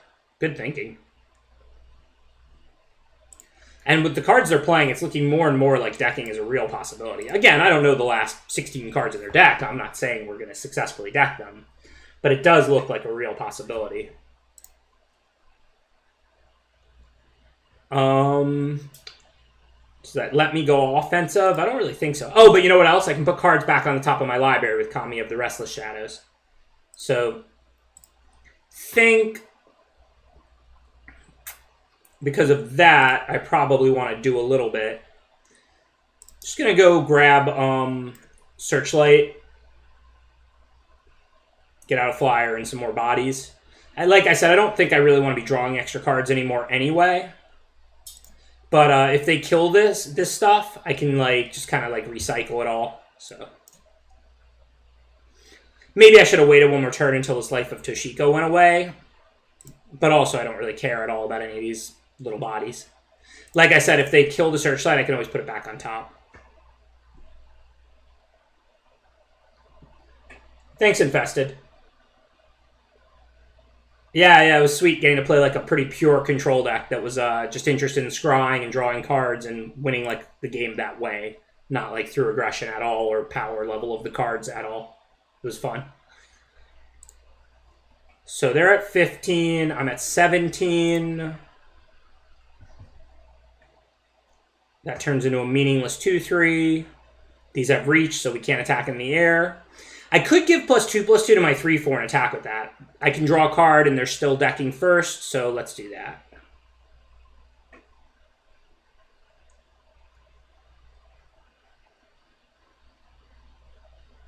We might actually be able to, if they're not holding anything, if they're holding removal, then they're just going to I'm not going to be able to break through.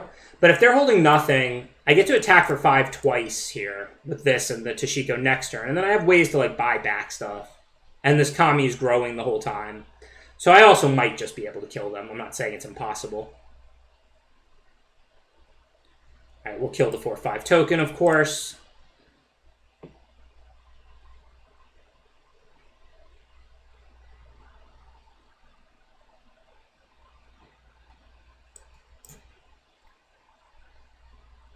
I think actually maybe I'll just be able to go offensive next turn. So I'm just going to prepare for that now. I mean, I don't know if they have nothing in hand or what they're doing, but they're not doing a whole lot. I'm still not going to draw any more cards. They're still decking first. But I'm going to put my stuff out because, next turn, I can cast, like, Rebuke, kill the 4/5, and then they're down to 3 creatures. I might just literally turn all my creatures. I guess they'll have this 2/3 also. I didn't really want to try and Rebuke while their mana's up. I mean, I know I'm probably going to have to at some point, but, I mean, I don't know if they're holding removal, but it sure feels like they could be. Okay, so they're attacking here because they want that to die, and then they're going to get it back and probably do it again. But they're not getting anything great from my yard. Oh, they're going to get the 4/5 again. It didn't get exiled? Okay, I'll just take that. Oh, wait, but if I take it, then they can ninjutsu it. So I'm kind of screwed if I do, screwed if I don't, potentially. Because I don't know whether they have Graveyard Recursion or ninjutsu. I think there's a lot more ninjutsu than there is Black Graveyard Recursion in this format. So I'm going to assume that's more likely. And block it. Could chump, but then I'm going to have to do the same thing next turn. So that seems kind of dicey to me. They just had another one. So they would have been able to do that anyway. They were just seeing if they could get enough free 4 damage. The thing is, I would chump if it was like, you know, the game was going to end next turn. But it's not, right? So it was going to end up being the same thing, like, on the following turn and the turn after that. Chumping is only a temporary solution, right?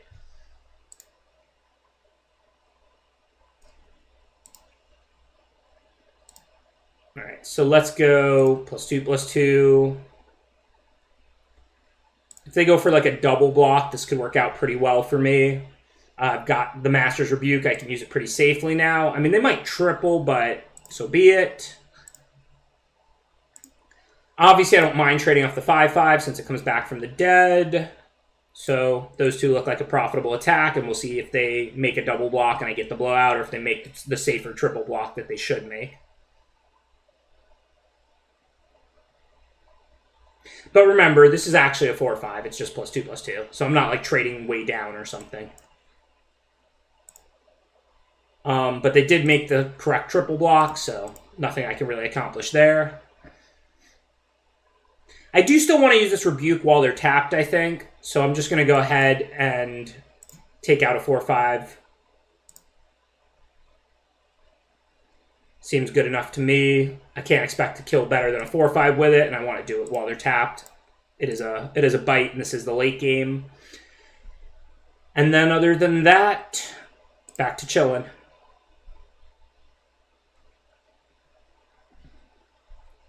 Still think decking them is probably the most likely scenario, but it's not like the damage is useless or anything.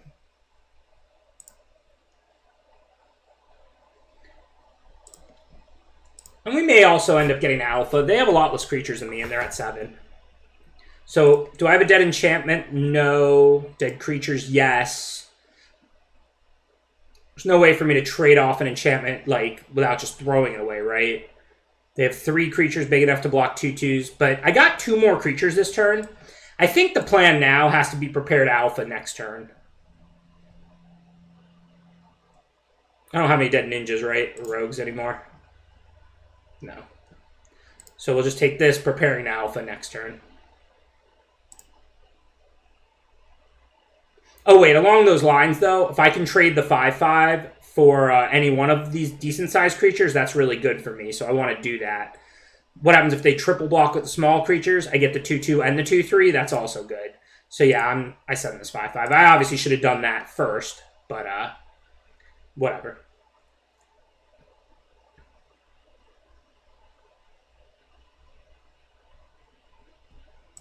So if I can trade it for the 4/5, that's pretty good. It also takes out their last reach creature, so now I can start poking for 1 a turn in the air, or 2 a turn if I tower bot it. But really the plan now, if they can put up like a good defense, then we'll go back to expecting to decking them. But if not, I should be able to Alpha, because like these have Menace, and they're at 7, and I have a lot more creatures than them. Granted, they just went draw 3. So now they're closer to decking, but also more likely to be able to stabilize.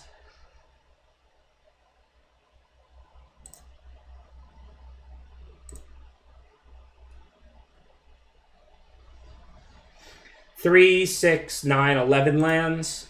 Any in the yard? 12. Well, I should still have about 5 lands of these 12 cards left, and then 7 spells. Although that's a pretty good spell for stabilizing on the ground. So let's assume they have like 1 removal. I have 4, 8, 10 creatures to their 5, so that makes it 9 to their 5. So 4 get through. My smallest 4 are 1, 2, 3, 5, 6. So they have to block all my bigger creatures. Granted, I don't really have big creatures, and all of their creatures are pretty much bigger than mine. So I don't think I am going to alpha, given they drew a million cards last turn and played a 5/7. But they don't have any flyers or reach left, so we'll just start hitting them for 2 in the air and see what happens.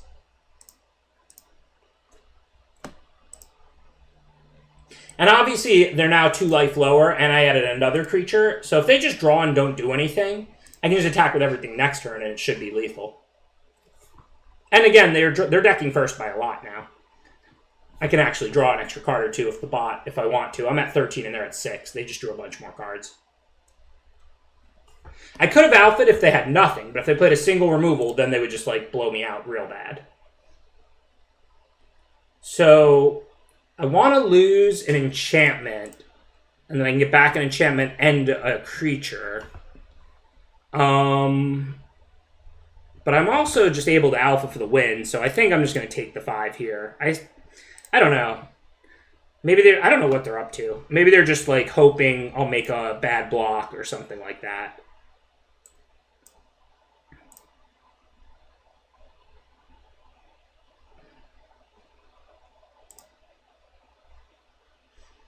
I mean, they're decking first, so I don't necessarily want to be too risky, but unless they really have something that goes wide, now from 5, I'm pretty sure even if they have like 2 removal, they're dead. They need to like -2, -0 all my creatures, or like gain life. Like, you know, if they have like a removal that gains 3 or something, maybe they're not dead.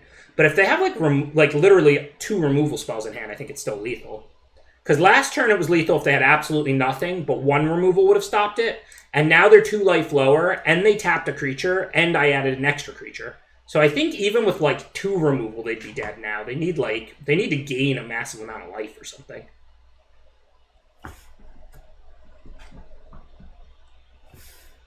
Oh yeah, if they had -2/-2 to all my creatures, this could be a total and complete blowout, absolutely. Is that card an instant? That card's a sorcery though, right? What is this? Up to X target creatures phase out. Well, that does it. I mean, don't get me wrong, I'm not like dead or something, but that keeps them alive. That stops all my creatures. I'm going to play Season of Renewal and play some blockers, and like I should be okay. But they phased out all my creatures.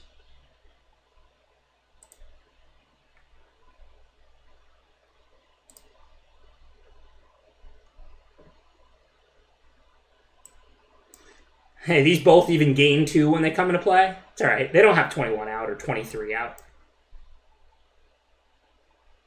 Oh, I can actually -1/-1 and kill one of their creatures, so that's better. So I'll kill the Reconfigure thing.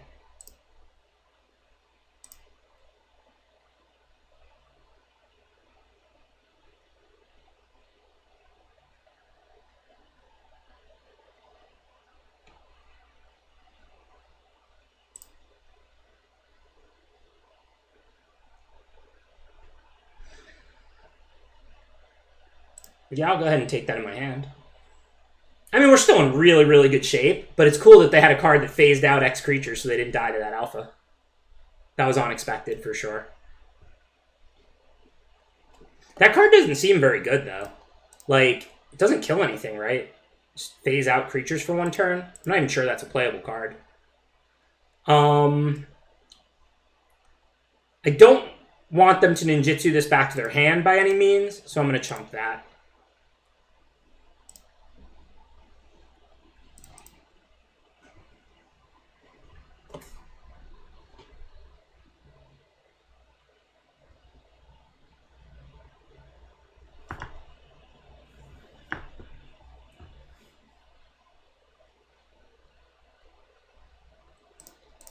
I'm still going to complete this run. I'm just closing Arena and reopening it because it looks like it's getting a little laggy. You know, it does that memory dump thing.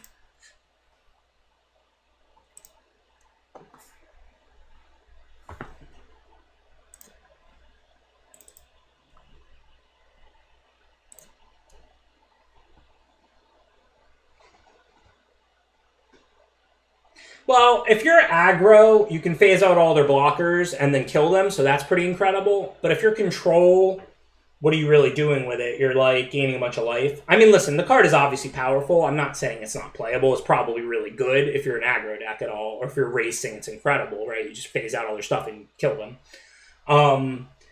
But, like, for example, my blue-black deck from earlier that won by the Shrines and the 1/4s and Scrying, you know, from the Lolaman draft, I don't know that I'd play that card in that deck. But if you're looking to race or attack at all, it's an incredible card.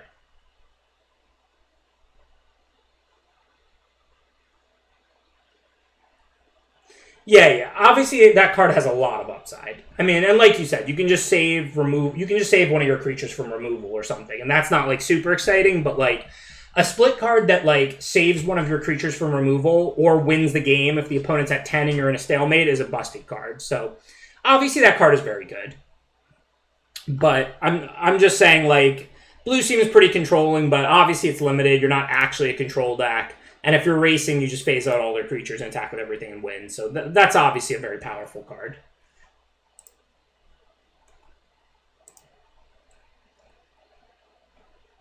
I'm just, like, biased by my blue-black control from earlier that was all 1/4s and Shrines.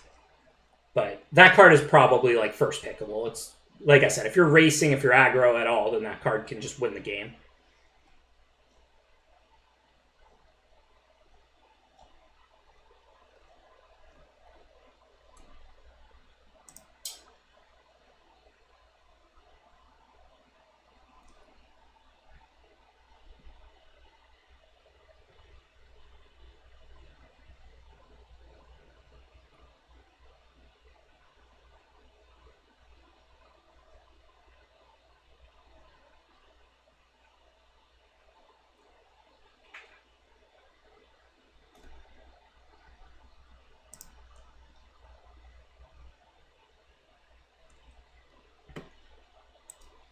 All right, we've got our turn 2 Kami, and then no enchantments really to play. Glimshrieker if something dies.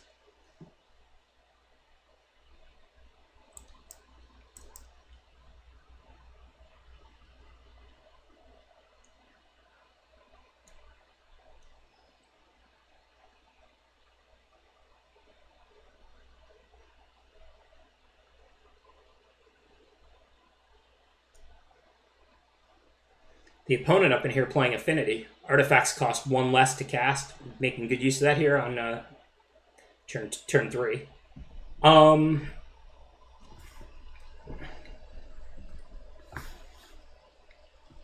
So I can put a +1/+1 counter. Oh, I get 2 counters. That's nice. So then it's out of range of the deal 3, and I can attack into the 1/4. Okay, so that looks like almost automatic. Because I get a counter from casting this because it's an enchantment, and then a counter from its ability, which gets my creature out of the deal 3 range and makes it unblockable this turn.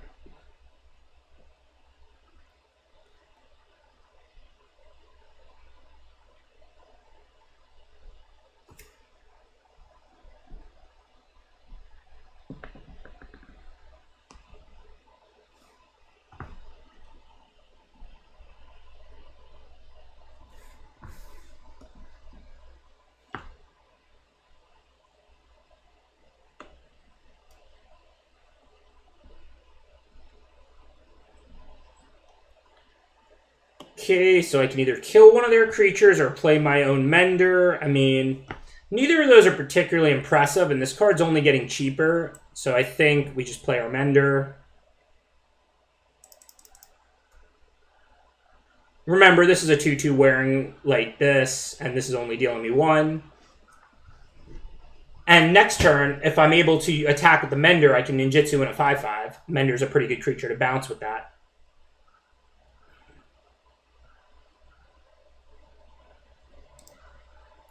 So, okay, so that's just locked down now for now. They don't have a mana to activate this, so this looks like a good turn for Twisted Embrace.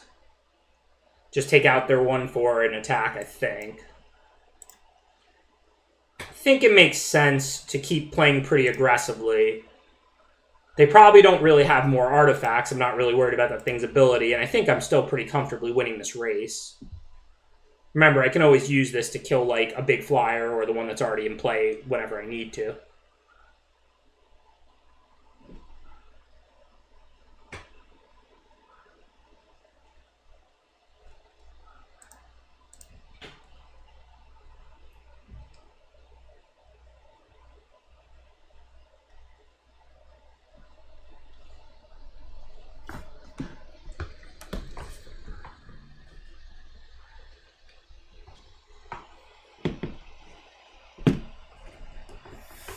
I don't know what the deal is. My computer's getting pretty hot. I think that's the reason for the drop frames. I don't know if there's anything I can really do about that. Trying to like hold it in a way where the fans can do their thing. I apologize. Okay, I'm gonna go ahead and kill that and attack.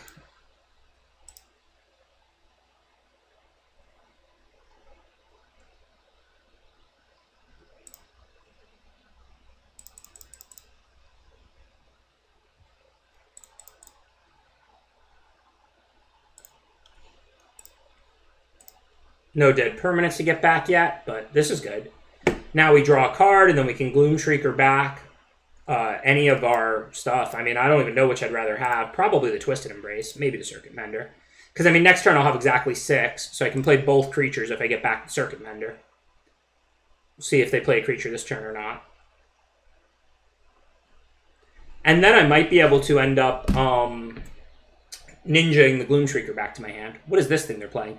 4 mana ninjutsu flying. When it enters the battlefield from your hand, if it's attacking, create a token that's a copy of another target attack creature. Okay, so that's powerful then, but now it's just a 1/1, right? Like, that whole ninjutsu ability is only if you put it in play attacking. Like, if they attack with it next turn, it doesn't do that ninjutsu ability. The enters the battlefield from your hand. If it's attacking, create a token that's a copy of another target attacking creature. Yeah. Oh, that said, I can just Season of Renewal back everything, so I should probably do that while I have 3 unspent mana.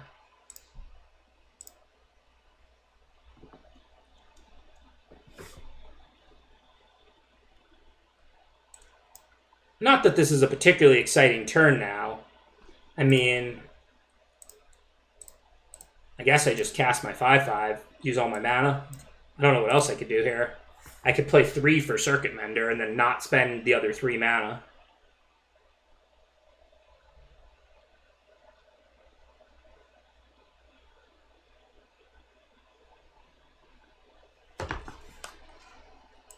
And they can crew, but that's not big enough to stop my 5/5 anyway.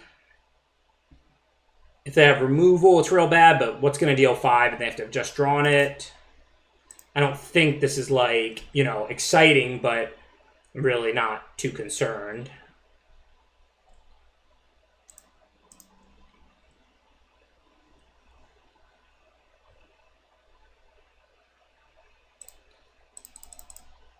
I don't really think we can lose this game. I don't really know what they could possibly do. We have a handful of recursion.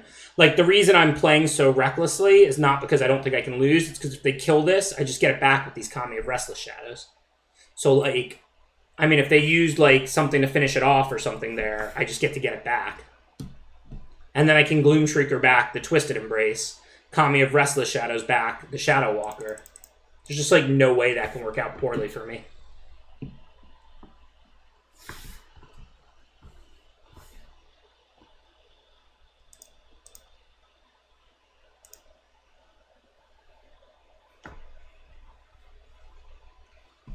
The problem with putting it on the lockdown creature is then it will stay there. Like, that's a good play when you don't want them to have bouncer, removal, and response. But in this case, I almost wanted the Twisted Embrace to end up in the yard. Like, not in response to me casting it, but if they could, like, finish my creature off with removal or something. Let's say they had, like, a deal 3, and they, like, block with the 4/3, and then they play the deal 3 and kill my ninja. I want the Twisted Embrace in my graveyard, because then I can get it back with that 3 mana 2/1 black-green gold creature that buys back a dead permanent. So that was kind of why I cast it, just to kill a 1/1 that I didn't need to kill. I mean, obviously, they had no cards left in hand. They had the 1 card they drew. So, like, it's not like they're holding any creatures. If they have a creature, it would be in play. But the reason I used it rather than save it in case they drew something better later was because if they don't have something, they're just dead. If they do have something, I get to get it back from the graveyard because I have that 3 mana 2/1 black-green gold creature that buys back a dead permanent. Alright, well, this hand can't cast anything ever, so of course we'll keep it, and hopefully we'll draw some cheap stuff.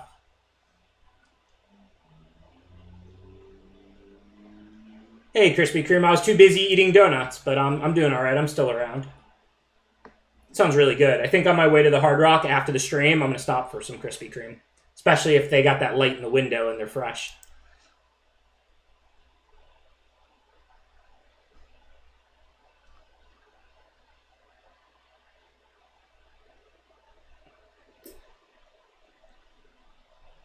Oh. Turn 5, Invoke the Ancients. Don't mind if we do.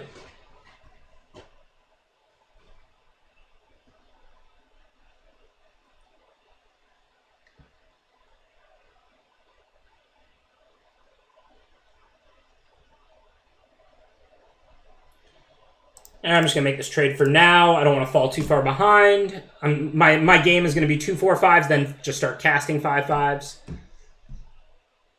Although if I knew they were going to need to draw a card, I wouldn't have blocked, obviously. I guess Reach, I don't think... Or no, maybe I want Vigilance so I can attack and block. I'm not sure, actually. Let's go 1 Reach, 1 Vigilance.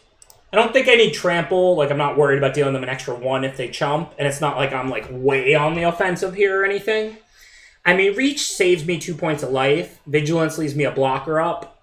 I imagine they're going to end up doing, like, double blocks or playing removal. I don't think those abilities are actually going to matter, like, any of the 3 right now. But if they don't have removal, I save 2 damage, if nothing else, by giving 1 Reach.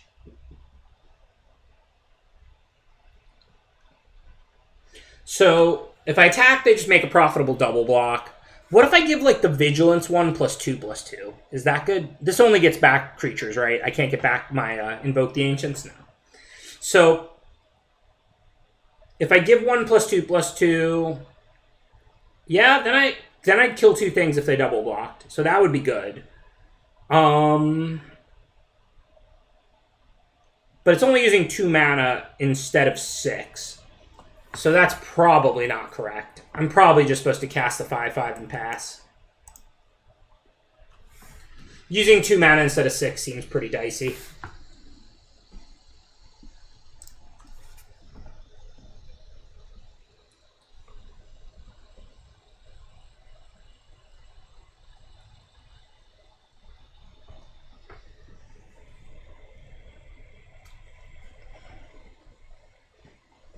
Okay, so again, my 5/5, they can profitably double block. Their 3/2 has Death Touch because they have an artifact. This is awkward because it's like my creatures are giant, but they have a lifelinker, profitable double blocks, and a Death Toucher. Like, I'm not really sure what I'm supposed to do. I mean, don't get me wrong, I can already get back a dead creature. I just want to make the attack, like, all at once, let's say, so that... like, if they double block one, they take hits from the other ones. So I think I'm just going to play the other 5/5 and chill. And then next turn, I'll most likely just, like, attack with everything. This way, if they double block in one spot, then they're taking hits from the other 2 big creatures. They're going to obviously put the Death Toucher on one. But then, like, they can double block profitably in one spot, but then they have to at least take 9 or 8 or whatever. Oh, that's a problem, too. This game is not going nearly as well as I thought it would. Alright, when it dies, they get to draw 2.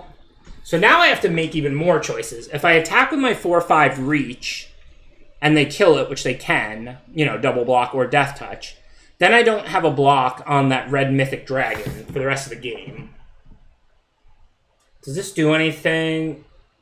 I mean, this card is obviously very good, but I mean, does it do anything right now? It's not going to deal damage to me, but they can put it on their 4/4 and deal me 6. But then if they sack it, whatever, they get 2 more cards, but they lose their red dragon. That said, I can't block it anyway if they do that. Because they don't have to sack it. They can just give it +2/+2, attack me for 6, and I have to take it because I only have 1 4/5 Reach. So that said, I should probably be attacking. So I think I'm just going to get aggro. Another problem, though, if the 3/2 lifelinker doesn't die, they get to hit me back with that. And then they also can hit me with, like, some little creature wearing this, sack it and draw 3 more cards. This is actually not going well. I don't even know if I have a profitable attack.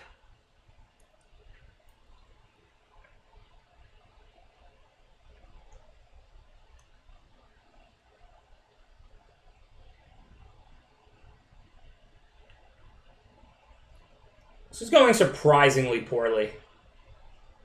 I think at this point, I'm going to send the 5/5s and that's it. I don't want to lose the 4/5 reach.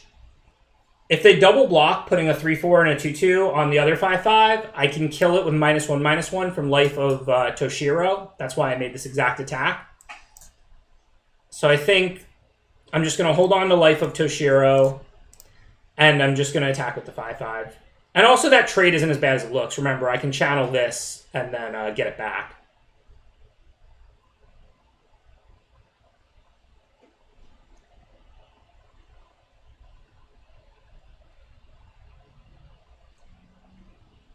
So we'll see how this shakes out.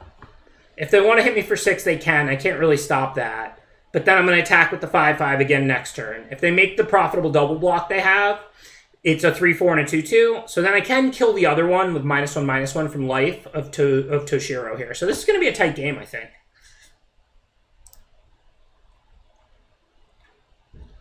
Maybe I should have went reach on both, and not been so greedy.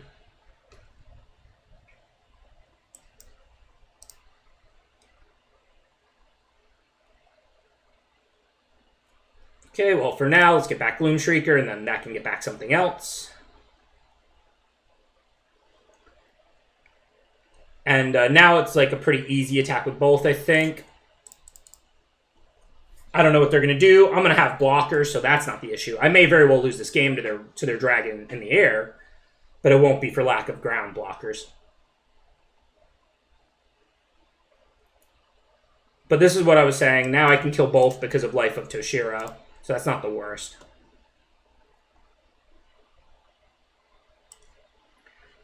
And then we want to play this before we play our enchantments.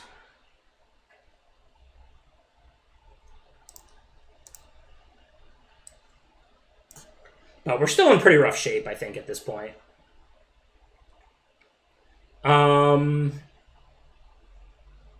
Get back the land, get back a 5/5. I don't know.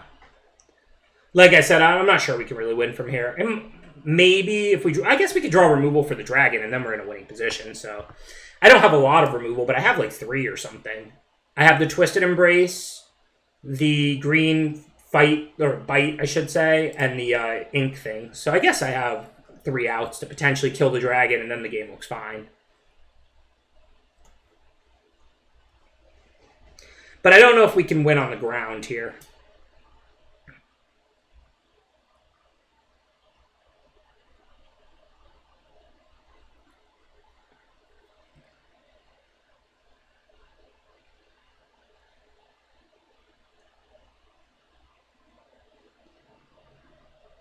Yeah, how do we menace the 2/1 in? Oh, just because it has menace. You're saying if I make a big attack and they don't block the Gloom Shrieker, I can get it back. Yeah, they know I have the ninja in my hand, but it does still tie up 2 of their blockers. So there is a chance we can pull that off.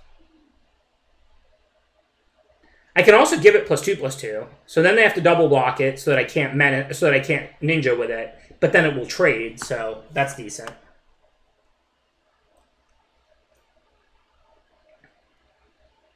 Of course, if I give it +2/+2 and don't gain 2, then I die to the Flyers a turn early. No, that's not even true because they have... No, it is because I gain 1 from... No, Raid already did both of its things. Yeah, so I die... So I'm dead to the Flyers next turn, regardless if the equipment lives. So I think I need to gain 2. Because if they double block the Gloom Shrieker on the ground, I trade with the equipment anyway. If they don't double block the Gloom Shrieker on the ground, then I get to run this ninja play that we talked about anyway.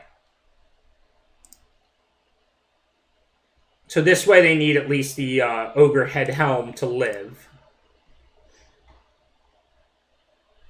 But I think I'm probably dead. There's Master's Rebuke, so that's 1 less out than I was saying. I should have just given this thing a reach, and then I might not have lost this game. Hey, what's up, VOD BOJ? New set looks fun. I mean, I try and reserve judgment for at least a couple weeks in, because I'm always excited to play with new cards in a new format. But I like it. It's interactive. A lot of small creatures. It's kind of battle box limitedy, and that like a lot of the creatures do things when they come into play or leave play, or have weird synergies with enchantments and artifacts and modifications. Seems fun. But I reserve my real judgment for, like, 2 weeks from now. But I think we're dead.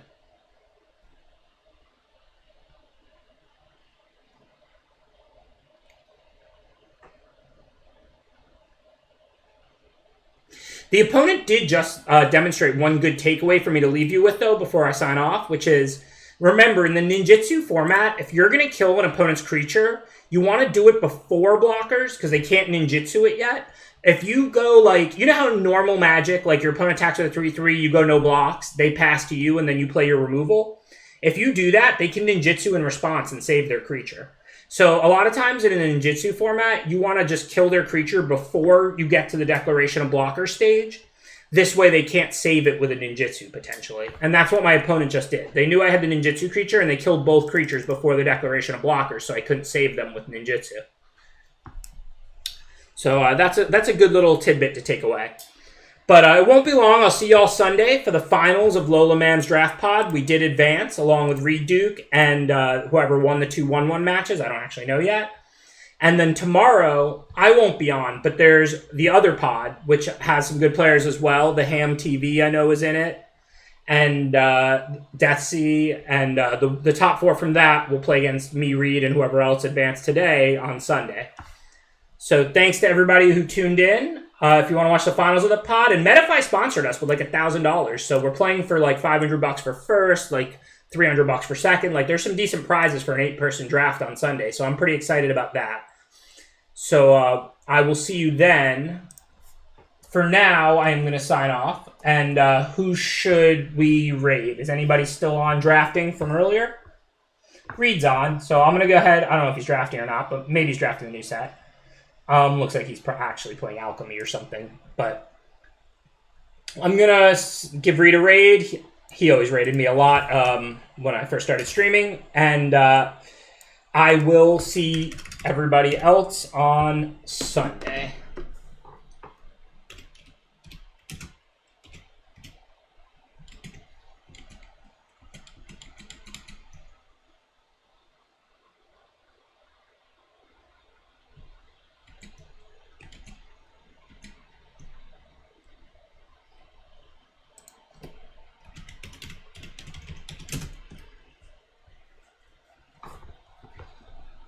I think Deathsy's in the pod tomorrow. I might be wrong. I looked at the list. I mean, I didn't memorize them, obviously. I know Ham is in tomorrow. I know that, I thought today was a much tougher pod. There was 4 Magic Hall of Famers in it.